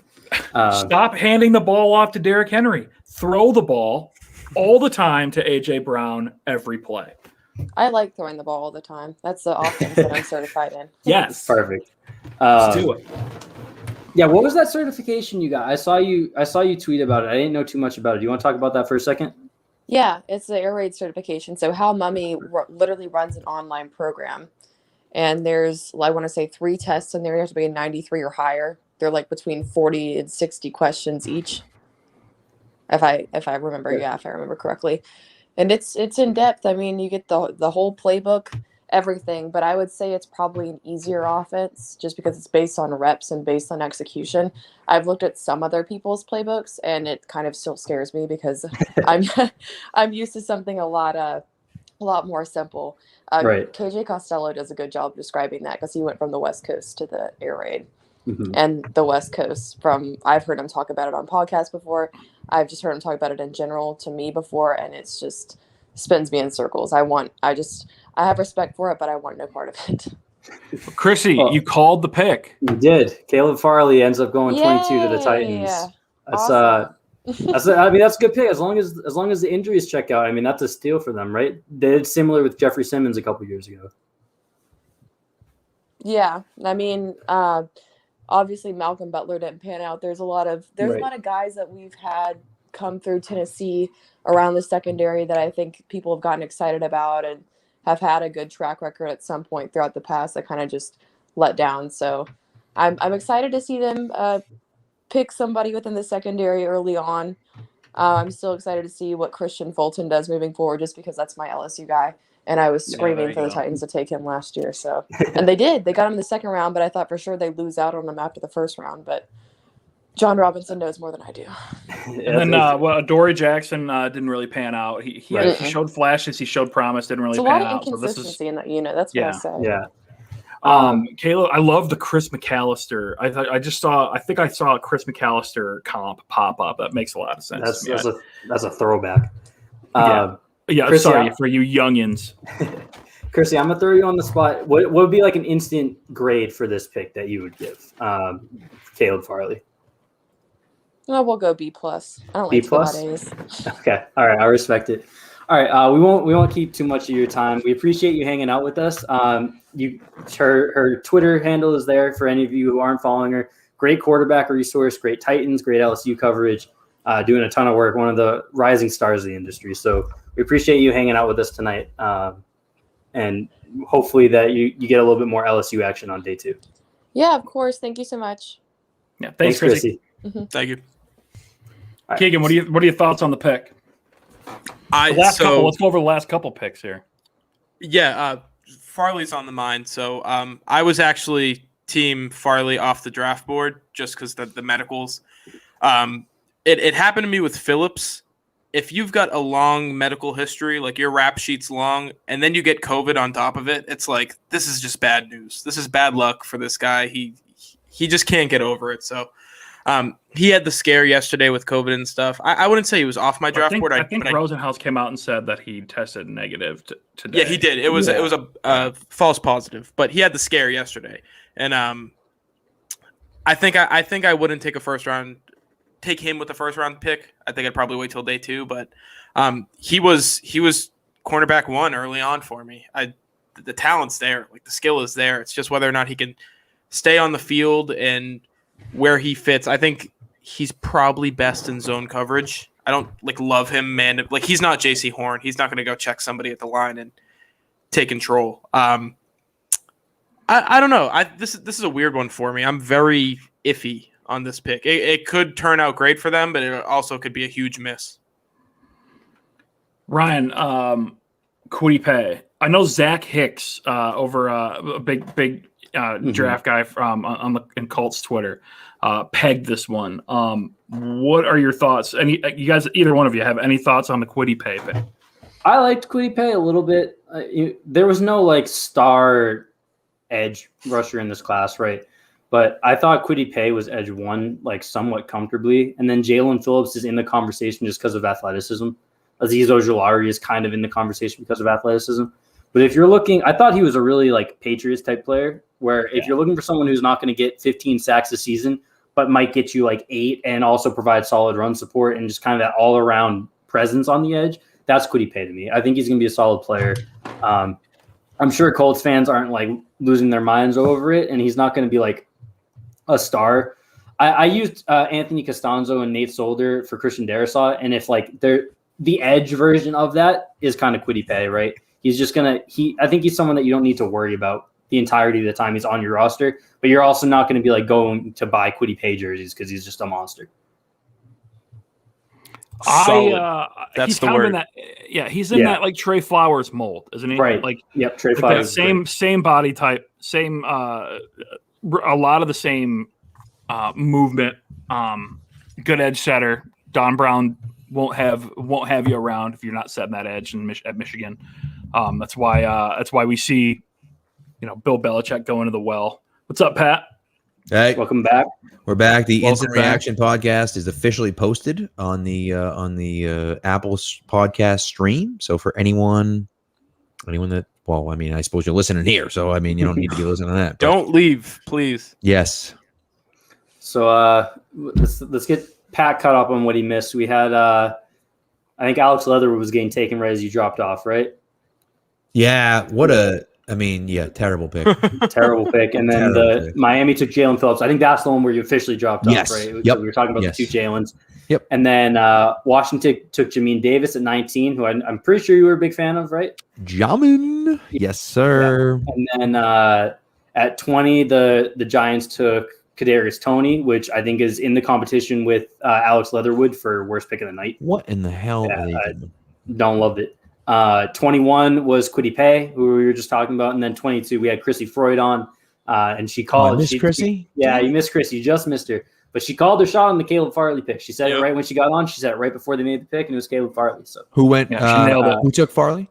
The Titans. The Titans took Farley, and that's what I we're love up to. it. So I love the Caleb Farley. Absolutely love him. And he was your C1 when healthy, right? Yeah. Holy crap! You start talking L5. S2 vertebrae, man. I don't like to weigh too much into the into the injury stuff, but man, I know Gronk had back surgery before, right before the draft too. February. But was it as serious as Farley's surgery is, and did he have to have multiple surgeries? That's the question. I don't know. This is a steal off the board. In proof that NFL front offices are just so much smarter and tuned in than we will ever be. Yeah. I was just saying, why the hell are the Vikings trading out of this Elijah Vera Tucker, Rashawn Slater, Christian Darrisaw range when this is their biggest need and they're not going to have a chance to get them later? Christian Darrisaw falls to 23. I feel like they have to be looking at it like if Darrisaw is there, fantastic. There are rumblings on Twitter right now about medicals. Right, there's a lot of talk with his medicals. There were some issues with his medicals. Yes, and then that would make sense. And they have to be thinking. Worst case, he's gone. Eichenberg, right? Yeah. What did the Jets give up? Were the Jets the ones that gave up the 2 third-round picks? Yeah. And got a 4th. Yeah. So they didn't give up a ton to move up. But No, they, it was, 10 They gave spots. well. it was They the equivalent of an early actually, fourth but- round pick of an overpay for them. Yeah. Which Yeah. I personally, I think the trade chart, even Rich's great one, I think that it's a bit of an outdated way to look at things.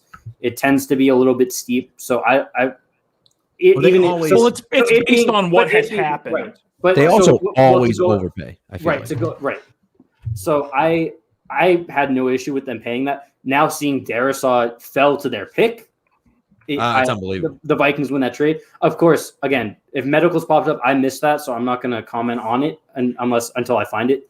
But if that is what it seems to be, obviously, then they went for a similarly talented player without the medical risk. So that could end up being a win-win on both sides. But right now, the Vikings are one of my winners of the night. So If far. Pittsburgh got that pick in quick. If the Steelers go Najee Harris, Please. I mean, like what Every the mock hell? that's been written in the last Oh, 3 weeks has no. been. Oh, am Najee I about to be Harris, upset? Am I about to be upset? Flipping running back. Like, what are we doing? Is that By the official? way- Spoil it for me, Pat. Is that official? No. Okay. That's just what everyone's been saying. I'm a little scared for a second. By the way, now listen, I'm not saying the Patriots going to trade back into the first. I'm just saying they have 13 open roster spots. They have 10 draft picks. I'm not saying they're going to trade back into the first round, but I'm just saying if someone's there at 31 or 32 that they like, they got 46 and 96. They could probably package those two together to get up to 31 or 32, I would think.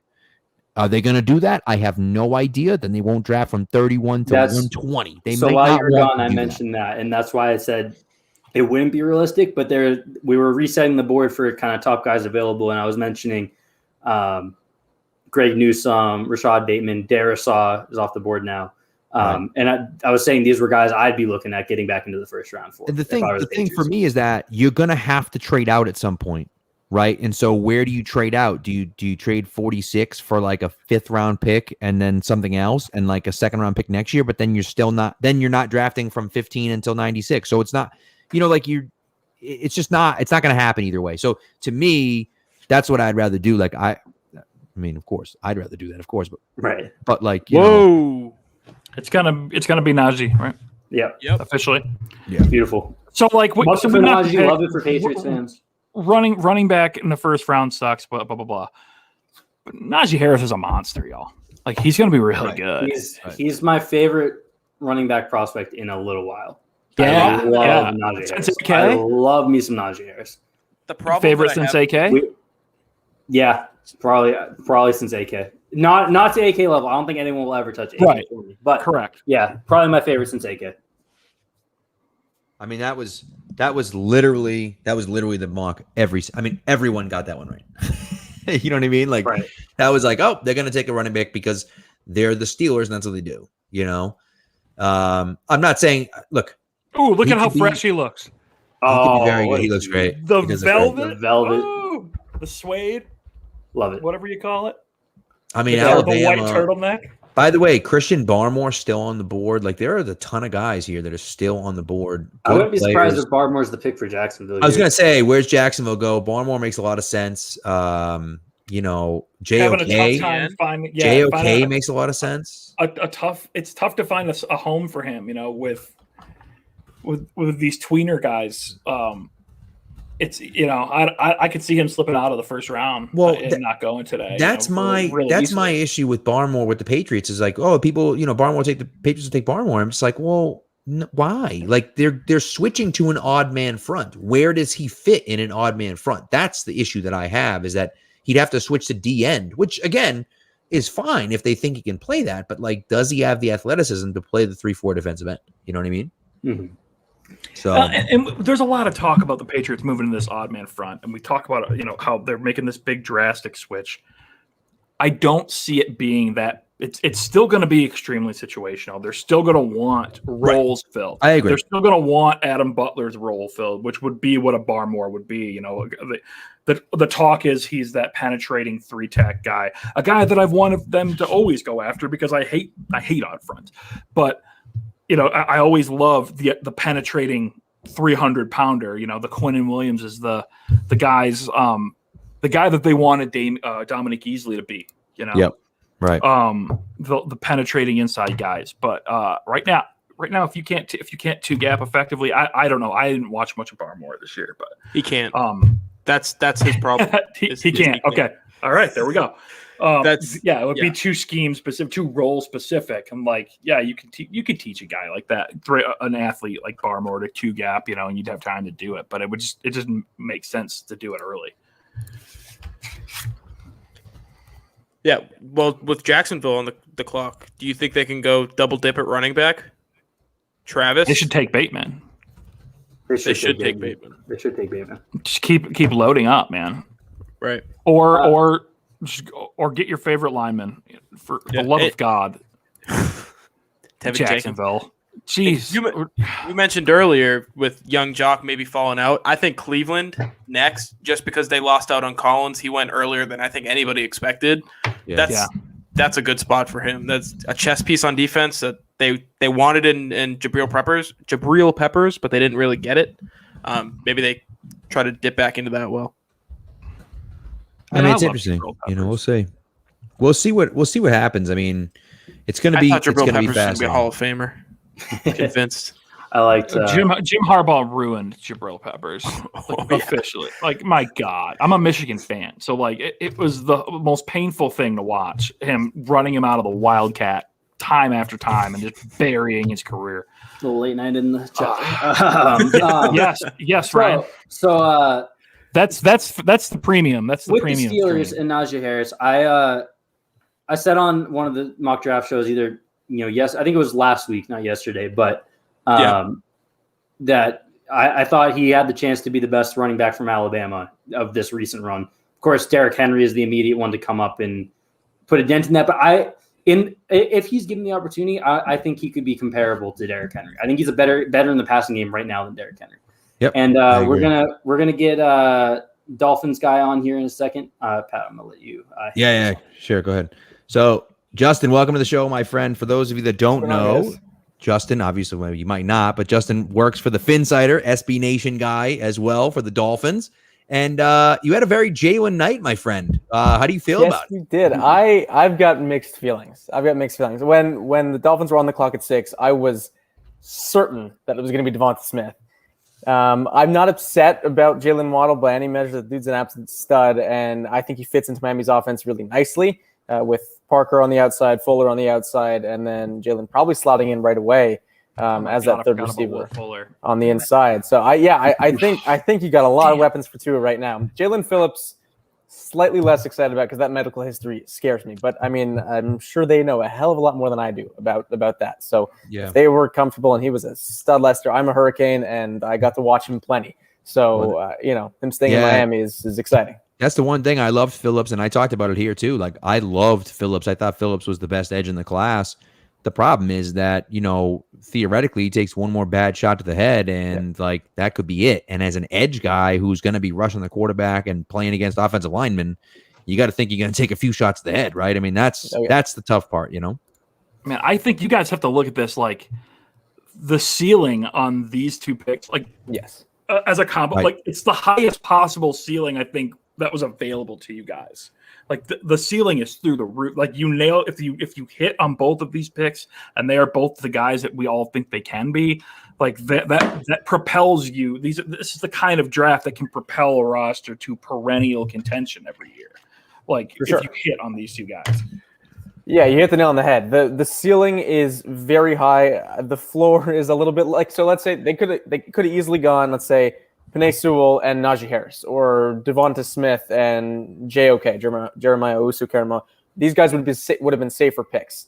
Maybe the ceiling's not quite as high, but they would have been safer picks. So it's really that kind of situation where you're seeing Chris Greer saying, okay, we have a roster that is ready to win. We're going to try to inject a couple of high ceiling guys who, if they hit, this roster is ready to win and win big. It's just the question is, are they going to hit, obviously? But I was happy for the most part. I think my happiest point in the draft at this point was seeing the Bears move up and grab Justin Fields before he away from the Patriots. Exactly. Right. I put that on Twitter and it immediately blew up on Dolphins. Fair. That's a good little segue. I wanted to ask you from a Dolphins perspective. First, the Patriots, obviously, because we're a Patriots show, and then the Jets. How do you feel about what the division's been doing tonight? Obviously, we haven't seen the Bills yet, but for the Patriots and the Jets.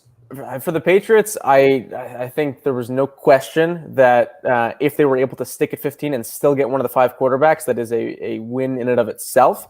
I think most Dolphins fans were worried that quarterback would be Fields or even Lance, but of course he went 3.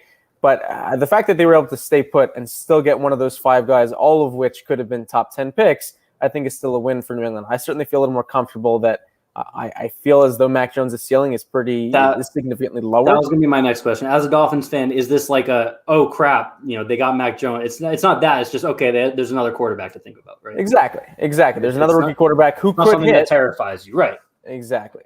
What about the Jets with Wilson and Elijah Vera Tucker?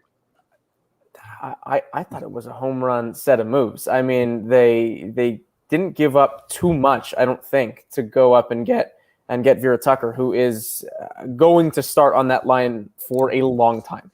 That was one of the safest offensive line picks in this draft, and that's the right move. You get your franchise quarterback. You already have a couple weapons there for him, and now you start building that line in front of him. You have Becton, and now you put Vera Tucker there. They're building it right.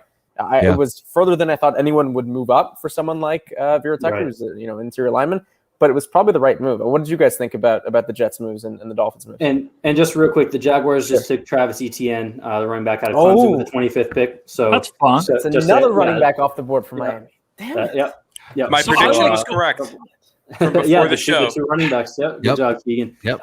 Personally, for me, sorry, go ahead, Brian. I just wanted to touch on one more thing about the Dolphins draft. Is that like the floor for Jalen Phillips is wobbly, sure, but that's only because of the medicals. Yes, right. That's fair. That's what's cool about the pick is that he's a baller, and he's going to be very good. That you can check that box makes that pick all the better for me, and that's why I'm just like wild about what you guys did. And I forgot you guys signed Will Fuller, and now I'm a little pissed off.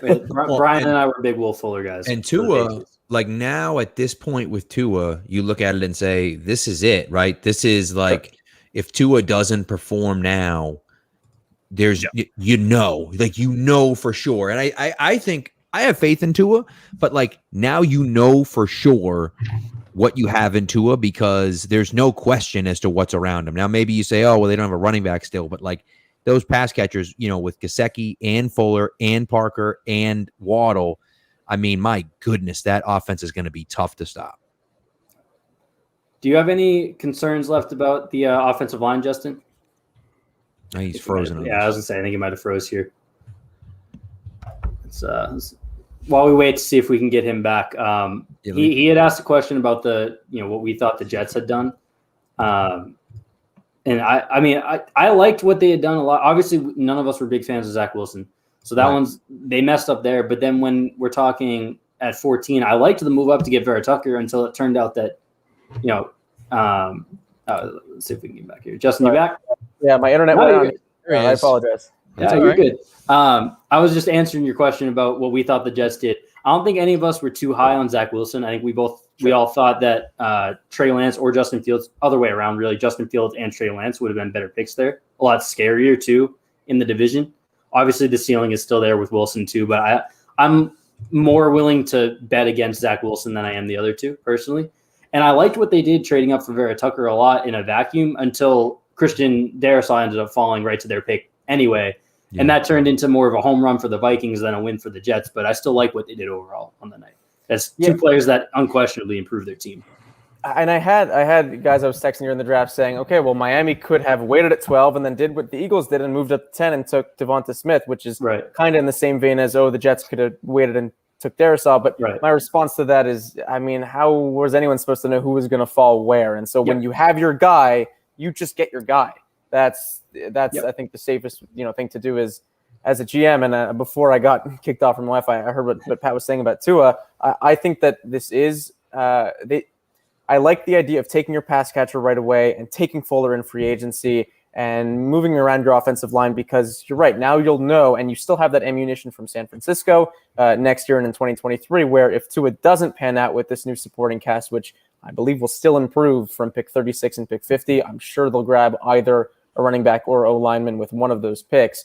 You'll know, and I've got a good feeling because as having watched every single minute of Tua's action last year, we all know he's gotten a lot more flack than he deserved just because Flores was playing games with the quarterback position for good or for bad, right? We got the win from Vegas, but that's been beaten to death. But I feel as though we're in a good spot with the way they're building that offense.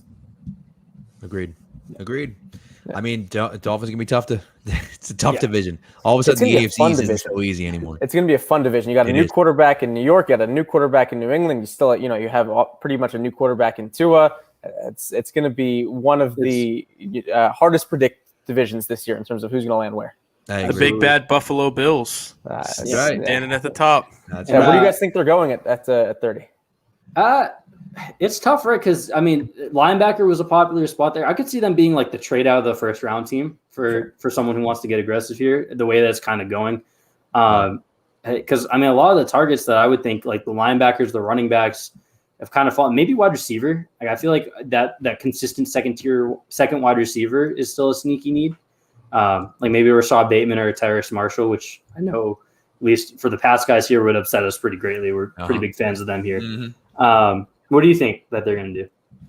I liked ETN as a right. That's for them. That's where we had gone a Jacksonville.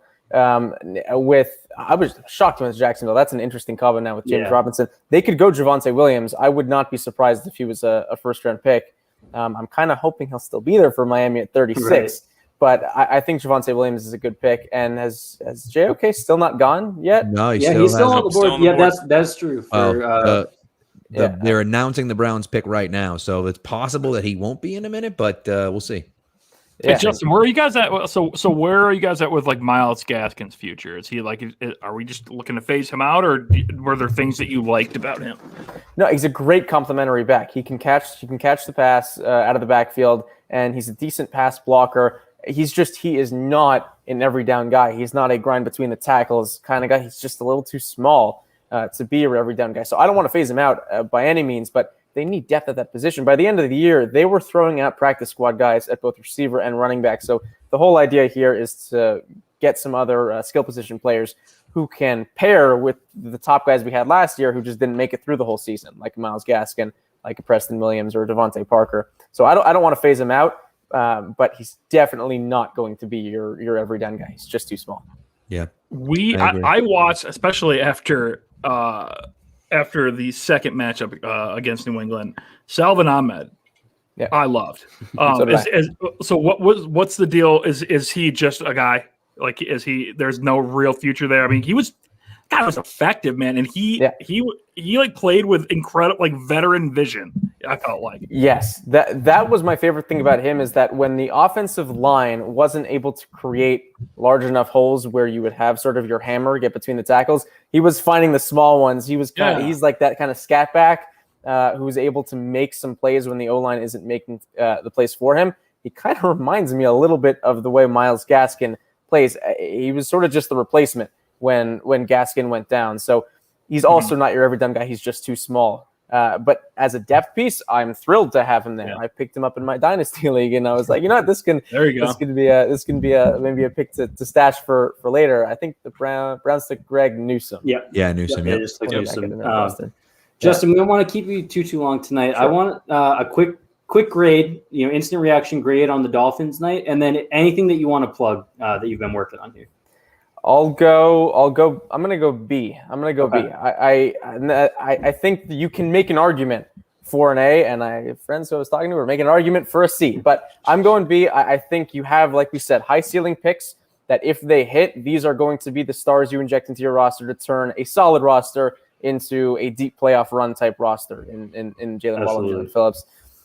So I'm happy with the picks, and I'm excited to see what they do with 36 and 50 going forward. In terms of a plug, definitely, as you guys said, I'm from the Finsider. We've got a lot of draft stuff up from this evening that's going up as we speak. So make sure to check the Finsider out. I'm also co-host on the Pick with the Blitz podcast. We host live on the Locker Room app weekly, talking football. So make sure to check out Pick with the Blitz as well. But guys, thank you so much for having me on tonight. I appreciate it. Thank you for coming. We appreciate you. Follow him on Twitter there. I apologize if I butcher your last name, but hire Justin there on Twitter. It was perfect. That was perfect. Look at you. Crush it.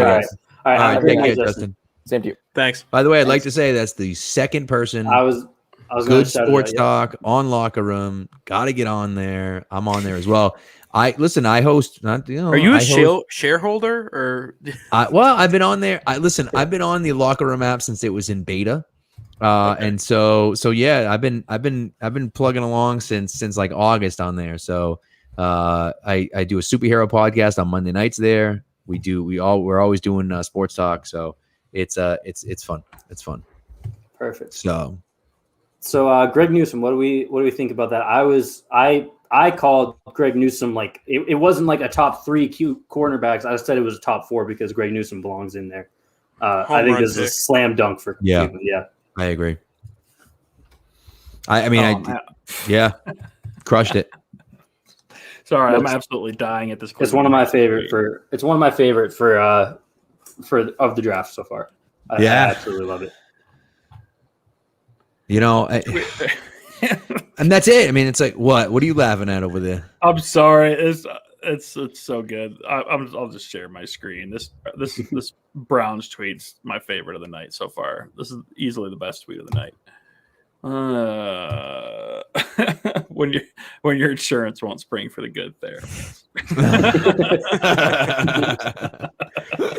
That's rich, man. That's great. Bunky, good old Bunk Perkins. Hey, so now I love the Newsom pick. I thought that was a great great value pick for them. Baltimore's on the clock right now. Do you think it's Bateman? I hope it's Terrace Marshall for them. I think I like Terrace Marshall there a little bit better. Yeah. Yeah. That more. Why is that? Because I think that where Lamar is, or not Lamar, sorry, excuse me, where Baltimore is more of that run heavy and then take shot plays. I like Marshall deep a little bit better than I like Bateman. I think Bateman is more of that killer in the quick to intermediate game, and then he can also beat you deep in as like kind of a change of pace, or in situations that call for it. But I think Marshall just kind of makes a little bit more sense there, where you're more consistently when you're throwing the ball, it's play actions and you're taking like intermediate to deep chunk shots. And at the same time, Bateman is someone who will kind of be that space creator underneath in that more not even structured, because I think he works in the intermediate game that takes a bit more time too, but more in like a Patriot system where it's short, intermediate, and then deep is the change of pace versus the Ravens where it's run play action deep shot. Right. Agreed. That makes sense. So I will. There's one thing I want to chat about. I know the Baltimore pick is here, but the one thing I want to chat about, and that is the take that essentially Alabama does not produce good pro quarterbacks. There hasn't been. Now we'll see what happens with Tua, but there hasn't been a good pro quarterback from Alabama since Joe Namath, Ken Stabler, right. Who's the last guy? Joe Namath sucked, by the way. John David Booty, excuse you. You're right. I mean, listen, he's in the Hall of Fame for one game. It's arguably the most important game in NFL history, but it's still one game. And you're right. Finish with more interceptions and touchdowns in his career. Either way. So Ken Stabler, fine. But either way, they have. Oh, I think we lost Pat for a second here. Well, to pick up where he was, okay. First of all, he's locked on a very funny face. Yes, he is. This is face of the night. Oh, Pat, back? Yeah, we lost you for a second. Looks like you're back. Okay. I want to jump in real quick with just a quick shout out. We're 4 hours deep now. Shout out to you guys who have been watching this whole time. We had a couple pretty crazy spikes in viewership, and we've been holding steady with like a good solid viewership base. So we appreciate you guys. Oh, okay. I'm sorry. I appreciate chat. Rashad Bateman's going to the Ravens. I was just saying I don't love it, but shout out Rashad Bateman, my king, my god, my wide damn Ravens. That is, again, I think Terrace Marshall's a bit of a better fit, but I think Rashad Bateman's a better player, and I have no problem picking the better player. Such a beautiful pick for them. I love Rashad Bateman. I love Lamar Jackson. This is beautiful. Oh man, that's fantastic. Pat, pick up where you were. What do we always say? I hate the Ravens. I can't be happy for Rashad Bateman because I hate the stupid Ravens. I love Rashad Bateman, but I hate the Ravens. We always say scout the player, don't scout the helmet, right? It's the same thing. But when you run the offense that they run, at least with Sarkisian last year, with Mac Jones, you're not going to be you're not going to be prepared when you're running that many RPOs, and you just can't. When the game is that simple for you, as it was for Mac Jones, perfect pockets every time he drops back, and a nice running game, and literally every receiver they bring in is drafted in the first round. The tight ends are drafted in the first round. It makes things a lot easier. That has to play into it, right? Yeah. We have a Nick Saban quote. So if I could read that off real quick. Do it. Nick Saban said, "I think the way that they like to play offense is a really good fit for Mac. I think he's in a situation where Bill will help him develop. He's going to be used to the kind of system that they have there, similar to our system." So Nick Saban believes, listen, he's going to be doing the same shit that he was just doing with us. We just won a national championship. Good for me. That works for me. So yeah, I'm sure they'll bring in a lot of the same RPO stuff. I'm sure they'll bring it. They'll make it. They'll tailor things to him and what his and bring in some of the concepts, just like you did with Cam. Make your offense what your quarterback can do. Right. That only makes sense. Now you have to put in playmakers that can make the plays that Jalen Waddles and Jerry Jeudy's and Henry Ruggses can make. Right. That's what we talked about earlier with Mark. With you're scouting the player and what you can do to make him successful, not what he can do plugging into your system to make your system successful. So, in that sense, I think it's a good move. You're not looking to grab a guy because he fits your system. You're looking to grab a guy because you think that you can build your team around him. And this kind of ties in perfectly with a couple questions we got here. How are we holding up as it's kind of marinated? I think we've all calmed down a little bit, right? I've successfully made peace with it. I won't even say necessarily talk myself into it, but I'm about where I expected to be at this point in the night. Well, and this is what we said during, still download the Instant Reaction podcast. Okay. But this is what me and Spag said at the Instant Reaction podcast, is that we've been saying all off season, right? We want the guy. We want the next quarterback. This is what we want. Have a plan. We go into free agency. We spend a ton of money in free agency. Have a plan, right? Get the next guy. Get the guy. That's what we want. Well, you got the guy. Now, it's not the guy that we wanted, right? We watched the film and we sat down and we said, we like Justin Fields. We like Trey Lance, whatever. We didn't want Mac Jones, but we did want a guy. We did want the next guy. They didn't sit at 15 and just take a guy to take a guy. They didn't say, okay, we're at 15. Sure, we'll just take a guy. We'll take a quarterback, whatever. That's not what they did. They said, this is our guy. We're taking him, and they took him at 15. And, and so to me, how can we complain about that? We've been saying, and we've been talking about Bill. All we want is for Bill to pick the next guy. That's what we want, right? Bill took Stidham in the 4th round a few years ago. Okay, that was the 4th round pick, flyer. Took Jimmy G in the 2nd round, 2014, 2nd round, flyer.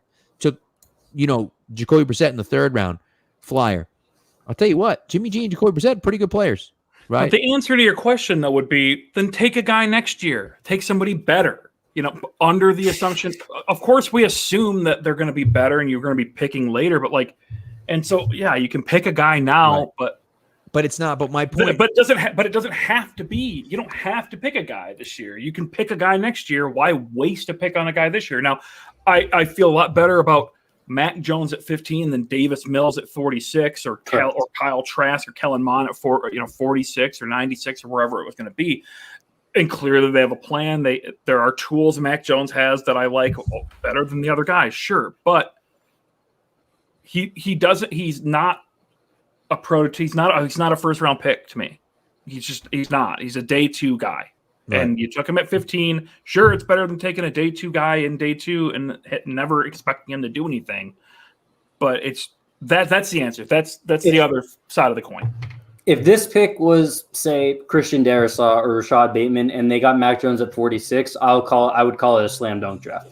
So the fact that Mac Jones is their guy, and they took him at 15, I can survive that. I'm not going to sit here screaming and crying that it's not exactly what I wanted. At the end of the day, it's clear that this is what Bill wanted, just based on what we were hearing and the way it played out. He had his chance at Justin Fields. He didn't want him.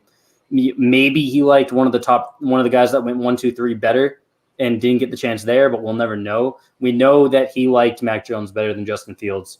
And I disagree with it, but I can live with it. Well, I do wonder though. I wonder if both of them were there, what he would have done. I think he would have gone Jones because he could have easily gone. If he likes Fields better, there's no way he's comfortable just sitting there without trading up when the trade up was so. Well, why would he be so comfortable with waiting until 15 for Jones? Because at that point Washington it was expected. Jumped him. Teams know a lot better than we do where guys are expected to go. I think it's fair to assume that he knew if he wanted Fields, he had to trade up. He could get Jones at 15, and he liked Jones better. I'm gonna cut this conversation just a little bit short because we have another guest ready to come in.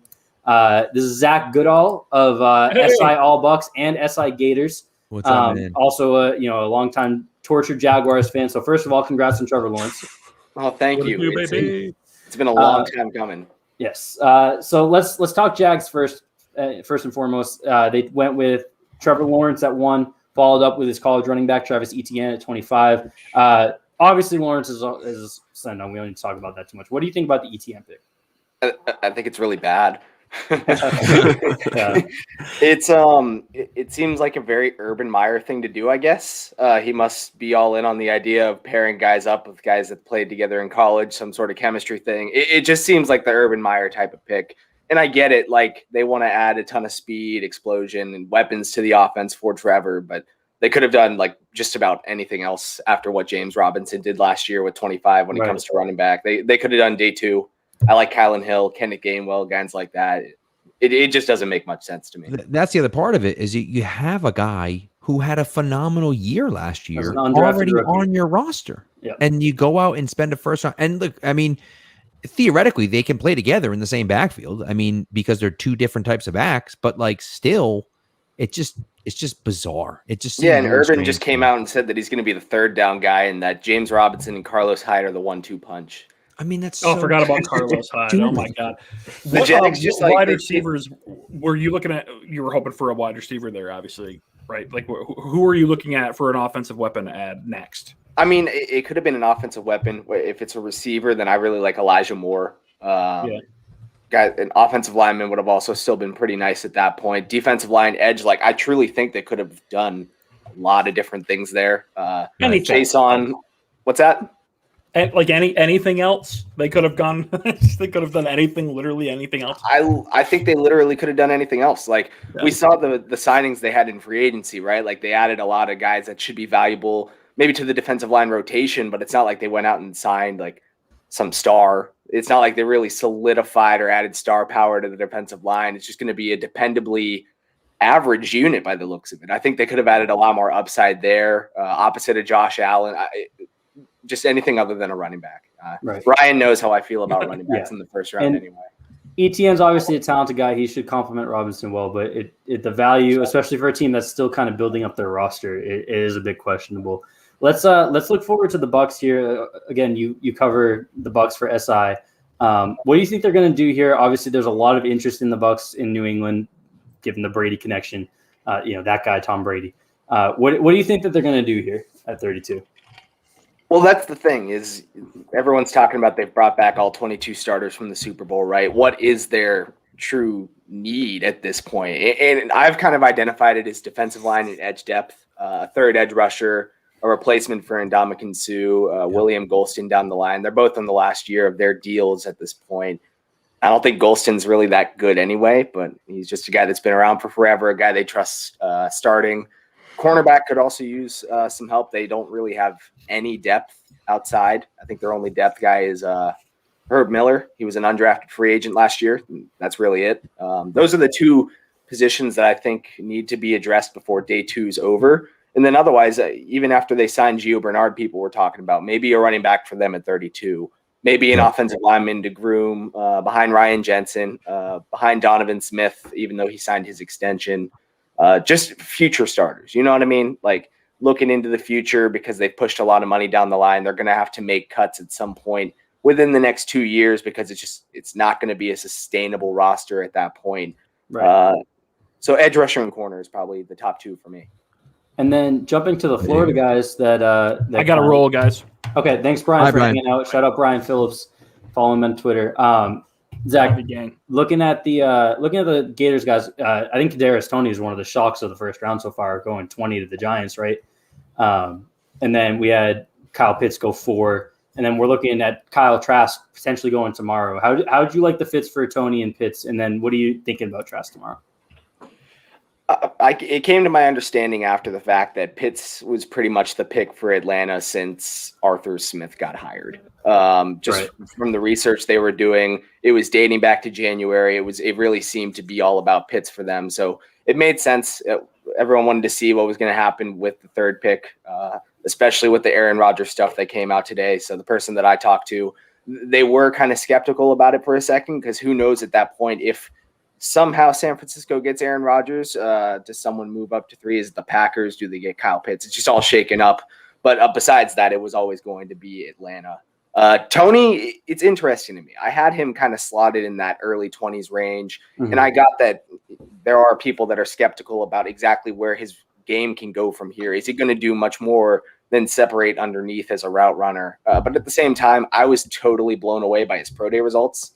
I didn't think he'd run – I thought it would be closer to a 4.5, if anything, than a 4.38. I think teams were really intrigued by that long speed. It just wasn't something that really showed up much on tape.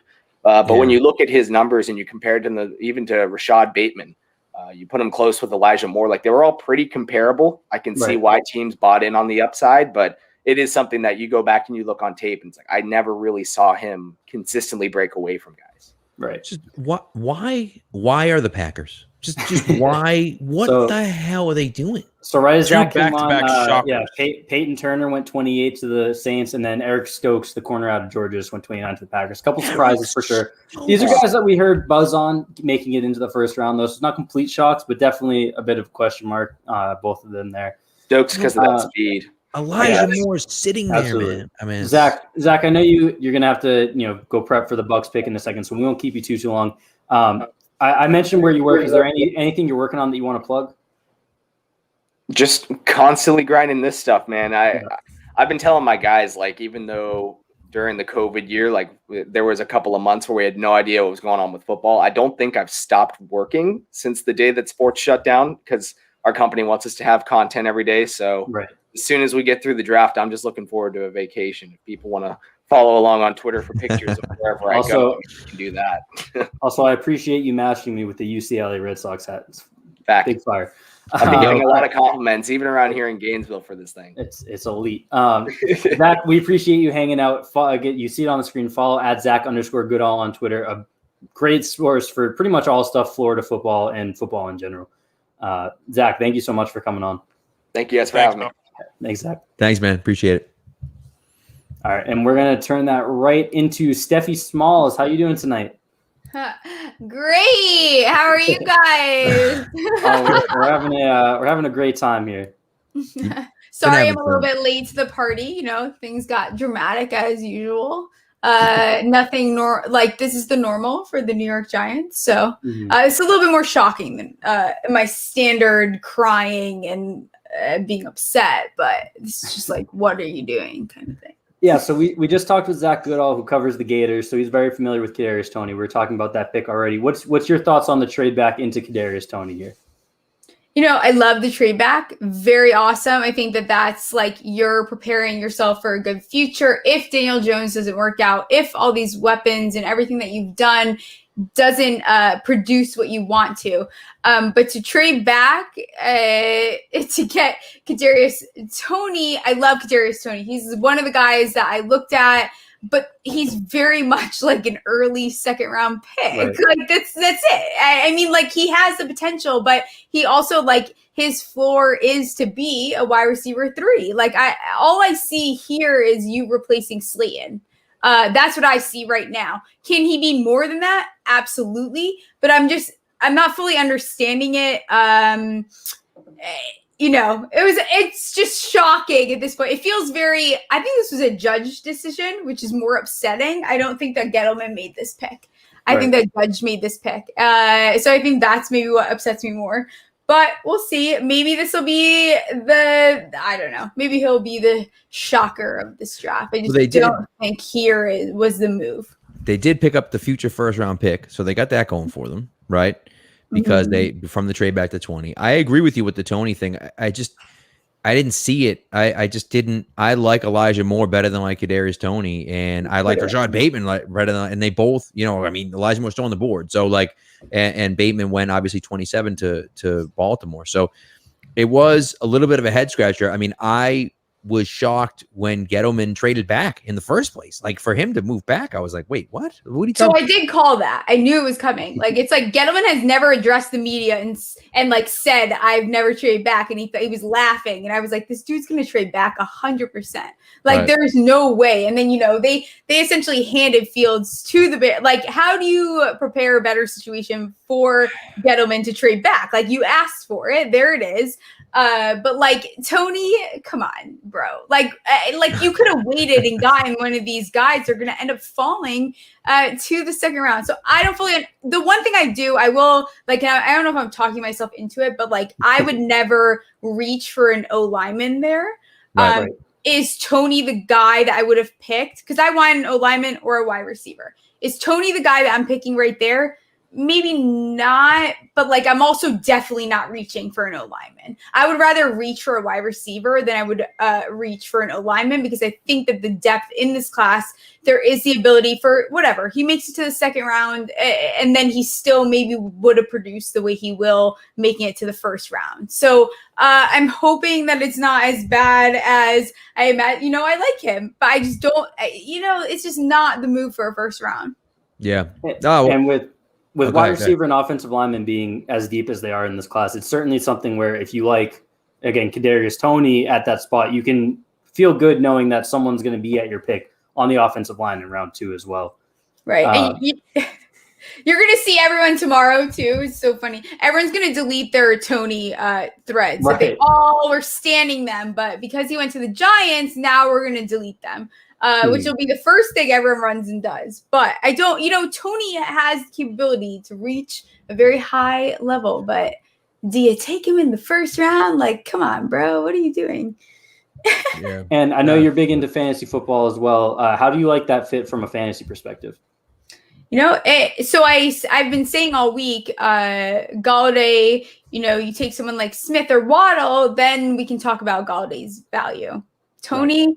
No, we're not talking about Galladay's value right now. Galladay's value is still the same. I think he's there to maybe learn from Galladay. It's remarkable to me because from the lack of separation, I think, the way that Tony, I think his biggest con is that he's not able to get very open. Sometimes he can't get the separation that he needs to. He allows himself to get bodied by a single defender, and it's like, what do you want? 17 clones of the same damn dude on one team? Like, come on. So you know what? And Judge must see something in him, because, and I knew something like this was going to happen because of the fact that Judge said, it was before the season ended, he's like, there's 20 guys in this incoming wide receiver class that could be wide receiver ones. And he said that literally like 3 games before the end of the season. And we should have predicted it, but there we go. I'm not picking up Tony, to stash him? Sure, why not? Yeah. How about ETN? I mean, that's a strange pick, especially with James Robinson there. Now that backfield is very muddled, I would say, back there for Jaguars. It's just like, who the hell, are you touching anyone in that backfield, or are you just staying away? I love ETN. ETN is my RB1. So I'm all for that. I think it's great. Not so great for everyone else that has the guy that's going to be splitting the targets with him. But he is someone that still, if I'm going to invest in some of these guys, it's going to be him. I think he's more NFL ready. He has the explosiveness. He needs a little bit of coaching and whatever, say this, say that. But I think that I'm going him over Harris right now. All right. Okay.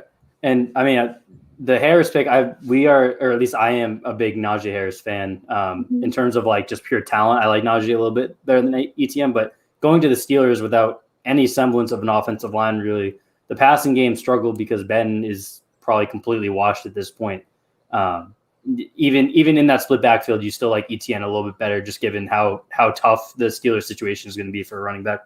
Yeah, I mean, and when you put it like that, yes, then we can take it into conversation. I don't really touch the Steelers as is, but I think there is a potential there for there to be someone that becomes the workhouse, and if it's going to be anyone, it would be him. It's completely fair. Makes sense. Steffi, thank you so much. Now, wait a second. Before we let you go, did you say you had to buy like a new something else today because your internet crapped out on you? Oh yeah, it was an actual nightmare. Like my Apple TV just decided that it was gonna break, and I was like, "Now what the hell do? I can't figure it out." So I bought Hulu Live, which is not the most up to date stream. Right. So I had to turn all my notifications off on my computer, on everything. I'm like, I'm gonna freak out if I see one more pick come up before I'm watching it live. I'm gonna lose it. So I turned it off on everything, and what a mess. Did the best, and then I'm excited for we traded back. Here we go, making history. Right. Keegan, did you have any questions before we let her get out of here? I didn't. I did want to mention, Urban Meyer came out right away after the pick and said he's our third down back. So there you go. I don't think there's much fantasy value there, at least in year one.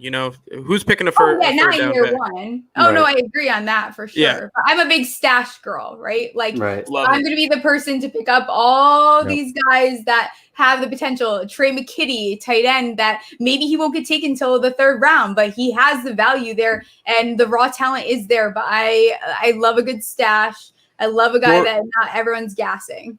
Thor Nystrom, he threw you in my Twitter thread with Trey McKitty. We're both on the same level. We both love that guy. So I'm glad to know that there's someone else out there that loves my boy. You gotta, you gotta. Stephanie, before we let you go, just kind of plug yourself. Tell us where tell people where they can see you, where they can read you, hear you, everything else. Yeah, right. My big joke is that you can find me on your timeline.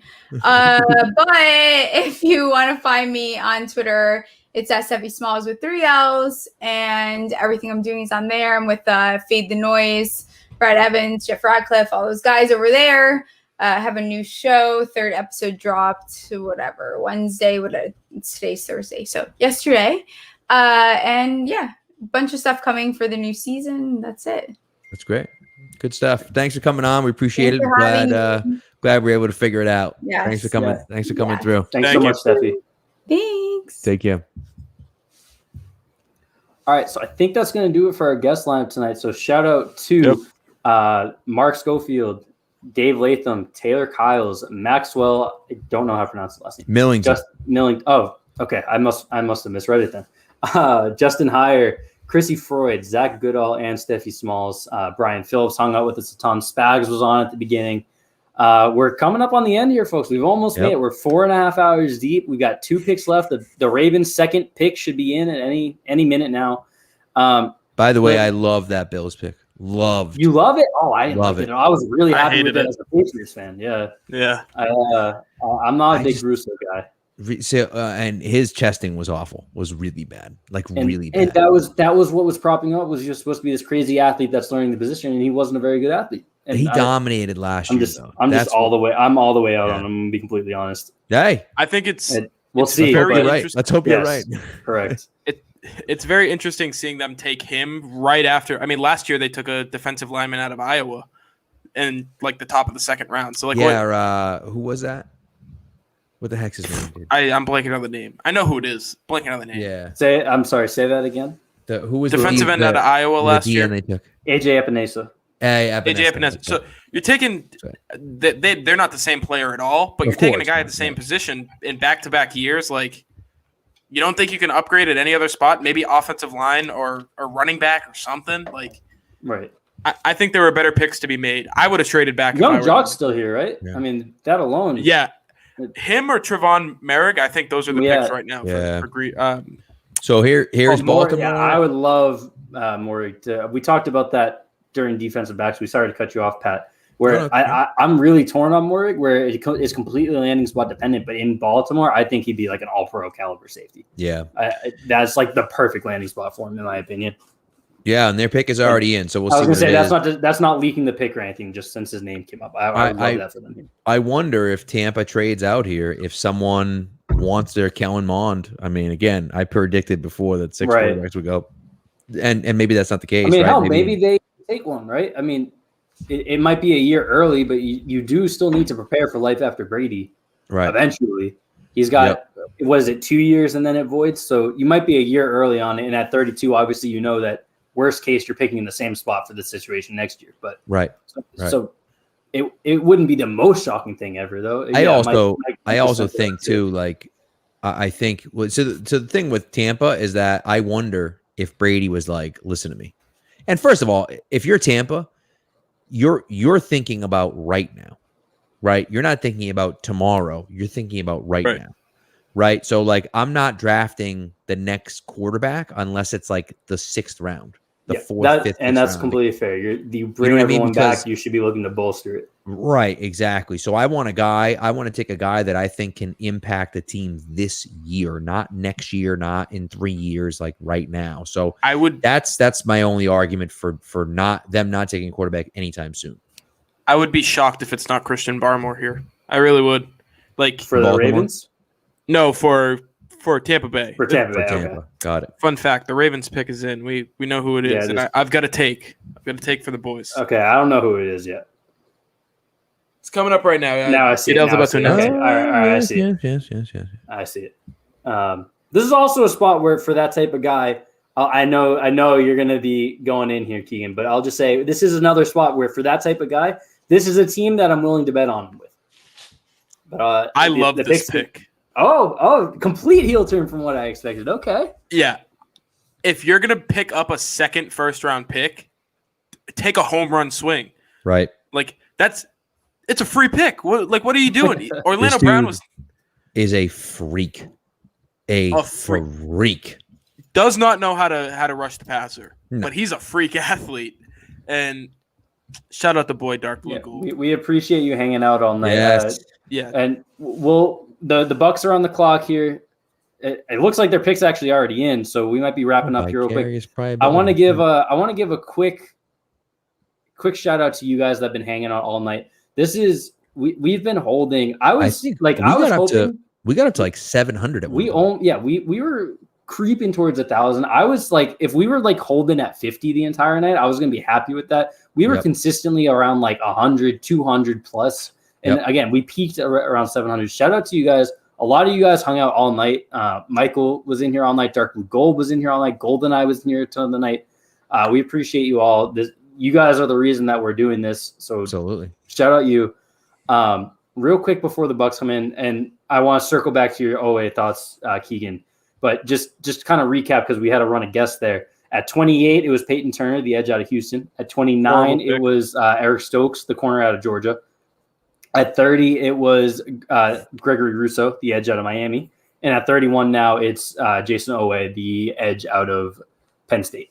Just for the record, they called a linebacker when they were announcing him. I don't know if they have different plans for him, but the Stokes one, to me, I mean, the guy runs fast. That's a Raiders pick. Like, he runs fast. Like, what are you doing? What are we doing here? Like, that's the pick I would have expected the Saints to end up reaching for there. Right. And the Saints again get an edge guy, and they struggle with the edge. Right. That's a spot they need, but like, why not draft a Jason Owe instead? Like, I love Owe because of, like you said, he's a home run guy. Like, if he hits, holy crap, like, that's gonna be unbelievable. So, I didn't get the Peyton Turner one. I didn't get. So, but we'll see. Oh, here's Tampa already. They're flying. They're like, all right, we're done. Trying to get it done before midnight. They were rushing out of here. Let's see. But while they're walking up here, Keegan, quick, finish up your thoughts on Owe. I did cut you off. Yeah, go ahead. I love the pick for them, and I'm not high on Owe at all. But if you have an extra first round pick, take the most talented guy available, and that's what they did. So, and we've got a shocker here. And you know what? I like it. I like this pick a lot. I like this pick a lot. Obviously, the pick here, Joe Tryon, edge from I love Washington. I like it a lot. Love that. I love that for them. I think it's a great pick. Love that for them. And again, Barmore slips out of the first round. Zero defensive tackles taken in the first round. That's pretty surprising. And again, maybe not in this class, since this class kind of stinks defensive tackle wise, but like just historically. There's a massive amount of talent left on the board right now. Like a ridiculous amount of talent left on the board where you can go up and Elijah say, Moore. Oh, yeah. And at 46, the Patriots are at 46 now. And again, maybe Paris they Marshall decide to too. trade up. Maybe they don't. But like they're at 46. What are they going to do? Are they going to move somewhere? Are they going to say, hey, we can get right with Terrace Marshall and Elijah Moore still on the board? Like, can one of them drop to the Patriots at 46? And if they did, are they going to take them? Right. So there's a ton of talent left. And I love the Tryon pick a lot. I really like it a lot. I think that he's a solid edge player. And, you know, we had all those edge guys go. Was that 5 edge players go in the first round? Right. I said it when we did Edge Week. Like after those top couple guys, which is Kwity Paye, Azeez Ojulari, who ends up not going here. He had some medicals pop up last minute, which is probably the explanation why. And Jalen Phillips. Like all of those other guys were guys that I liked a lot more taking a shot on in round 2 than round 1. But the guy that I highlighted out of that group, if I was going to have to pin to one, was Joe Tryon. His name isn't brought up a lot because he didn't play this year. He was a COVID opt-out, but he has a lot of talent. I was a big fan of him, and what makes me a bigger fan of him is a lot of people on Twitter who I trust a lot with these evaluations also liked him a lot. Like Kyle Posey, I know was very high on him, and Kyle Posey is one of the smarter people at all positions that I trust for anything. By the way, he said Eric Stokes was like his cornerback 15, so just to circle back to how bad that was for a minute. I mean, he ran a 4.29, I guess. Right. But like, what are we doing? I like that pick a lot. All right, let's. We've been holding these guys hostage for 4.5 hours. Draft is finally over. We appreciate you guys hanging out. I have a couple questions that I want to set the table and get out of here with. First, what do you want the Patriots to do tomorrow night? We were just talking wide receiver. Is that the goal? The goal for me is defense. Defense? Linebacker. Okay. I want Baron Browning. Yes, sir. You know, yes, Baron Browning, Jabril Cox, Chaz Surratt late tomorrow at 96 maybe. Nick Bolton. Honestly, I'd like to see them take a linebacker, the heir apparent to our boy Dante Hightower. Right. I mean, that's a great call. I think that's look. I mean, linebacker is the right spot for me. You have to bring a linebacker in. They were completely devoid of talent at linebacker last year, and while they are bringing a lot more people back, right, and they just spent a ton of money to bring in Judon. Right, he's more of an edge guy, but still, right. You spend a ton of money to bring in Judon, so you've obviously, you bring Kyle Van Noy back, Hightower's going back, like Raekwon McMillan, we forget about him. Yep. Yes, so there are definitely guys, but you're still in a situation where you have to address that position because you can't next year sit there and say, "Oh crap, now we have no linebackers again." So you have to bring a guy in. I love Browning. I love Jabril Cox. You guys know I love Nick Bolton. I know you guys don't like him. I don't care. I love Nick Bolton. So we'll see. What's going to be interesting to me, I also think wide receiver is a spot that they have to address. You went out, you got the quarterback. Now go out and get a wide receiver for him. And we'll see, right? Is it Elijah Moore? Do they wait and take a guy like Dwayne Eskridge? Do they take a tackle? Like, Tevin Jenkins, by the way, who almost everyone had projected in the first round, didn't go in the first round. So he's still available. Right. So I think I wouldn't be surprised at all. First of all, I think it's a trade out. I think it's a trade back for the Patriots at 46 because you have to fill that gap between 96 and 120, between 46 and 96. However, if someone drops you at 46 that you can't pass up, which, by the way, I think there's a pretty good chance of that happening, I think you got to take them, and then you use some of those picks to move up. Because, again, you can't make all 10 picks, but, that's what you should do. And Dark Blue Gold just, literally, as I was saying that, just said that, by sticking at 15, we still have the picks to trade up if necessary. So it does make sense. Instead of trading back from 46 to fill in that gap, you trade up from 96 to fill in that gap instead. Yep. And then that's where you fill in that gap there. And then you're able to get earlier. Exactly. You just kind of keep trading up to fill in the gaps until you don't have picks left. Right, exactly. Yep. I'm here for that. I've kind of, and Mike just mentioned one of them. I've kind of names more than positions that I'd like to target. Yep. Terrace Marshall is probably first on my board right now. And then Elijah Moore right behind him. So wide receiver is the early lean there, obviously. I think Trevon Moehrig would be a lot of fun if they wanted to kind of look for that Devin McCourty replacement. Tevin Jenkins or Sam Cosmi if they want to go tackle. Baron Browning would probably be third if I was stacking the board. Paulson Adebo at corner. So Field Yates, I don't mean to cut you off. Field Yates just had a tweet, right? Jeremiah Owusu-Koramoah still there. Trayvon Merrick still there. Christian Barmore, Tevin Jenkins, Elijah Moore, Javonte Williams, Terrace Marshall, Landon Dickerson, Creed Humphrey is another one that'd be okay. Carlos Basham. Ojulari. There's a ton of guys. Carlos Right. Basham, yeah. There's enough names to get to 46 and still be happy with one. Rondale Moore, Mike mentioned Rondale Moore. I forgot to say him. He's another one I'd be cool with. I like a lot. If I'm stacking like wish list, it's probably Terrace Marshall. I would actually put Baron Browning probably just above Elijah Moore because I'm that high on him, and then Elijah Moore, and then Trevon Moehrig.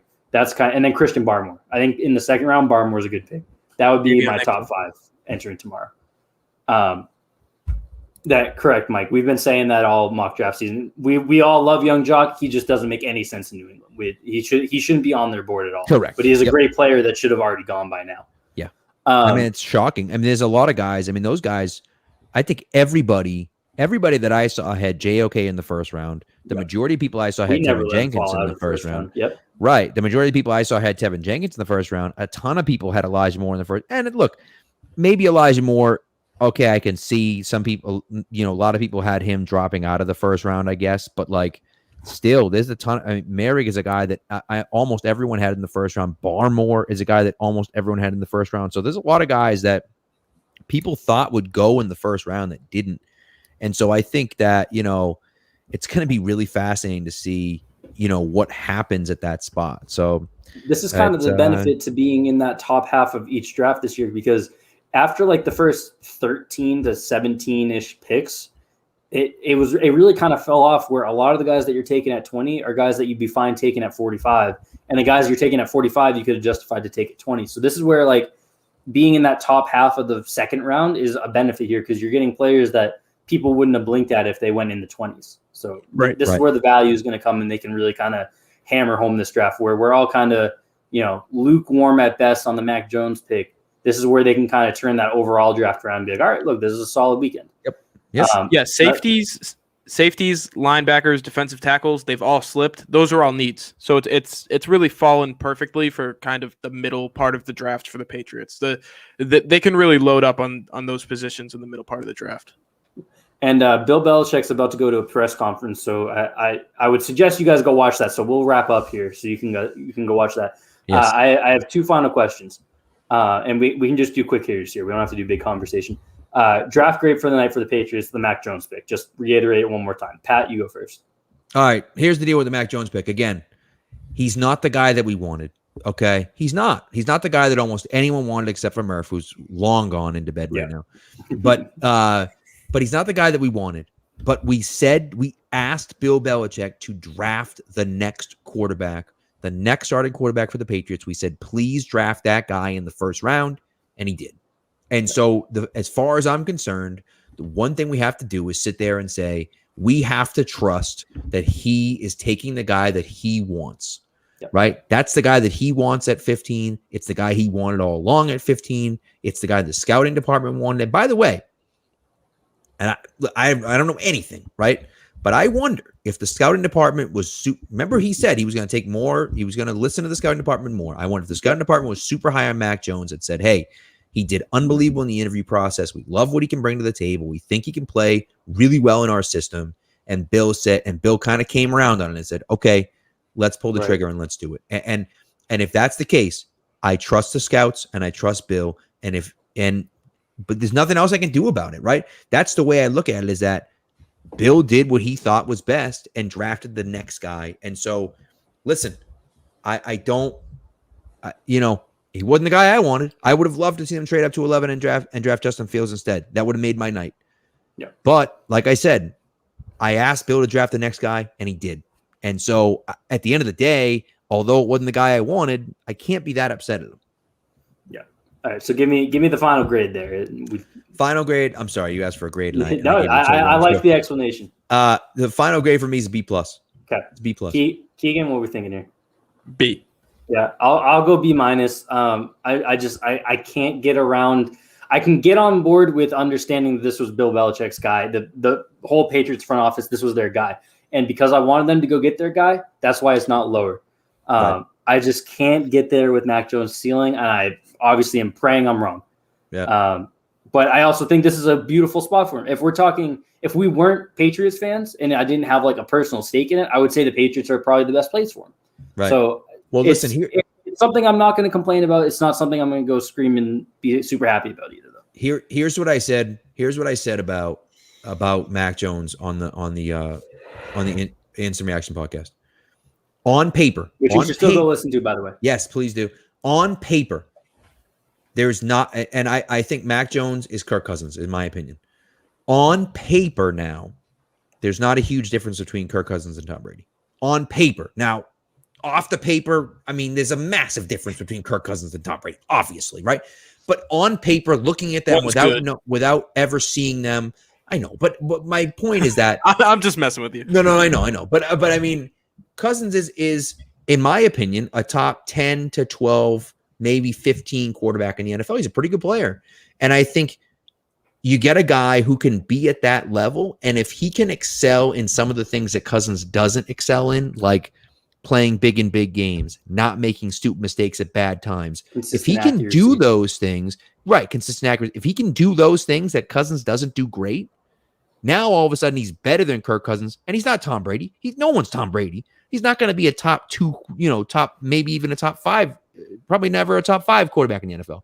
But if he can be a top 10 quarterback in the NFL, you can win with that guy. You can win with that guy. And there's why it's a B- for me, though, is that taking a first round pick on a guy that you're already saying is probably never going to be a top 5. That's like where the round 2 value comes in, not round 1 for me. Which is true. But again, if you look at a guy like Justin Fields and you think he has the potential to be a top 5, but we don't like this, and this, and it's like, well, you know what I mean? So right, if he has the potential to be top 5, they might think that he's less likely to get there than Mac Jones is to get to top 10. Right. Which I don't agree with, but again, that's the thinking that we're highlighting here. All right, last question, and then we get out of here for the night. I'll go first on this one as I answer it, so you guys have some time to think. I want 2 winners and a loser from tonight. Oh, baby. Jaguars are not eligible. Okay. The Trevor Lawrence pick is not eligible. Travis Etienne pick's eligible if you want to talk about it. Got it. My 2 winners, the Bears, obviously. They blew the Mitch Trubisky pick. They went up and got the sliding quarterback. Justin Fields was all of our QB2s. He was really more of like a 1B for me. They get him at 11. They only have to give up really a first round pick next year and then, extra stuff, but it's nothing that they're going to miss. For Justin Fields, it gives them a chance to convince Allen Robinson to stay long term. That is a beautiful pairing. It's the best spot that best quarterback that Allen Robinson has ever had, all the way back to Christian Hackenberg at Penn State, like day 1. If they can go find a wide receiver here on day 2, again, Terrace Marshall's still there, Elijah Moore's still there, Rondale Moore is still there. Amon-Ra St. Brown might be there, like a round 3 guy. If they can find one of those to go across from Allen Robinson, that's a home run draft. My other winner would be the Vikings for trading back from 14 to 23 and then still coming with Christian Darrisaw, who would be someone I would have picked for them at 14. And then my loser is going to be the Giants. All right, sorry. I'll take the Giants so that one of you guys can have who I was going to say instead. The trade back is great. First time Dave Gettleman's ever traded back, but Kadarius Toney at that value, man. He was like a late round 2 guy for me, and that's just because he's so fun to watch. He doesn't bring you anything as a receiver right now. It's projecting him as anything other than a manufactured touches guy is just taking a leap of faith that he unlocks something that he never showed capability of, really. And those manufactured touches guys are extremely valuable to an offense, but those are the types of picks, again, you make day 2, day 3, you can fill that in there. So I really did not like that value at all. And then I'll rotate it up to Keegan here for 2 winners and a loser. Yeah, my big winner is the Ravens. I talked about Jason Owe being higher on that pick than you guys would expect me to be. I think it's a really good idea to take the best athlete available, when you have an extra first round pick. And then they got Rashad Bateman, who that's Ryan's guy. I think we can all agree that he has the opportunity to be a number 1 receiver in the league. And they addressed a need. And then they took a home run swing, and I'll never be mad at that. So I really like what they did. And then I think even though you took the Vikings, I'll probably take them as well, just because that Christian Darrisaw pick, being able to move down and still get your guy, we would applaud Bill Belichick all day long if he did that. So let's give the Minnesota Vikings their flowers. And my loser, I'm sorry, I got to steal it from you, Pat. It's still the Las Vegas Raiders. That's what I was going to change to, and I knew one of you would say it. What the hell are they doing, man? Like, figure it out, dude. Yeah. Mike Mayock's going to be out of a job in a couple years. I mean, did we lose Keegan last second? Oh, no. There he is. He's back. Okay, he came back. I mean, it's just off to you, Pat. No, I agree. Raiders sucked. But I will go with two different winners. I love what the Dolphins did. They bring in a guy like Jalen Waddle. You've already invested, right, in that passing game. And now you bring in a guy with the speed that Waddle has. And then you have the speed that Will Fuller has as well. I mean, my goodness, that is scary. And then, of course, you get Jalen Phillips, who, again, has some injury concerns. But like you talked about with Jason Owe, you take a guy who's a physical freak and really can set the edge extremely well and get after the quarterback. And that's what Phillips does really, really well. So I like that quite a bit. I think so. The other team that I think is a winner here is the Cowboys. I think the Cowboys did a great job of moving back from 10 to 12, picking up an extra third round pick to move back 2 spots and get the guy they were going to take at 10. I think that's a great pick by them, to do that. So we'll see. Now, the loser that I have, and I'm glad, and you thought you stole the Raiders from me, but you didn't, because the loser I'm going to go with is the New York Jets. The Jets took Zach Wilson, who we all think is going to be a bust at number 2, and then they overpaid to get back up, to move up into the first round to take a guard. What are we doing? Like, I like Elijah Vera Tucker too, on that a little bit, because I think Elijah Vera Tucker can play tackle, especially if you move him to right tackle. I think he can stick there, but he does have guard risk for sure. Right. And I mean, he's listed as a guard on now again, it's just NFL.com, but he's listed as a guard. And so like, sure. I feel like that's a little bit of a, not a great pick. And someone said, who the heck was it here? Yeah.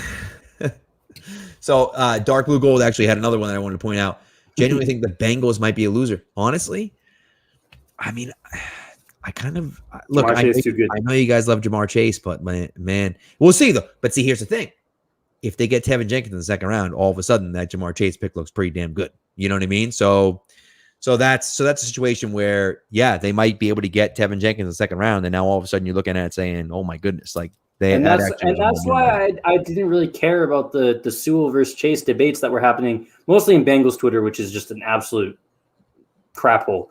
Right. Stay away from Bengals Twitter at all costs. But it was a big time, offensive line versus wide. Those are the 2 deep positions of the class. Just get the one that you like better, and then go ahead in round 2 and get one of the guys that falls, because one's going to fall. Right. This is shout out Brazil. That's why I just didn't care. And I like Jamar Chase better than I like Penei Sewell, which is why I would have gone Jamar Chase. And now they can get a Tevin Jenkins. They can get I always want to say Stam Tevi, but that's the guy who's already in the league and stinks. Samuel Cosme. They can get they picked they signed a right tackle for this year in Riley Reeves, so they could get a Creed Humphrey or a Landon Dickerson to fortify the interior. And everyone's going to be happy with that when you look at it. The draft is more than 1 round long. Yes, they had a chance at a blue chipper, but they were picking between 2 blue chippers at the 2 deep positions in this class. I think they were in a no-lose. I think that's why they were an automatic winner tonight before the night even started, because they were getting to pick between arguably the 2 best non-quarterback prospects. It's them and Kyle Pitts were the 3. They got to pick their choice between the 2 of them. I love that. I love that for the Bengals. It's hard to call them a winner because we all knew it was going to happen for so long. You reserve winners typically for like people who made moves that surprise you a little bit in a good way. But I love that pick for them, and I have no issues with it, especially if they go offensive line here in round 2. Yeah, no, it's a good point. It's a good point. Right. I mean, I do think that. So I want to give a shout out to everyone that's out there. Appreciate it. Dave, I know my buddy Dave, who lives down in Florida. We've been watching the draft together since like forever. Like last year, we literally had a bonfire outside of my window because of COVID. We couldn't be inside the house, so we were literally standing outside my house watching the draft around the fire. It was pretty awesome. One year when we were in college, he lived in an apartment, didn't have cable, paid for a month of cable so that we could get the draft and watch the draft during draft weekend. So we've gone to great lengths to watch the draft together, and now even though he's in the state of Florida, we're watching the draft together again. So shout out Dave. Hopefully he's still awake. I assume he is, but we'll see. All right, that's going to do it for us tonight, guys. We've been live for almost 5 hours. This was a ton of fun. We appreciate you guys hanging out. Again, the viewership was better than I think we could have imagined. The chat was popping all night for the most part. We really appreciate you guys hanging out. This was a ton of fun. We'll for sure be doing something like this again next year. I don't want to oversell us, but maybe we can even expand onto the other days of the draft next year. We'll see. Hey, you never know. This was the first year that we've been breaking onto the streaming platforms. Yep. And we started with the mock draft show. You're going to be seeing more. We are not doing a day 2 stream. We kind of set the table for day 2. We're not going to do one this year. Maybe next year. We will have the instant reaction podcast for every pick and any big trades that they make as well. So you'll check patspulpit.com, check the Pat's Pulpit podcast network, check Twitter for our accounts. We'll be plenty of content. You'll have plenty of content coming this weekend for the draft. Especially coming from Pat. But for the streaming, we appreciate everyone who watched the mock draft shows with us every week throughout draft season. We appreciate you guys interacting when we did the free agency recaps.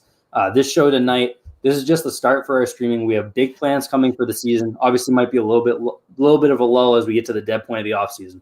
But as the season ramps up, make sure you're still following twitch.tv/Pats_Pulpit. Make sure you're following the YouTube. Make sure you're following all of our socials. This is just the start for our streaming.